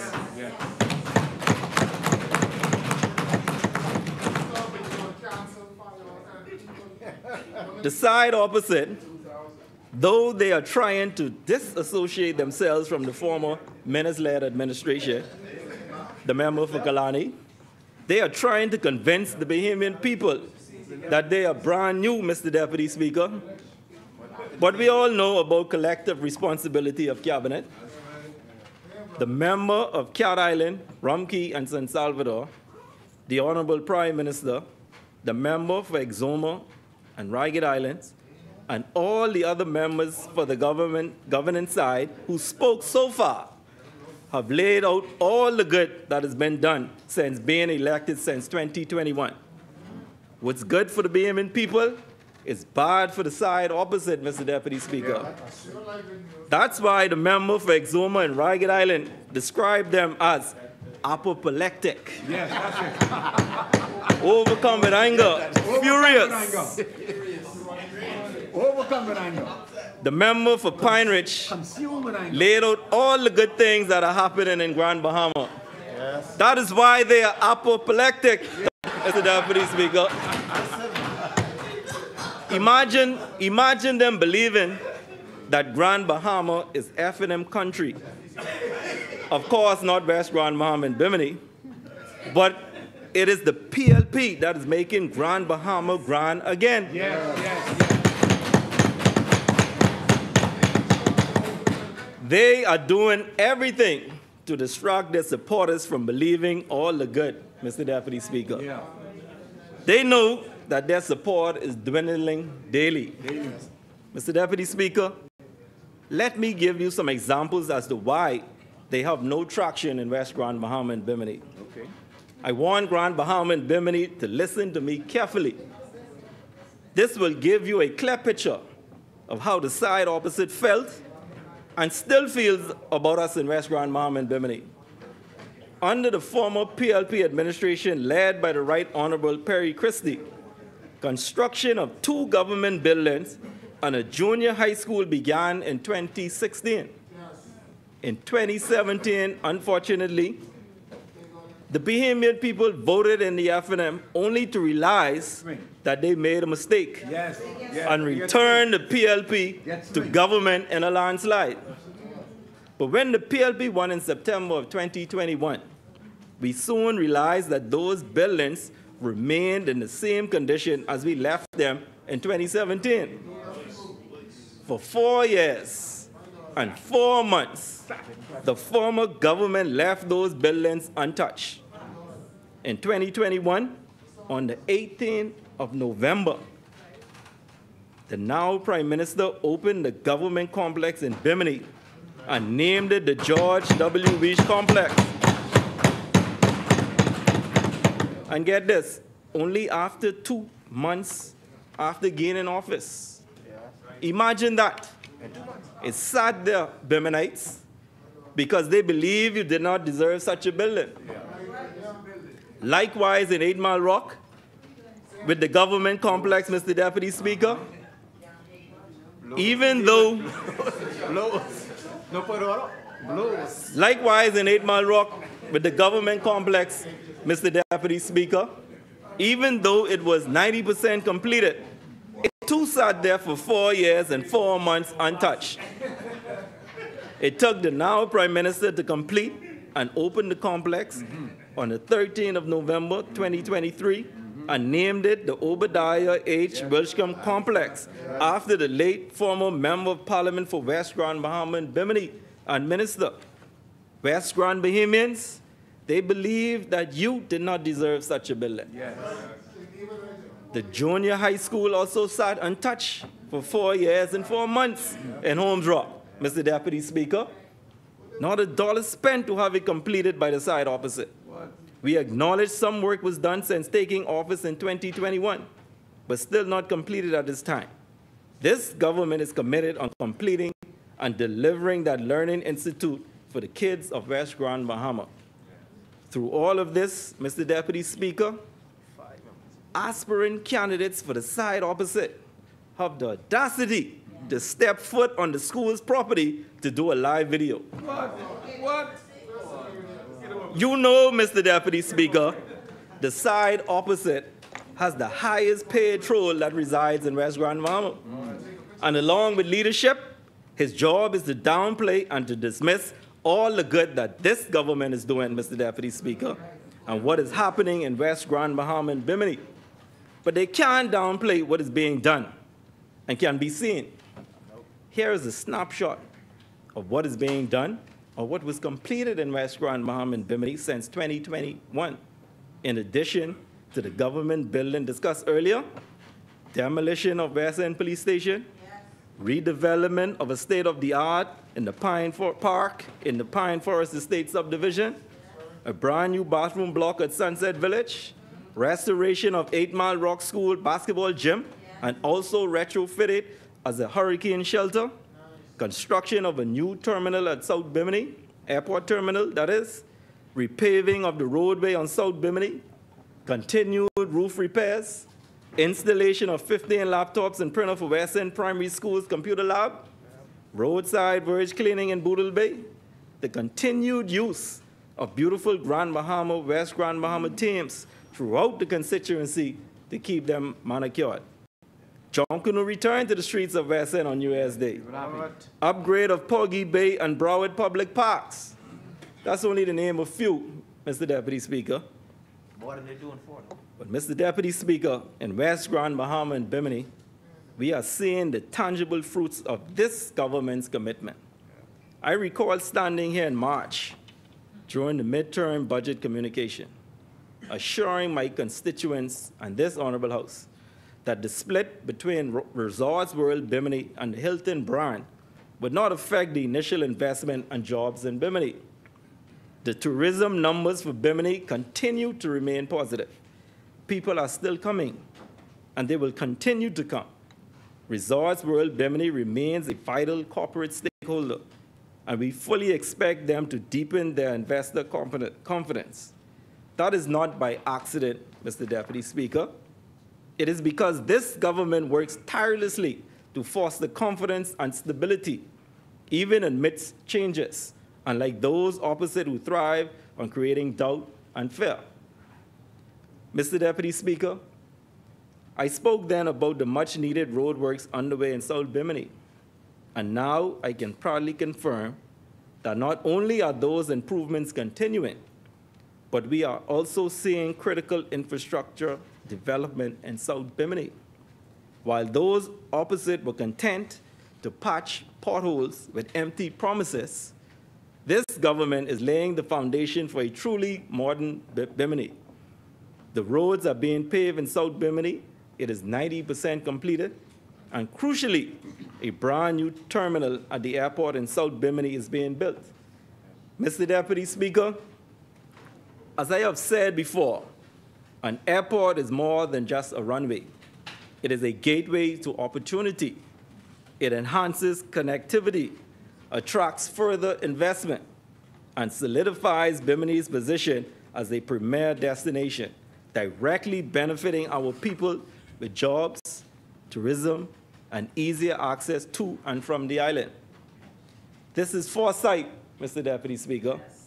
This is planning for prosperity, something the previous administration conspicuously lacked. Mr. Deputy Speaker, let's talk about the real on-the-ground impact. We are talking about our children, our future. This government believes that no child should go to school hungry. And that's why the school breakfast program in West Grand Bahama and Bimini is so critically important. Yes. A fed child is a focused child, yes, ready to learn, ready to thrive. This is an investment in human potential, a fundamental understanding that a nation's strength begins in its classrooms. Yes. Where was their commitment to our children's basic needs? They were too busy making excuses while this government is busy delivering. Mr. Deputy Speaker, and speaking of our youth, through the Ministry of Agriculture, we have secured 25 chicken layers for the 8 Mile Rock High School's egg program. Thank you, Senator Ville. This isn't just about eggs. It's about agricultural education, fostering self-sufficiency, and providing fresh, local produce right in our community. It's about teaching our students practical skills that will serve them for life, something their predecessors barely dreamed of. Furthermore, the computer lab at West End Primary School has been fully outfitted with 15 laptops and a printer. And I am personally proud to say that the 15 donated PCs will aid in that crucial initiative. This provides our children with the technological tools they need to compete in the 21st century. Access to technology is not a luxury, Mr. Deputy Speaker. It is a necessity for our children's future, and this government is making it a reality for West End. Mr. Deputy Speaker, this government understands the power of culture and community. We have proudly brought Junkanoo back to West End on New Year's Day with the assistance of the member for Garden Hills, the minister responsible for the Ministry of Youth, Sports, and Culture. This isn't just a parade. It's the heartbeat of our community, a vibrant celebration of our heritage, and a powerful symbol of revival. It brings our people together, fosters local talent, and injects much-needed vibrancy into our social fabric. While the previous administration seemed content to let our cultural traditions wane, this government actively invests in bringing our communities back to life, honoring our past whilst building our future. Mr. Deputy Speaker, consider the critical need for proper public amenities. We are making progress. We have partnered with the Ministry for Grand Bahama on the construction of a brand new bathroom block at Sunset Village. This is about dignity, Mr. Deputy Speaker, and providing essential facilities for our residents. These are the basic fundamental improvements that make a real difference in people's daily lives, the kind of things that were ignored for far too long by those who governed before us, preferring grand photo ops over genuine community development. Mr. Deputy Speaker, we are now in the hurricane season, and time and preparedness is paramount. The basketball gymnasium at the 8 Mile Rock High School is now restored and retrofitted to operate as a hurricane shelter, should the need arise. This is proactive governance, Mr. Deputy Speaker. This is ensuring the safety and security of our constituents, anticipating their needs before disaster strikes. While others might offer empty words about disaster preparedness, this government is investing in tangible, safe havens for our people because their safety is our priority, not just a talking point. Mr. Deputy Speaker, progress isn't just about building new. Sometimes it's about clearing the way for a better future. The old police station at West End has been demolished, making way for a new state-of-the-art complex, which will also include a fire station. While I cannot give a precise timeline for new construction today, let me assure this honorable House that active discussions are underway with stakeholders and concrete plans are being made for a new mooring facility that will better serve our community. This is a commitment to renewal, a removal of the remnants of neglect, and a clear signal that West End is moving forward, leaving behind the decrepit structures of the past, much like we are leaving behind the failed policies of the opposition. Yes. Furthermore, we are seeing the redevelopment of a state-of-the-art park in Pine Forest Estate subdivision. Another project under works that aspirants from the side opposite shamelessly step foot to criticize. I say to them, wait until the job is completed. Yep. And we are upgrading Porgy Bay and Broward Public Parks, partnering with Bimini's local council and OPAC. Mr. Deputy Speaker, the Prime Minister spoke of major new investments in infrastructure. This is not just a promise. It is a directive for constituencies like mine. We see the vision for a revamped power grid, for more reliable and affordable electricity. This is critical for Bimini, Mr. Deputy Speaker, an island paradise whose allure is only enhanced by stable, affordable energy. These are not just line items in a budget. These are lifelines for our communities, enabling growth, attracting investments, and ensuring that our people can thrive. We have also seen roadside verge cleaning in Boodle Bay and the continued use of beautiful Grand Bahama, West Grand Bahama teams throughout the constituency to keep manicured. I want to personally thank them for all the good work that they are doing. Mr. Deputy Speaker, let me be very direct. The audacity of those opposite to question every move while they presided over years of stagnation and unfilled promises in West Grand Bahama and Bimini is truly astounding. Yes. The member for Marco City dares to claim that under our watch, the burden on people got worse, that crime is up, and people don't feel safe. Let's be clear, Mr. Deputy Speaker. The true burden on Bahamians was the legacy of their governance, characterized by economic stagnation, record unemployment, and a palpable sense of hopelessness. While they stand here pointing fingers, this government has actively implemented measures like the Golden Yoke program that will drive down the cost of essential goods and investing heavily in national security initiatives that are making a difference on our streets.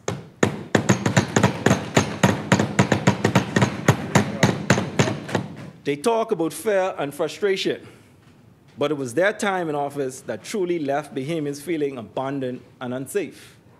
We are confronting these challenges head on, not running from them like they did. Mr. Deputy Speaker, look at Grand Bahama, the development of Celebration Key in East Grand Bahama. A private cruise destination is expected to welcome its first guests in the coming weeks. This project, Mr. Deputy Speaker, is one of the reasons the Grand Bahama economy is finally on the upswing.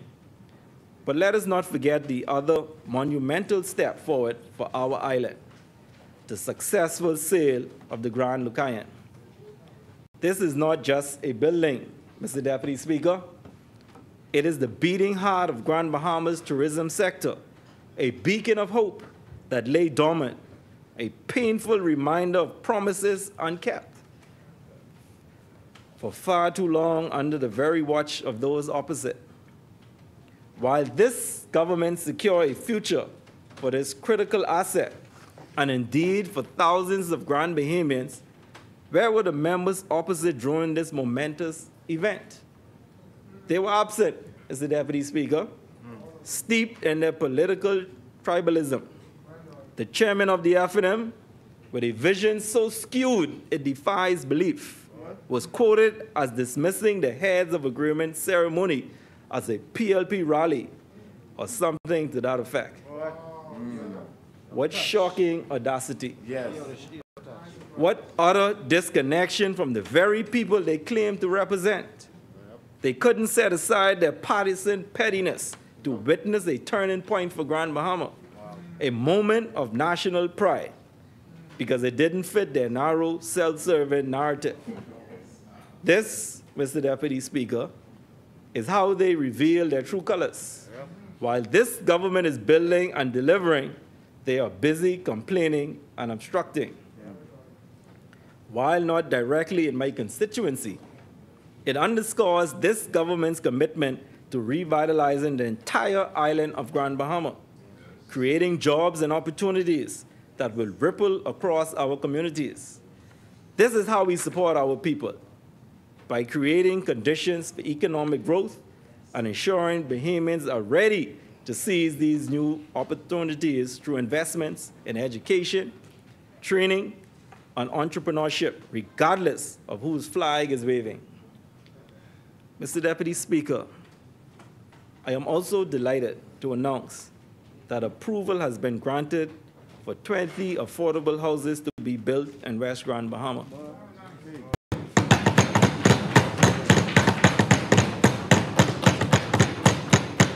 This is huge, Mr. Deputy Speaker. This is not just about building houses. It's about building homes, providing stability for families, fostering community pride, and giving our people a real stake in their future. This is a direct answer to the housing crisis that plagued our communities under the previous administration, who talked about home ownership but delivered little. This government is putting roofs over the heads of our deserving citizens, not just empty promises. Thank you, Carmichael.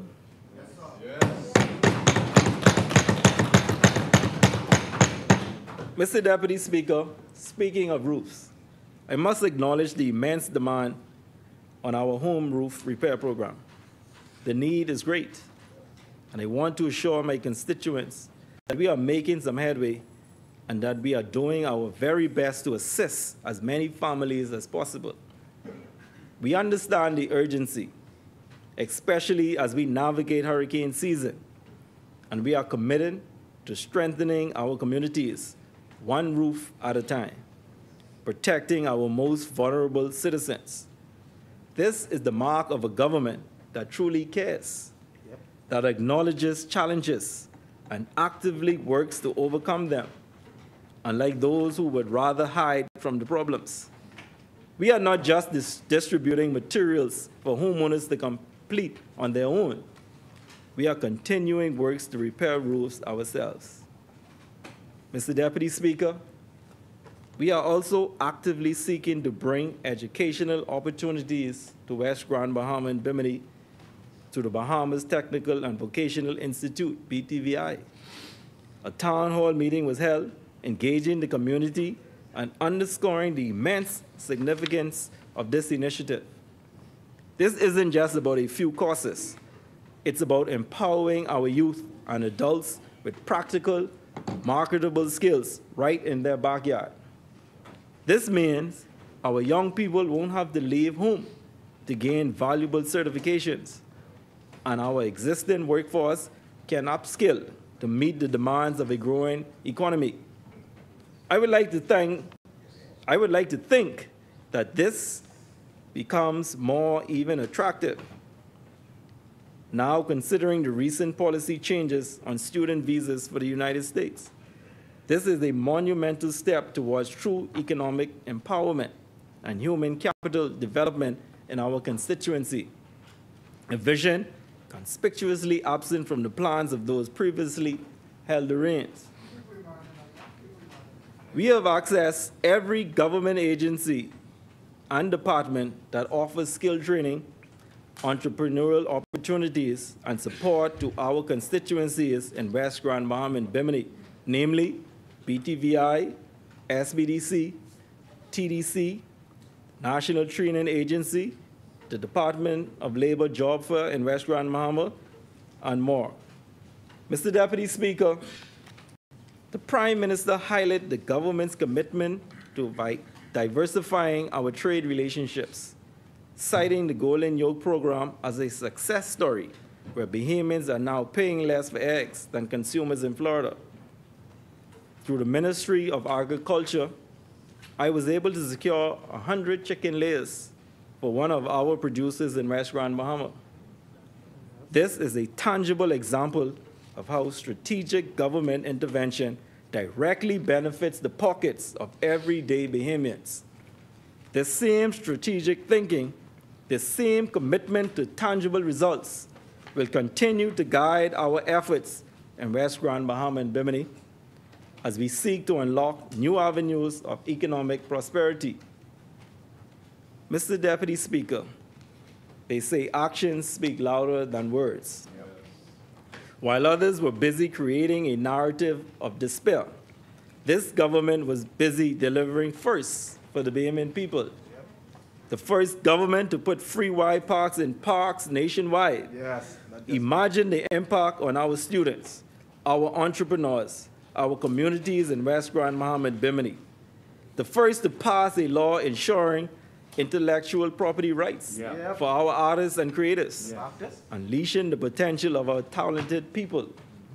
And yes, Mr. Deputy Speaker, the first government to meaningfully stand up to the Grand Bahama Port Authority, to insist that they carry out their obligations to the people and communities of Grand Bahama.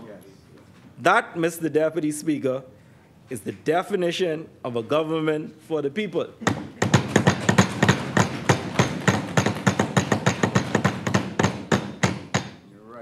But we can't stop there, Mr. Deputy. Next will be the Grand Bahama Power Company.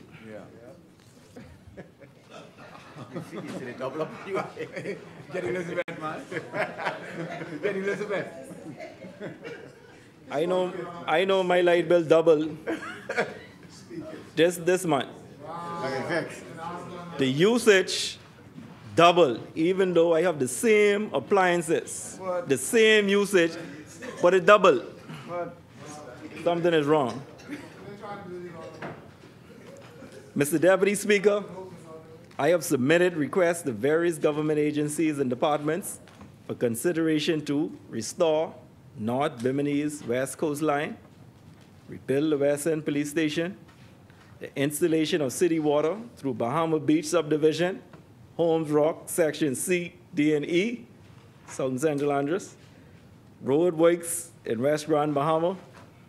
We also seek to restore the softball field in West End and the baseball field in Bimini. Mr. Deputy Speaker, though I have only served for some 19 months, that is less than 2 years, I am pleased with the direction we are heading in West Grand Bahama and Bimini. We have much to accomplish, but I am confident under the leadership of the member for Cat Island, Rumkey, and San Salvador and his cabinet. No matter how they downplay and deflect, Mr. Deputy Speaker, the people of West Grand Bahama and Bimini see and know who are with and for them. That is the PLP government, Mr. Deputy Speaker. Mr. Deputy Speaker, this budget is about building a country where every Bahamian, from the youngest student benefiting from free breakfasts to the seasoned entrepreneur receiving grants and support, can see their aspirations reflected in our national agenda. It is about closing the gap between our national potential and our national reality, one Bahamian at a time. This government understands that a rising tide lifts all boats. But it also understands that some boats need a bit more help, a stronger tow, and a clearer channel. We are building those channels.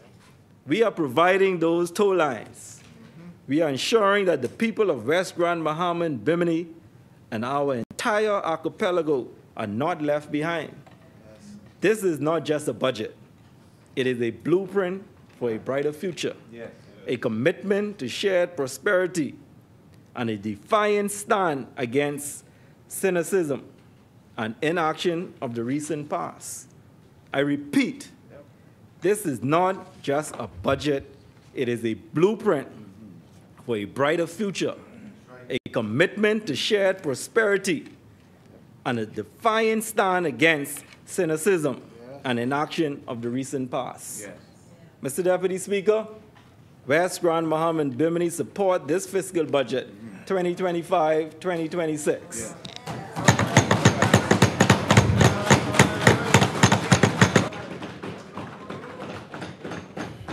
Thank you, Honourable Member. Order that the documents to lie on the table. I recognize the Honourable Member for South and Central Andros. Yes, thank you, Mr. Deputy. Mr. Deputy, I just want to read into the record a statement that responds to the member from St. Barnabas yesterday when he laid what he claimed were fees coming in the new budget from the Water and Sewage Corporation. Let me again clarify for the benefit of the Honorable House and the Bahamian people what I said and what I did not say. I stated clearly no increase in water tariffs and no fees imposed across the board on our customers. That statement is accurate, and I stand by it, Mr. Deputy. This government has not imposed higher costs on the people, and that remains true under the 2025-2026 budget. A budget, and I remind this House, that does not come into effect until July the 1st. We are still in June, Mr. Deputy. The budgetary measures that were announced, including our commitment to the new tariffs or tax increases, are forward-looking, and we stand by them. But, Mr. Deputy Speaker, here's where the inconsistency of the opposition becomes clear. When we presented the budget and laid out a disciplined fiscal path toward a projected surplus, the opposition rushed to criticize us for being too focused on the future. Order, members. They said we were talking about projections and possibilities, not current realities. Yet now, when I speak directly about a future commitment that in the upcoming budget cycle there will be no increase in tariffs or general fees, suddenly the member for St. Barnabas wants to call it misleading. They cannot have it both ways, Mr. Deputy. You cannot say a government is too future-focused on one hand and then they attack the same government for making future commitments on the other. That kind of double talk does not serve the public interest. It only serves confusion. Now let me once again clarify the facts, because the Bahamian people deserve clarity, not chaos. What the member for St. Barnabas is attempting to do is conflate two very different things. A tariff is the rate per gallon that every customer pays for their water. A service fee is applied only when a customer initiates a specific request. The adjustments the opposition reference are not tariffs. Order, members. They are not new universal charges. They are service requests. And I emphasize the word request. These 25 fees that he laid, 8% was increased on May the 1st, 2025. That date, for the clarification of St. Barnabas, comes before July the 1st, which includes this budget period that we're talking about now. Mr. Deputy Speaker, these updated service requests, as I said, came into effect May the 1st. Members. This update reflects the actual costs of delivering these services, some of which have not been renewed in over a decade. So let me also state for the record, there is no fee for receiving a smart meter. There is no charge for switching to monthly billings, and there is no hidden or automatic cost added to a customer's monthly bill. What we said, we would modernize the corporation, not monetize the customer, and we are doing just that. We're giving Bahamians more tools to manage their usage, track their consumption, and avoid surprise bills. So, Mr. Deputy, while the opposition and the deputy from St. Barnabas tries to manufacture outrage, let us remain anchored in the facts.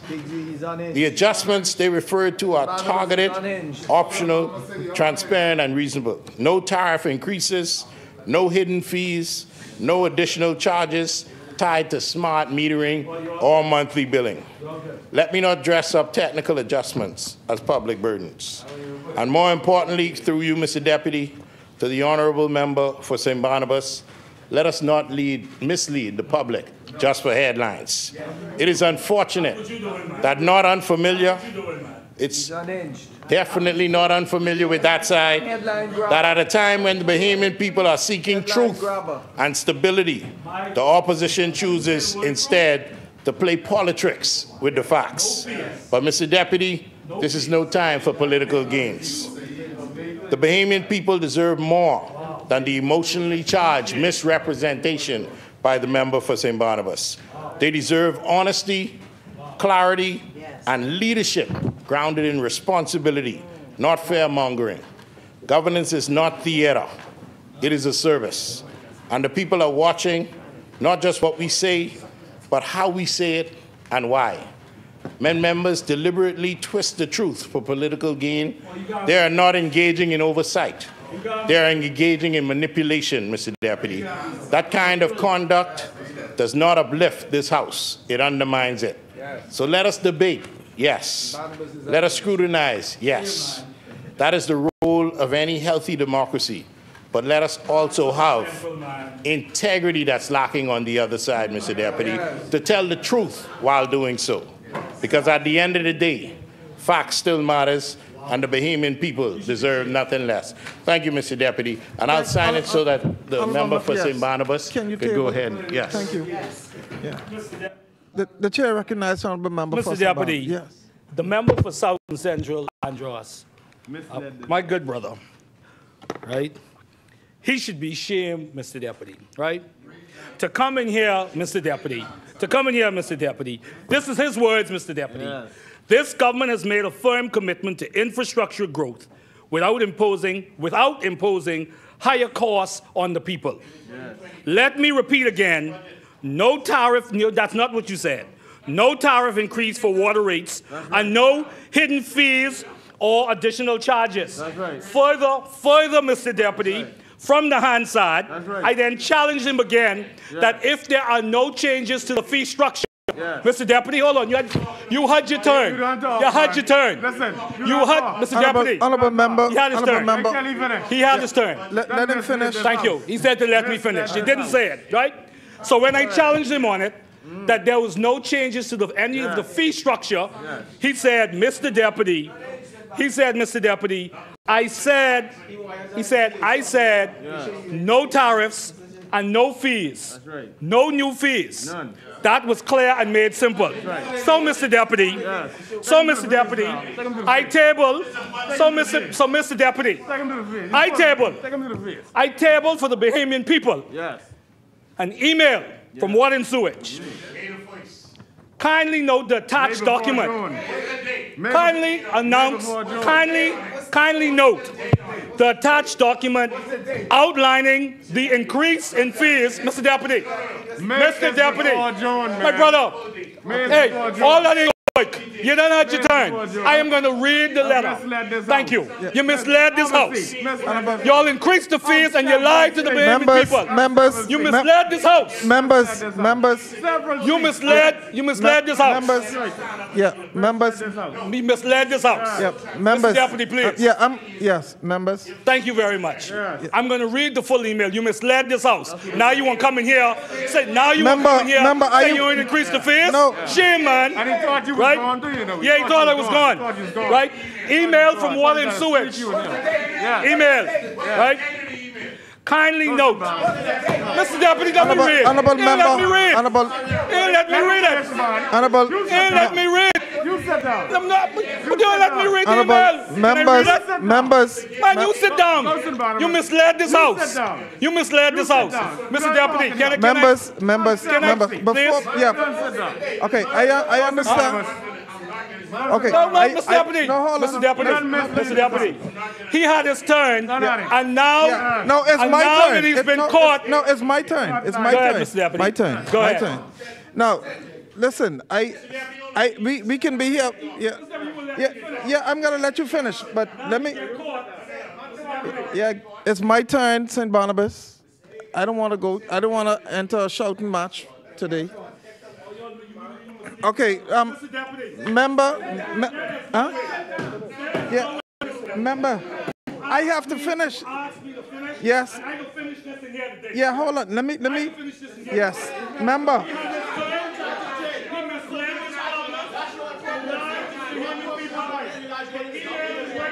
Member. But yes, you're going to table the document.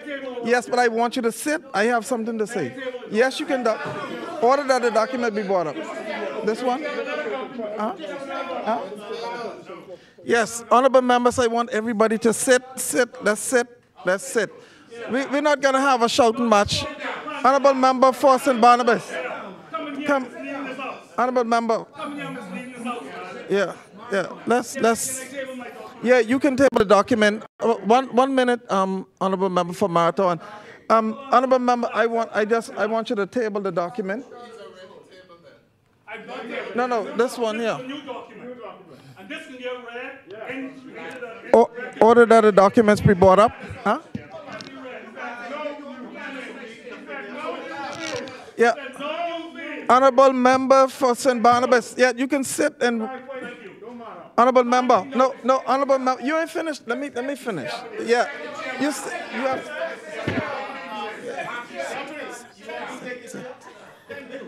Listen.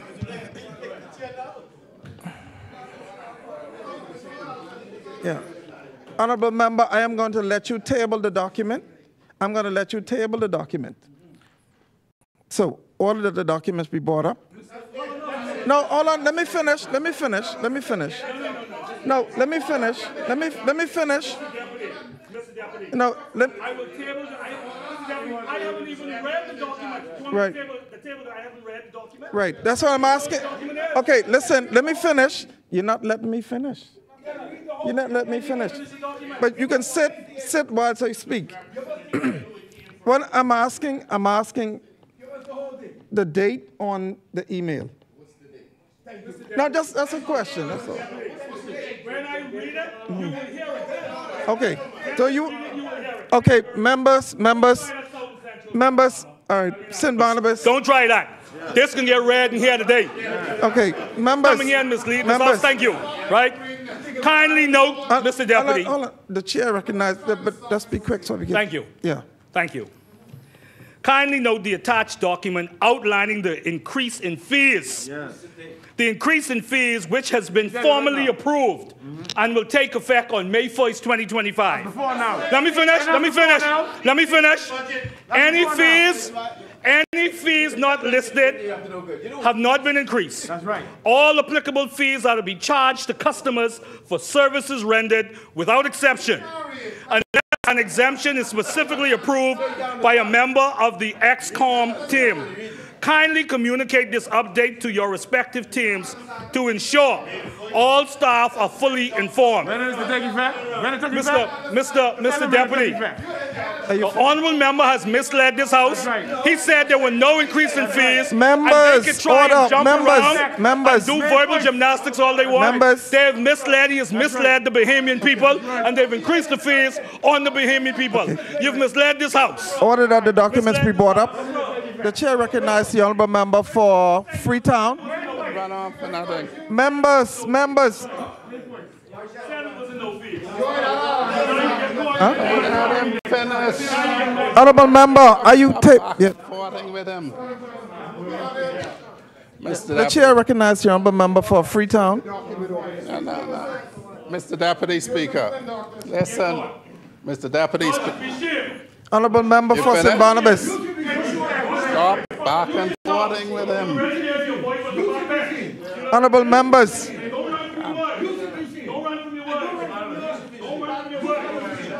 Stop backward and forwarding with him. I don't know. That's lead. He's signing it. Parliamentary. Just let this out. Good God. Good God. Order that the documents to lie on the table. Mr. Deputy Speaker. Mr. Deputy. Members, order. Members, the chair recognizes the honorable member for Freetown. Mr. Deputy Speaker, that is a classic case of politics. Only it has a cost in this house, and the cost in this house, Mr. Deputy Speaker, is this. St. Barnabas has members from St. Barnabas. St. Barnabas has said something that if he cannot prove it, and the proof is simply in looking at two documents, the Hansard, which if it discloses that South and Central Andrews was speaking about the budget. He didn't say nothing about no budget. He said no fear. He said no fear. Don't engage with him, man. Let's leave him. Members. Mr. Deputy Speaker. Stop running on with him. Yeah. Order, members. Mr. Deputy Speaker. I asked a specific question. And he Stop running on with him. Honorable members for St. Barnabas and Long Island, I gave you a chance to speak. Now let's Freetown has the floor.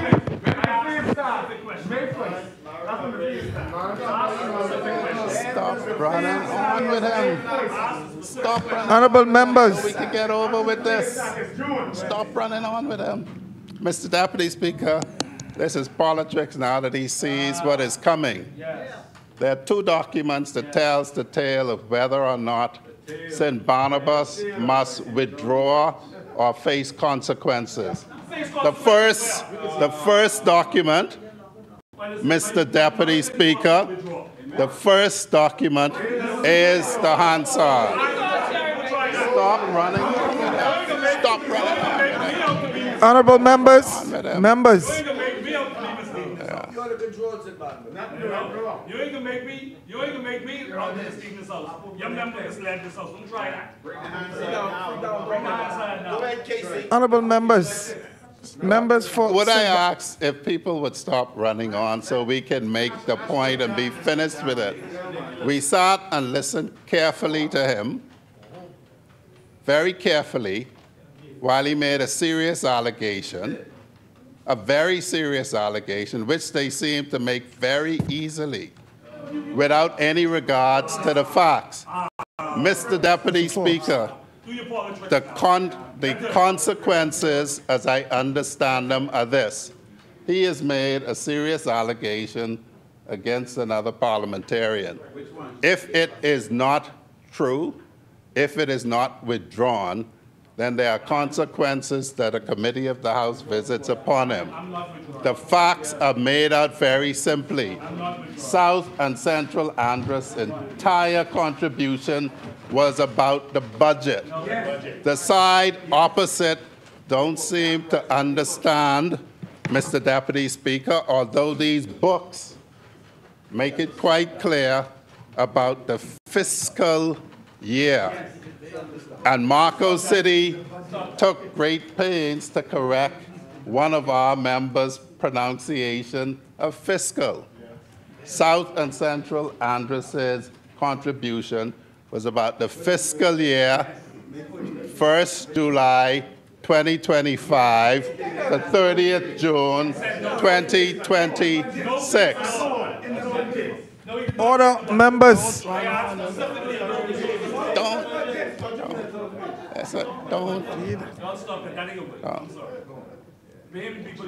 He can continue to make this fluster and bluster, and we should leave him alone to make his fluster and bluster because the point will be made. And the point is that the entire contribution in the Hansard is about the fiscal year, 1st July 2025 to the 30th of June 2026. Now, Mr. Deputy Speaker, he has tabled a document yesterday which we viewed. He's tabled a document today that he has read that doesn't relate at all to any increases for the fiscal year beginning the 1st of July 2025. Mr. Deputy, he was not asking about the fiscal year. Now, Mr. Deputy Speaker. We're only debating the budget. What are you talking Stop running. Yeah. Honorable members. Stop running on with him. Was asked of the member. Stop running on with him. Yeah. And Mr. Deputy Speaker, what I would suggest is the efficient way to deal with this is that the Hansard is available. His 2 documents are available. We can move on to Marathon if they are not reconciled. Tomorrow, we can show them the consequences of politics. Thank you, Honorable Member. The Chair recognizes the Honorable Member for Marathon. When you say amen to the end, we can say it to the beginning and the end. Amen. Deputy Speaker, I rise on behalf of the great constituents of Marathon, whom I represent with my whole heart, my mind, my soul, and in the beauty of holiness. Deputy Speaker, let me start off by giving thanks to our Lord and Savior, Jesus Christ, for not only allowing me the opportunity to make it through almost 4 years of service to the people of Marathon, and by extension, to the people of the Bahamas. I am extremely thankful and grateful to our Prime Minister for allowing me to serve in his cabinet and to serve as the Minister of State for Housing and Urban Renewal. And I really thank the Prime Minister for giving me the opportunity to work alongside with Minister Bell. You know, the Bible says that iron sharpen iron.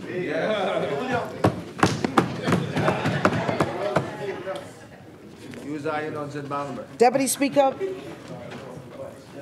I would first like to congratulate my daughter for graduating from high school. Yes. So congratulations to Adrielle.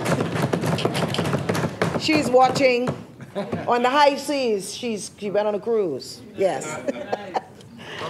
And so, yeah. Also, Mr. Deputy, before I go into the budget debate,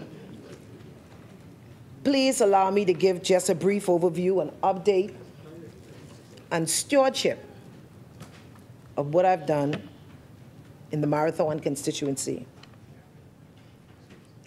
But before doing so, Mr. Deputy, I would want to recognize some persons in the gallery who here, you normally, if they come at this time and sit at this time, you know they really support the PLP. Not just me, the PLP.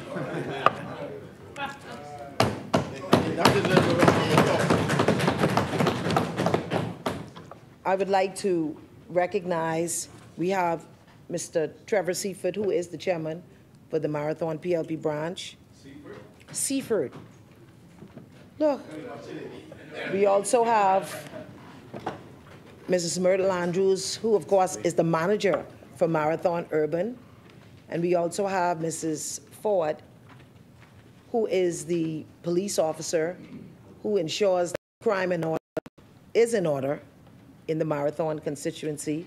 And of course, alongside with the Wilford Police Station and other support team. We also have, I'm happy to see, Mrs. Celebrity, Tanya Sastry. She's from Urban Renewal, of course. And of course, we have Mrs. Lily Mae Lonely, who's our Deputy Director. Good to see you, Ms. Lonely. Thank you so much. And of course, we have Mr. Calvin Brown. Mr. Brown, wave your hand. Everybody know Calvin Brown. Mr. Brown is a consultant in Urban Renewal. And we have Mr. Willie Moss. He's a stalwart. Look at Mr. Willie Moss. He's dressed and clad down in the bright colors, the right colors. And his wife, thank you so much. And of course, we have Pastor Ann Higgins. We thank you so much, Ms. Higgins, for being here. You know, Ms. Higgins does a lot of community work. Mostly it's with urban and with any community who wants a service. Her and her husband offers free services. We have Mrs. Jeanette Horton, who is my assistant. Thank you so much, Jeanette, for being here. And first of all, Mr. Deputy, I am so grateful for the love and hospitality extended to me by the residents of Marathon and some of our seniors who are here. Please wave. Our Senior Citizens Association that we talked about, like Mr. Bell talked about it, is very productive, energetic. Thank you so much. Wave your hand. Thank you so much for being here. Julie, Storr. Deputy Speaker, Marathon constituency, I would say, had a very active 3.5 years. And I give God thanks for giving me the opportunity to carry out so much activities that help shape and redirect the lives of many in Marathon. I thank God, of course, for my team, for every event held. They kept the engine running and things going. And it would not be fair for me to take the credit. It was certainly a team effort.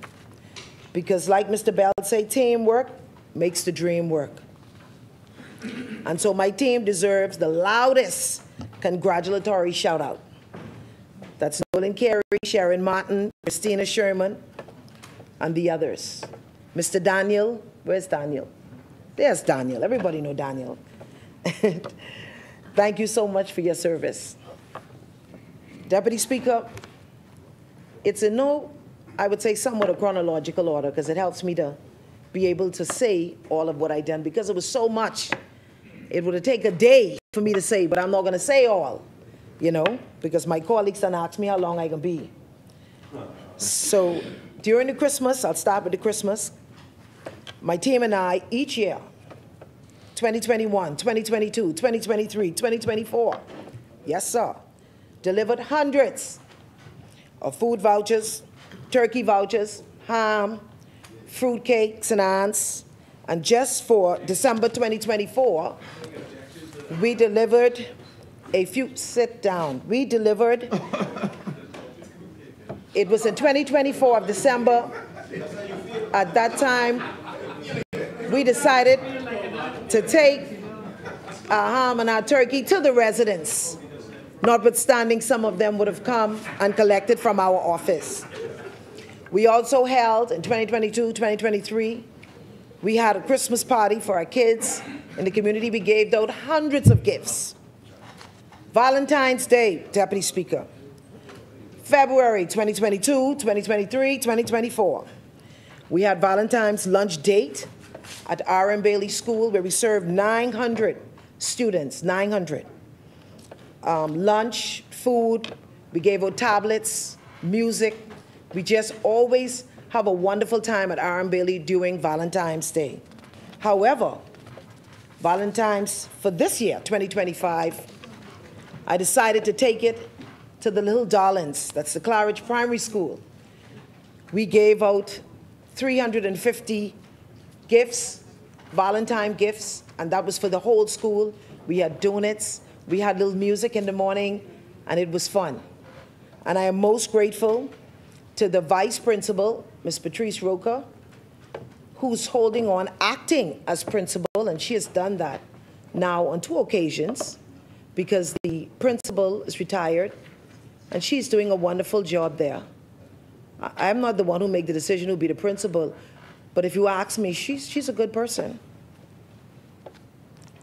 And of course, our Easter distribution, Deputy Speaker, in April 2022 and 23, my team and I, we walked door to door, and we gave out Easter baskets, ensuring that every child, boy and girl, got one. It took us about a week or 2 to do it, but it's always worth it. Mother's Day, 2022, 2023, 24, and 25. We gave out our Mother's Day's gifts, door to door, we distribute, because we want to ensure that our mothers, and not only is this an opportunity for us to give out gifts, this is an opportunity for us to touch them and talk to them, and we find out concerns all at the same time. And so I'm grateful for that opportunity. Father's Day. We entered homes 22, 23, 24, 25, and it's going on even now until Saturday. We're giving out Father's Day gifts, so our fathers get to enjoy it. And of course, I got Father's Day gift for all my male colleagues, but this morning, you'll get it tomorrow. It's in the car. Thank you. Yeah. We have back to school, Deputy Speaker. My team and I, we started a tradition of hosting like a back to school giveaway. We know for some it's convenient if you have a back to school on the park and the kids get to, eat popcorn and play. But we found out that a lot of kids would have gotten left out. And they would say that I didn't get no bag, and you would find this out months later. So what did we do? We took to the streets. We went door to door, and we gave out school bags, geometry sets, books, the works. And just this last year, we extended it. We gave out uniforms, we gave out underclothes, and that was for primary school and preschool. And so we look forward to an even better and an extended giveaway this back to school. And of course, Mr. Deputy, a summer camp we held, and normally we hold this in conjunction with urban renewal, 2022, 23, 24. So our summer camp was held normally at the Claridge Primary School from 9 to 1. And so, but I'll get to that. I want to advise, of course, the Marathon residents that July 7th, Urban Renewal will be launching and having the opening of its summer camp. And so for Marathon, it'll be held at the Claridge Primary School from 9 to 1. And last year, we were able to have the opportunity to do the steel pan band, and we did the camp with that. And so that went very well. Deputy Speaker, we're still on the matter of Marathon, the repairing of roofs. A goodly number of roofs were repaired, and residents can attest to this. And of course, I'm cognizant of the fact that we still have some way to go. But of course, with the great announcement from our Honorable Minister, Keith Bell, the great member for Carmichael, he says that the money is on the way. I believe him, and of course, I trust him and the Prime Minister, because they say what they mean, and they mean what they say. Deputy Speaker, we have consistently, at the constituency office and our team, in walking door to door and walking in the community, we find jobs for individuals, plenty of jobs, government and private jobs. Individuals in Marathon can say that our unemployment rate, I'm sure, is down. It's lower than how I met it. Let me say that. Deputy Speaker, in May 2025, I hosted a Marathon Youth Caucus at the Breezes Super Club, and it was open for students, or I should say youths, between the ages of 18 and 30, but we also had persons from 16 that was there. We had over 200 participants. That was so good. However, that event was hosted to provide a platform to prepare the young persons for the job market and to present them with opportunities offered by the Bahamas Baptist University, BTVI, and BAMSI. It was just mind-blowing. And at this event, the attendees were taken through a roadmap to success. And this was done by our powerful presenters, and I'm very thankful to her, and I would like to thank her, Dr. Marissa Mason-Smith. She's known as one of the consultants for human resource, and she took them through a journey of what a good resume looks like. And of course, she gave them tips on how you should dress, what you should say, what you should do, going on an interview. And of course, I would like to thank the National Training Agency. That's Ms. Marcella Agata Marcel. She sent her representatives there.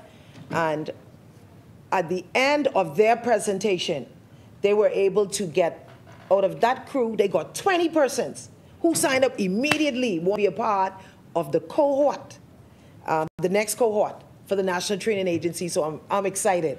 And that is the agency that ensure that our young persons or persons seeking a job be trained so that they become employable.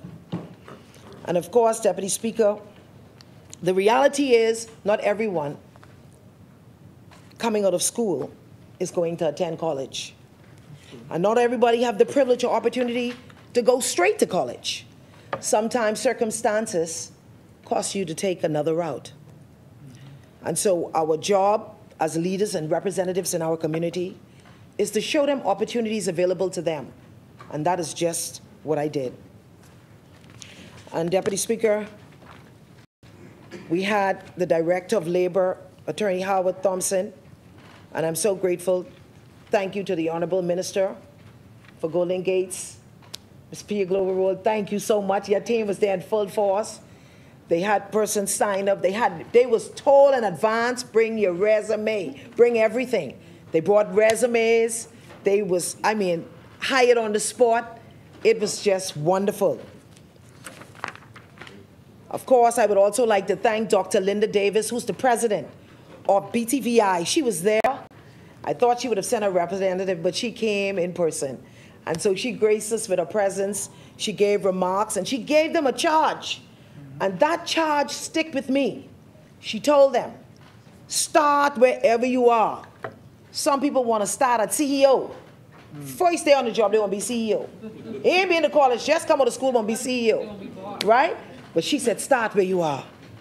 And so I'm also grateful to Dr. Theresa Smith, the president of the Bahamas Baptist University College, and her representatives who presented, showing the youths opportunities of how they can enroll in the university and scholarships that are available to them.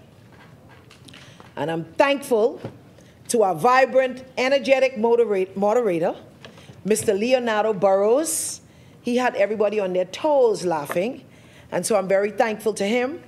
Thankful to Mr. Ray Angelo Seymour, who presented to the students. That was the artificial intelligence, talking about what the future is like, not coming, what it is now, and where the world is emerging. And so the students had an opportunity to get love letters. They didn't know that you could go and get the little love letters already made up. So a lot of them said they're going to give it to their boyfriend and their girlfriend, the love letters that they create in a matter of seconds. I freak out. I didn't even know that could happen. And so, Deputy Speaker, I want to thank the movers and shakers for that particular event. And that was Mr. Romeo Josie Jr. He is the first vice president of the Marathon Youth Caucus. Melissa Jean, she is the Marathon Youth in Parliament. And she's also the second vice president, for the Marathon Caucus. Deputy Speaker, my first college fair was in 2022, and it was hosted on the grounds of the Bahamas Baptist University. We had some 400 participants, 400. Nice. And that was my last debut with the late Darrell Miller. And the event was hype, more hype, and overhype. 600. I'm being advised by Ms. Lily McNoney it was 600. And of course, that was in conjunction with the late Mrs. Francis, Bridget Francis. She did so well for us. I thank God for her life. She made it possible for so many of those students to get scholarships, and a goodly number of them are overseas now. And so we also, Deputy Speaker, Marathon Health Fair, we had two, one in 2022 and one just recently in 2025. And that was held in the mall at Marathon, so I'm thankful to the Board of Directors who gave us that opportunity. And I'm also thankful to Doctors Hospital, the EMS team who came in full force. Doctors Hospital probably sent about 25 people out there. That was wonderful. We had a large number of guests who took part in it. Dr. James Iferenta, the Executive Director at Doctors Hospital, he stayed with us the whole time and entertained the crowd. And so we're thankful for you. Alexi Dean, Latoya Raman, Jason Petty, Brenda Dean, Burkel Taylor from Doctors Hospital, Setlin Thomas, Anisha Brown, Daniqua Bastian from EMT. Thank you so very much. And I was told by, I call him Brenzel Roll Jr. At that time, he was in charge of the blood bank that was held there. He told me that was the first time he ever collect that much blood in one place that he could use. And so it shows that when you work together, and of course I'm grateful for the encouragement by a great member for Tall Pines who encourage us as representatives to have health fairs and to help with our health system. So thank you, Dr. Davil. I also am thankful to Paula Boleg, who was the representative for HIV and AIDS. She was there with her team. And so, Paula, we appreciate you. Thank you for all that you do. Deputy Speaker, in 2024, I hosted an entrepreneurial seminar where single mothers in the community was introduced to different trades and businesses that they could venture into in order to make extra cash. It was facilitated by local entrepreneurs who showed them how it worked, how it can work, and how you can make that money. Our first cohort was rolled out by Mr. Garrett McKinney. He's a Marathon resident, and he is a makeup expert, I call him. So he did a 6-week course with them. They're completed. And I spoke with Dr. Linda Davis from BTVI. And so now they're going to be transferred over there to do the theory, to formalize everything that they've learned. So I'm so grateful for that. Road paving, Deputy Speaker, we have paved a number of roads. Wilmar Road, Porkfish Road, that's the street that I grew up on and my family lived there. Bowles Cove, Ida Street, South and North, Claridge Road, all of these major roads were paved and the residents, of course, are very happy. I want the residents to know that a speed bump was erected through Ferguson Way because many of the residents were very upset and they expressed their anger over the fact that cars were speeding and it posed danger to the kids living in that area. Many signs were erected, R.E. Cooper, Union Village, Glendale Subdivision, and these signs were erected because persons living in that area said that from they were living there, nobody actually knew the names of those subdivisions. So I got some personal signs put up so that even the police could find the area if they are told by one of the residents. Hundreds of derelict vehicles were removed. I am grateful to the good member for Golden Isles and the great member for Yamacraw. Thank you so much. They moved plenty. I can't even count. I stopped counting. Right? And I'm grateful for the urban renewal team who facilitated the process, ASP Ford, Inspector Corey Cartwright, and Myrtle Andrews. Many lots were cleared in Marathon. Minnie Street, you saw that? Yes. Good. Excellent. Minnie Street, Morley Street, the main Soldier Road, Prince Charles Drive, the Hannah's resident, and that's in Danottage Estate, overgrown. It's private, but most of the residents fared that yard. And of course, we got that yard cleared down, and so I'm very grateful to the Office of the Prime Minister and all of the individuals who facilitated that major project. I demolished 2 buildings, one in Union Village and one on Pinedale. They were hazardous. Those buildings, of course, were possible areas that can use to facilitate crime, and so the residents are more than happy that those buildings were taken down. And Deputy Speaker, I would also like to thank Mrs. Sharon Adley. She's a resident of Marathon. I call her the watchful eye for Grace Avenue. She sends me all the emails and the WhatsApp about the delayed garbage collection on Grace Avenue, Kaya Circle and Kaya Close. The residents was upset about that, but of course the great member for Golden Isles and Yamacross fixed that. Thank you so much, Sharon, for keeping us informed. And any other resident having delayed with garbage collection, call our constituency hotline, 828-7754. 828-7754. There was a major concern, Deputy Speaker, by the residents in Isabella Boulevard, where they wrote letters to me, they called, as it relates to an alleged illegal construction of an alleged motel being built in this residential area. So I'm thankful to the urban police who would have gotten the whole team from everywhere to go in there. The Ministry of Works, everybody was in there. That's Craig Delancey, the control manager, Mr. Zornical himself, Tiffany Newman, they went in there and they granted a cease and desist order because that is a residential place and no one should want to take up residency in Marathon and want to build a motel and don't have the proper permit to do so. Deputy Speaker, I recently attended the graduation ceremony for the Claridge Primary School, and we gave out, they had 90 kids graduated grade 6. Every kid got a gift for their graduation, and so congratulations to them. Job well done again, Mrs. Patrice Roker. Deputy Speaker, and I want to say thank you to the Bahamas Baptist University College for honoring me. They gave me an invite, said that they're honoring me at a gala event that will be held in June 26, 2025. And so I'm very humble and I'm grateful for that opportunity. Similarly, I was invited to be the keynote speaker at their commencement exercise, July 7, 2025. And just for note, I am an alumni of that college. Deputy Speaker, going to the budget debate, when I was a young girl growing up, I remember watching my grandmother balance the groceries in one arm and her kids in the next arm. She never complained. But you could see the tears in her eyes that she was tired, but she was trying. She tried very hard to make ends meet. She had 2 jobs. She tried to ensure that we ate before we slept.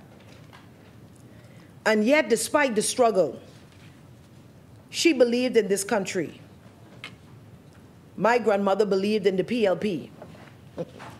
She believed that if she worked hard enough, prayed long enough, held on tight enough, things would get better. And that belief, that steady hope, I believe, bring most of us into public life. That hope of believing things would get better if we come on board. Deputy Speaker, I can tell you that this is what brought me to government office. We came not just with policies, but with purpose. That's right. Not just to govern, but to restore the belief, to make good on the promise that in this country, if you try, you could get a fair shot. Yeah. This year's budget is about the fair shot. It's about building a Bahamas where opportunity is not reserved for the connected few, but shared by the many.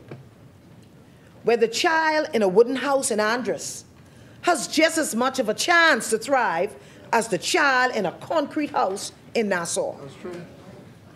Deputy Speaker, this budget is not just numbers and projections. It's breakfast served to a little girl who hasn't eaten since the day before. Right.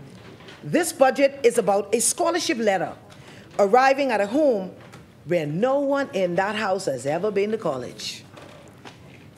It's about a pay slip in the hands of a young recruit in the Defense Force who is now able to help take care of his family. It's that short, Deputy Speaker, that I tell you about. We talk about opportunities all the time, and sometimes that word gets lost in politics. So let's make it plain. The opportunity that this budget talk about is the opportunity when we reduce VAT on diapers. It's the opportunity when we reduce VAT on medicine. It's the opportunity when we reduce VAT on sanitary items. And it's a mother's dollar stretched just a bit further because of the VAT reduction. Deputy Speaker, the opportunity I'm talking about is the opportunity our Prime Minister spoke about, the Honorable Philip Brave Davis. And that same opportunities my colleagues agree on today. That opportunity is when we fund 14,000 scholarships so Bahamian students can stop worrying about how they will be able to afford tuition and start focusing on who they want to become. 14,000 scholarships. Deputy Speaker, the opportunity is when a teacher receives a grant for professional development and walks into that classroom with more confidence, more prepared, and 25 children benefit from one empowered educator. That's the opportunity that this budget is talking about. Deputy Speaker, this budget continues our work in expanding job access. We're not just hiring, we are building careers. The Defense Force, the police force, the fire services have seen steady recruitment since this government came into office, creating not just income, but stability for families across this country. We know that skills matter, and so we're investing in vocational training like never, ever before. BTVI, BPath, and our technical programs are being expanded so that young Bahamians can earn certification, gain trades, and step directly into meaningful employment. Deputy Speaker, let me tell you a story. A young man from the East called me, and he told me that he left school with 3 BGCSEs. He was working odd jobs, nothing consistent, and we enrolled him, same urban renewal, enrolled him in short course through BTVI. Today, he's employed full-time as a certified air-conditioning technician. And he told me, this is the first time I feel like I am building something. He said this opportunity can't be real. This for true? Deputy Speaker, that's what this budget is about. Yes. It's about building careers, yes, building communities, and building homes. That's right. Because you cannot separate opportunity from housing. And the good member for Carmichael would have shown you that. You cannot ask people to dream if their roofs are leaking, the windows are broken, or the floors are rotted out and falling through. That is why housing and urban renewal is central to this government's mission. Deputy Speaker, we are building a country where the question is not who you know, but what you need. We're being born in Cat Island or Crooked Island, that doesn't limit your future. Where the daughter of a seamstress can become an engineer, that's possible under this government. Where the son of a janitor can one day sit in this house, that's possible with this government. Deputy Speaker, I am proud of what this government has already done. And I am proud of where we are going. But this budget is not a finish line. It is a foundation, and a foundation we can and we will keep building. Deputy Speaker, the BLP believe in this country. We believe in its people. And we believe, like my grandmother believed, that if we do right by our people, the people can do right by us. Right.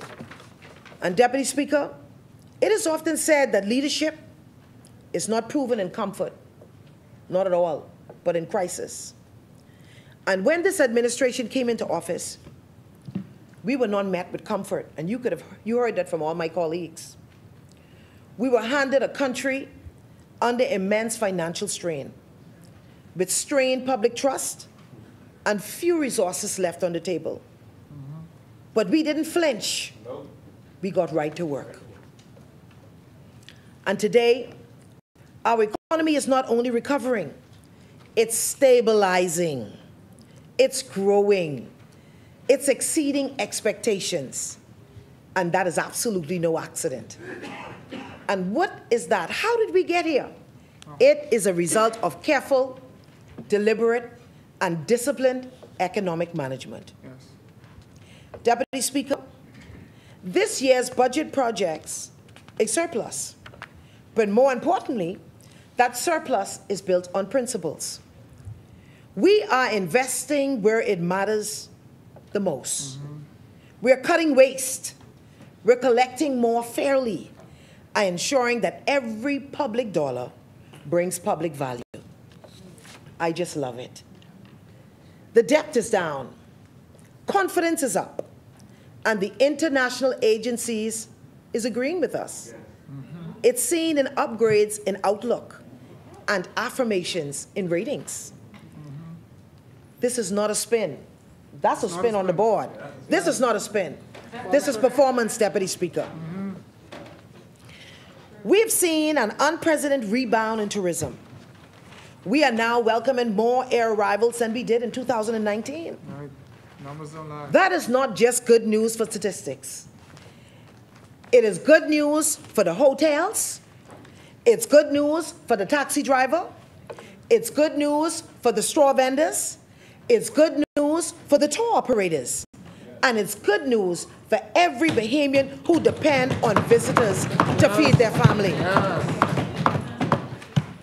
They don't like good news. We've supported small business growth through increased grants and training. We've invested in digital platforms to make government more efficient. And we have taken bold steps like introducing the domestic minimum top-up tax so that large multinational corporations pay their fair share. But this administration's economic strategy is not only about balancing the sheets, it's about lives. It's about making sure that the numbers match the needs. That the fiscal story we tell in this House is the ones the Bahamians live in their homes. Deputy Speaker, Elizabeth talked about, the good member for Elizabeth talked about thousands of individuals, bills being under $125. She ain't lying. Thousands. Thousands. I could have bring plenty of these. Yes. This is, I brought my mom's one. Why? Because I have to pay her bill. Right? So you know, I jumped to my feet. Woo. I said, Mama, keep the fan on. Keep the air conditioner on, Mama. That's the least I ever see. That's the least you could do. November was 225, right? That's November. Now, Elizabeth talked about January to April. December was 176. April of this year was 106. I said, Mama, keep the fan on. Keep the AC on, Mama. Keep it on. Listen, one time ago I tell her she can't keep them on too long now. This bill look high. You ain't paying this bill, I paying this bill. Now she can burn it. Thank you so much, Elizabeth, for the work that you're doing. It's proof. People don't believe what you say. So proof is in the pudding. So you got to show and tell. That's why we've introduced VAT cuts on essential goods. That's why we've increased funding for pensions and health care. That's why we're expanding the school breakfast program and building community clinics in Mangrove Key, Eleuthera, and across the Family of Islands. A steady hand on the wheels does more than just keep the car on the road. Do you know that? It ensures that the passengers arrive safely. And that is what the Prime Minister has done. He kept the nation on course through storms and uncertainty. A good leader. Deputy Speaker, this economy is turning a corner. Not by chance, not by choice. Because we choose responsibility. We choose fairness. We choose to put the Bahamian people first. And that is what the PLP will continue to do.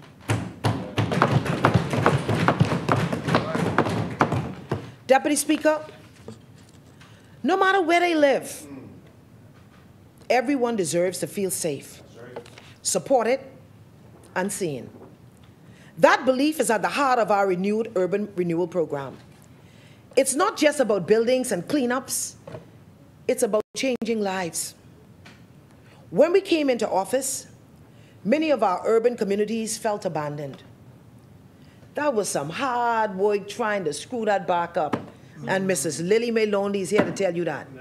Day and night they work. Day and night. just to get it where it is. Services had slowed down. Outreach had withered away. The lights was dim. And yet the spirit of the people in those neighborhoods never gave up.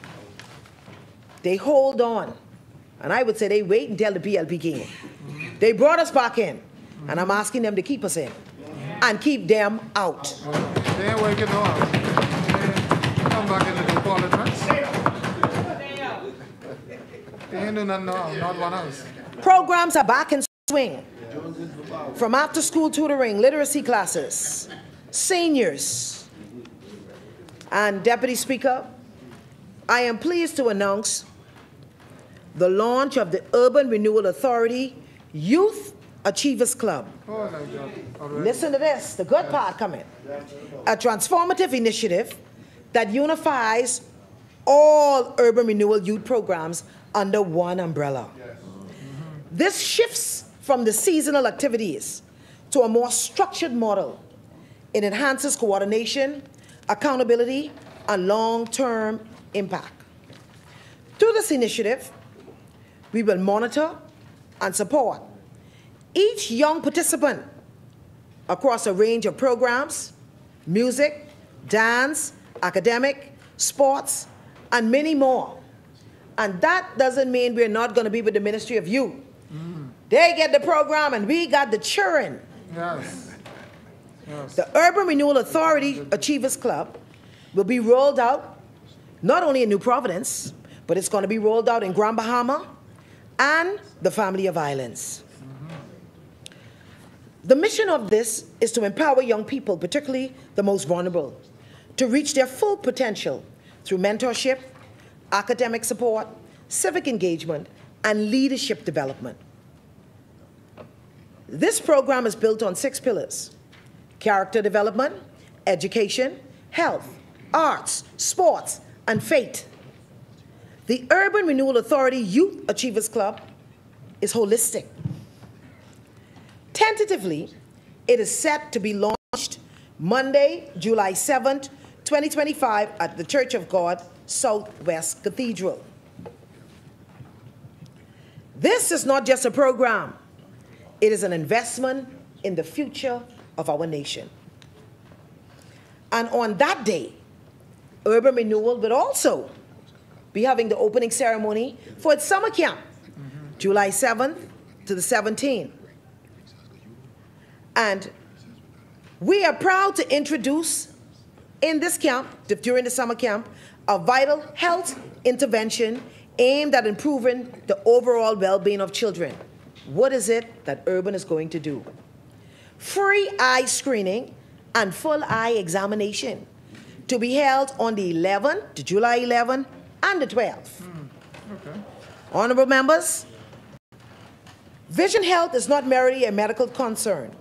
It is an essential building block of educational achievement, social development, and personal confidence. Research has shown that children with undiagnosed or untreated vision problems are more likely to struggle academically, experience low self-esteem, and encounter developmental changes. As we prepare our children to return to school in September, we must ensure that no child is left behind. But we cannot do that without the help of the parents. That's right. So you cannot just walk in and get your eye tested. You must sign up first to be a part of the Urban Renewal Achievers program. Once you sign up onto that, you will automatically be enlisted into the summer program, and then you will be automatically privileged or have the opportunity for the eye examination.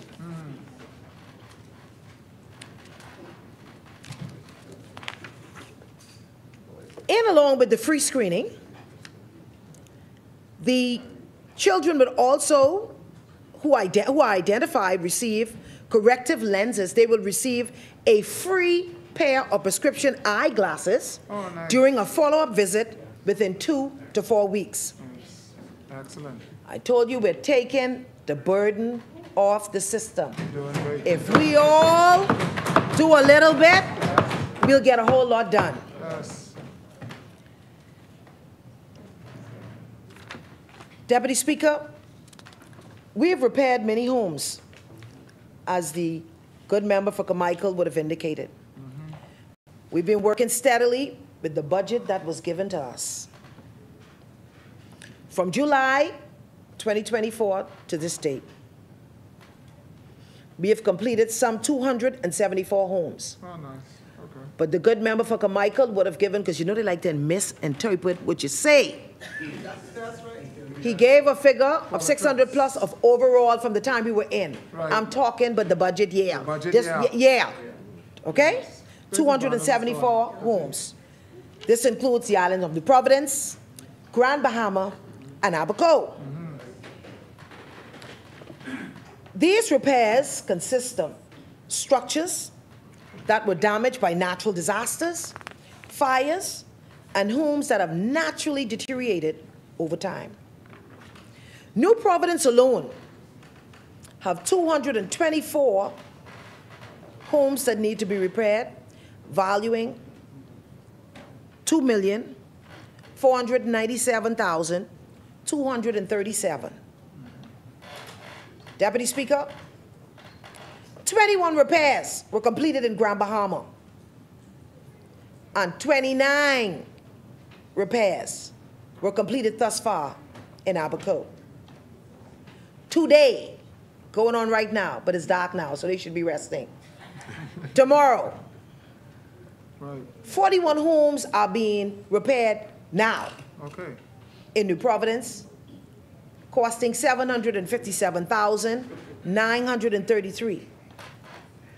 Thank you to our hard-working team, the director, Mr. Penn, Mr. Arthur Johnson, Romeo Josie, Deborah Hanna. They're the first people you see, Alicia Turnquest and Ms. Ward. I know they was getting a lot of flack lately because of the weather, and so I feel very sorry for them, Deputy Speaker. And I would wonder why the Bahamas to take it a little easy on them. It ain't them. They're only doing their jobs. And we ask you to be patient with us. As the good member for Carmichael would have indicated, we're getting $5 million to try to do as much homes as we possibly can.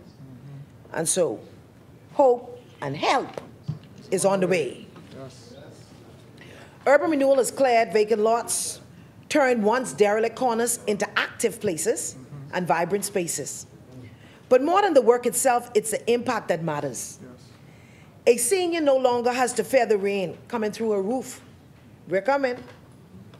A single mother can send her child to a homework center knowing that they'll be safe. A young man learns a trade and finds purpose, not just a paycheck. And we're asking families everywhere in New Providence, Grand Bahama, Abaco, Exuma, Cat Island, all the family of islands. Please allow your kids to take part in our urban renewal programs. They are free. They are beneficial. We have it, but we need you to bring the kids to us. And of course, anyone listening under the sound of my voice, if you want your kids to be a part of the what are we having now? Summer school, the summer camp.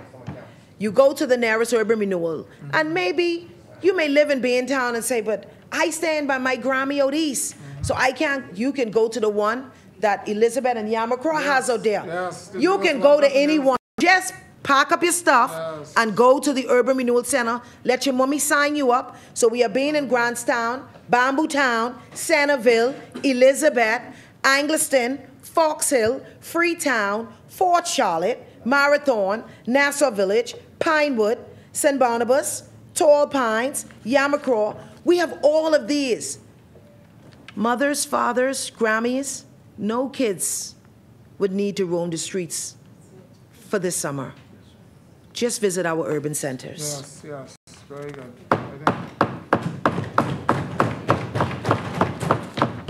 Excellent. Deputy Speaker, when our minister, the Honorable Keith Bell, would have talked about how urban renewal, it's a social program. And this program, to me, works in tandem with social services. And even though we call on our good member for Pinewood, and he always assists. We are so grateful to him. And so we try to work hand in hand to make things work. But urban renewal in this government, the government that I know, is a government of second chance. You see these individuals who work in urban renewal, they come across people every day. I think that they go through more than us as MPs. I'm serious. They have people who come to them crying with no jobs, people who talk about wanting to commit suicide, who don't have hope, people who are being abused, and they are left with trying to answer these problems. There is a woman who was recently released, and she don't mind me saying it. She was released from prison, and she searched us out because everywhere she turned, she felt like there was no hope. And she wanted to know if us, who say we were urban, would try to find hope for her. And I say, she's a mother. She has a daughter who's 15 years of age. A daughter who needs to eat. She needs to eat. She has needs. And so do we just leave her alone? We couldn't just leave her. She was downstairs. And our fault, we didn't know, she didn't know how to dress, so she was downstairs. And she said, I really wanted to come up. And she's not embarrassed. She said, I've already paid my price. Should we allow her to pay the price twice? And I say that we believe in urban renewal of rehabilitation. Second chances. A government of second chance. And we found a job for her. And guess what? She have a bachelor's degree in accounts. So, circumstances. You understand? Government of compassion. And so she's grateful. That's right. Felicia. I tell her I'm not calling her last name. She said, I don't care. I just happy I get help. You know? And so, another incident, Deputy Speaker. This one is a serious one. Isolated incidents. For a few days, leaving the office late in Marathon, we would drive past Iron Bailey Park. So about 3 nights, just passing, being observant. Once a police, always a police, you just vigilant, right, Mr. Bell? Amen. Yeah, we can't help that, right? Yeah. So I said on the 3rd night, I said, Daniel, and I called Miss Horton, this car, this is the 3rd time I see this car parked in a corner, and I see it's like a sheet over it. I say, this person might be living on the park. We turn around. It's 11 o'clock at night now. So we went walking slow up to the car. We knock on the car, and the gentleman come out. So I asked him how he's doing. We talked to him, and he cried. He said he was in the car for how long, 9 months or more? Wow. And he prayed that somebody would stop. Because he's a man are embarrassed. It's more women will come forward and say, I need somewhere to stay. But a man is more reserved with their feelings. And he was happy. And before we stress out the good member for Pinewood, we ain't do that. We try to think of what we can do with this man until in the morning. We paid for him to stay in the orchard, what do you call orchard? Little Orchard. And he was there for a few days.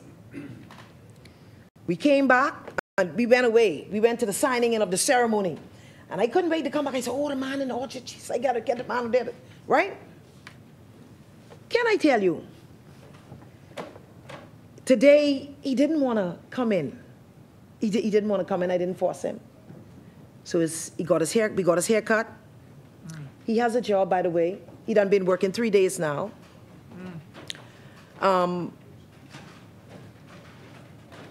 He was in a bad circumstance. But I'm happy that urban renewal was able to help this homeless man. And so we ain't stress you out, Pam. Guess what we did? We found a place for him. So he's in like an efficiency. So our team put together. So we paying for that little efficiency. It's not much because we talked to the person. And so till he's able to get his pay, then he will be able to. But we couldn't leave the man sleeping in the car. No. No. That was under a different type of leadership that happened. Deputy Speaker. And it's not just for representatives and us. I'm asking for the wider Bahamas to like stay awake. Like, look around. Look for the persons who are hurting. Like, I mean, sometimes we ignore it because we say it ain't me and it ain't me and my crew and I ain't care. But we shouldn't be that way. There are a lot of people who need our help, but they need us to find help for them. And so, if you're watching, the National Suicide Hotline is 422-2763. And Mrs. Sandra Dane Patterson, make sure I get this. 422-2763. Our child abuse hotline is 322-2763. The crisis center is 328-0922. The Bahamas Psychological Association hotline is 816-3799. And the national hotline, this is an easy one, 711. Even if you ain't calling for yourself, call for somebody. I have someone in mind. Deputy Speaker, I would like to send just a hello. You're going to be great. This is to my little friend. He's 16 years old. He's watching. I wouldn't use the word institution. It ain't no, we didn't commit a crime, but he's in a place of rehabilitation right now, and he's watching me. He's 16 years old, Latario Burrows. I love you. And Urban, come through for this child. I wish you all the best, and we're going to see you out here soon. It's a smart boy, and I wish you great success. You will not fail. You will win and overcome.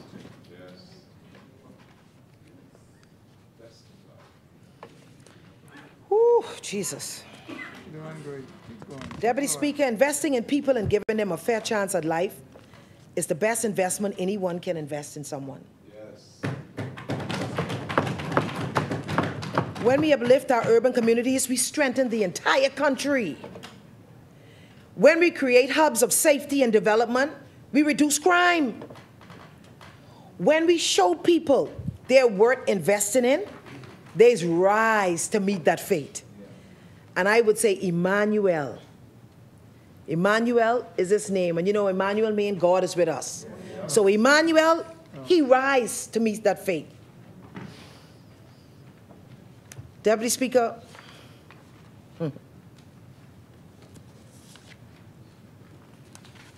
You see, I skipping through this. This administration is not content to sit in offices and just write reports. We out there. We in the neighborhoods. We on porches. We in the parks. We listening. We responding. And we acting.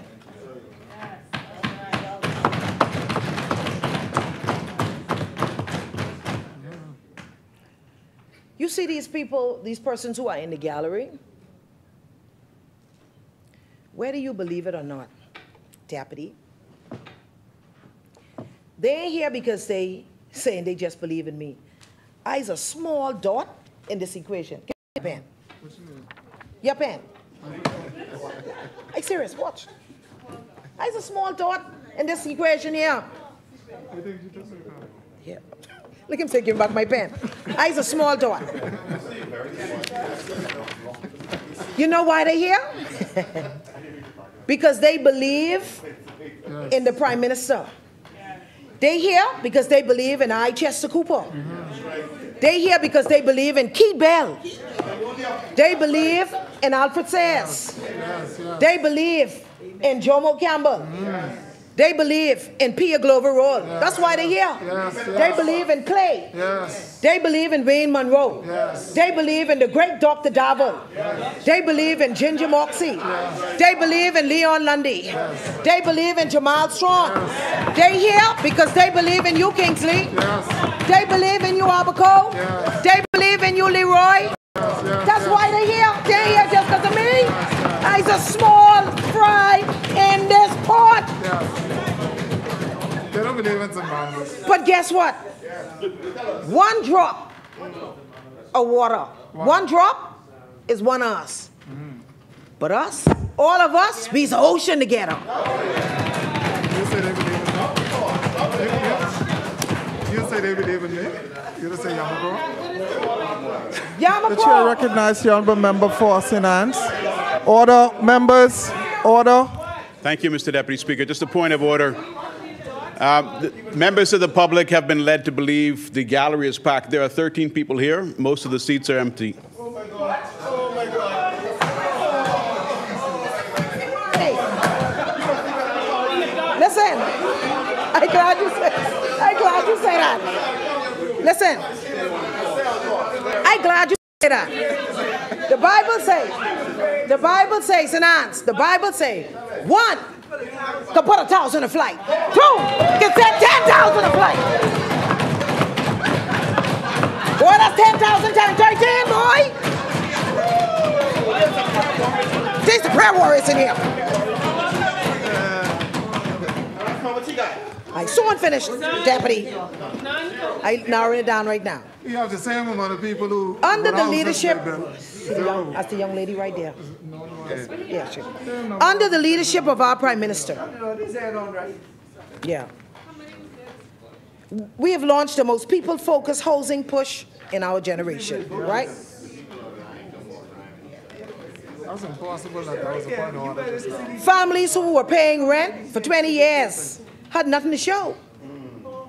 They just needed a fair chance. And this government gave them that chance through the rent-to-own program. We have homes building, in Carmichael. Right, Carmichael? That's right. Pinewood. Right, Pinewood? Absolutely. And in Abaco. Houses are already under construction. The families are out there now picking the pink color. Nice. That's right. And the furnitures. Yes. See, I'm doing this for y'all, eh?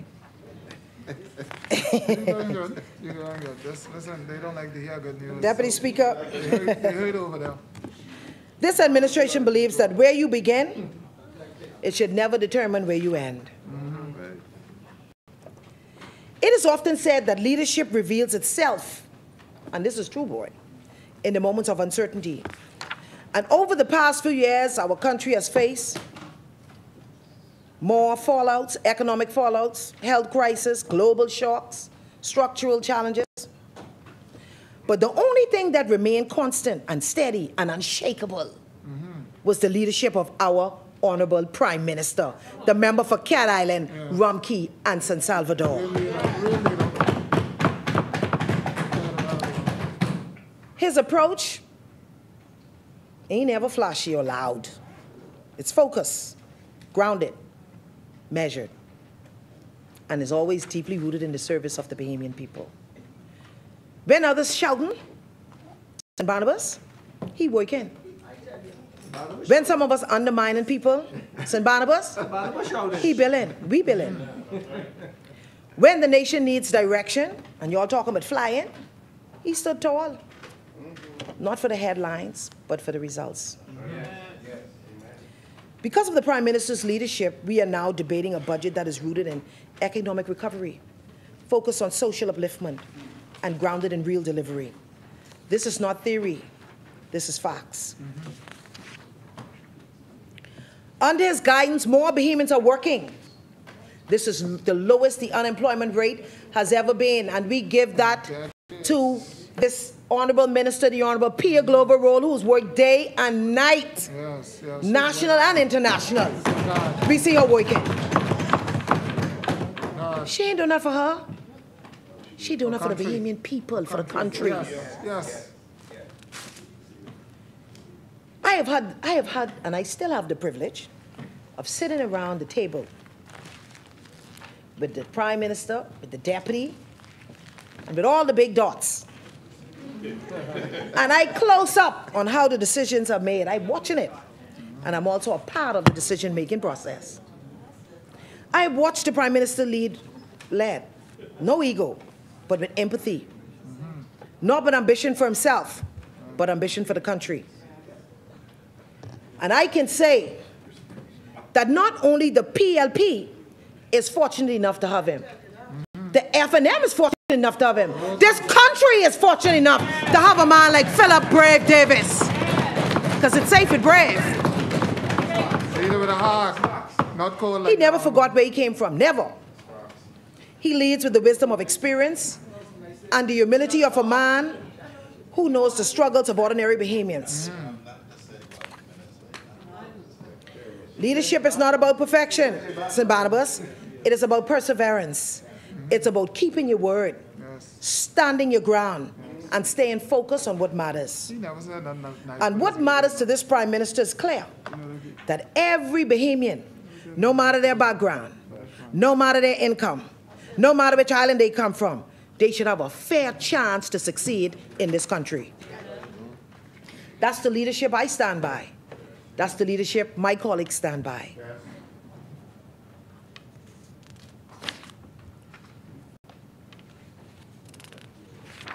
I'm doing this for my colleagues now. Deputy Speaker, Marathon is a proud community. Resilient, spirited, and hardworking. But for too long, before we got in, Marathon needs was put on the back burner. But that's being fixed, and I can keep fixing till the last nail knock. Yes, yes. And you can't talk to me unless you're ratified. Don't come in my community unless you're ratified. Don't say nothing to me. Just keep doing what you're doing. Don't talk to me. No. Okay? You ain't ratified. Don't come to our door. That's you? You coming over? You ratified? Huh?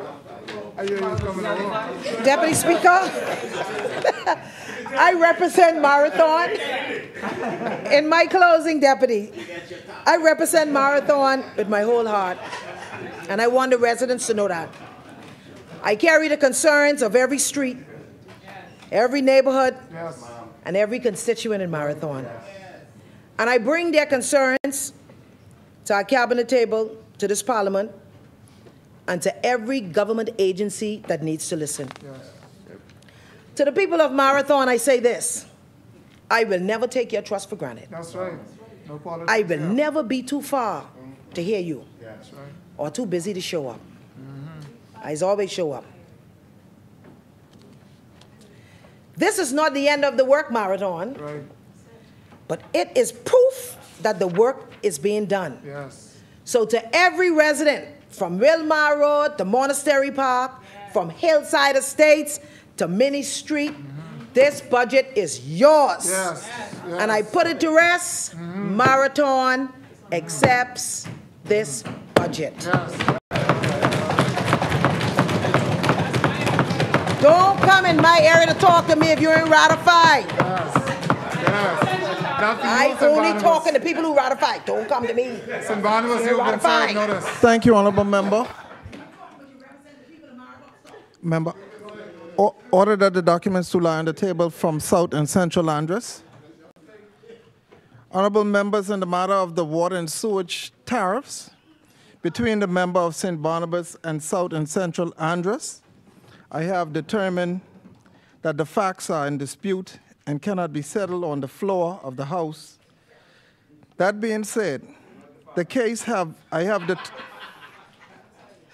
determined that the matter be referred to the Committee of Privilege and that the committee will report back to the House at its first meeting after the budget debate. The reason for the short turnaround time is because this dispute has brought into question the reputation of honorable members, and all of the facts can be verified by the Hansard and by the table documents by St. Barnabas. Freetown. The chair recognizes the honorable member for Freetown. Yes, Mr. Deputy Speaker, I now move that the business of the House be suspended to tomorrow, Wednesday the 18th at 10 a.m. It has been moved and seconded that the business of the House stands suspended until tomorrow at 10 a.m. As many as are in favor will remain seated. Those opposed will stand. I dare you.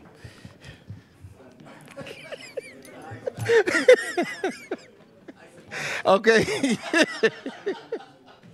As many as are in favor will remain seated. Those opposed will stand. The motion is carried. The business of the House stands suspended until tomorrow at 10 a.m.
I gotta get him something. He's so faithful. Yeah.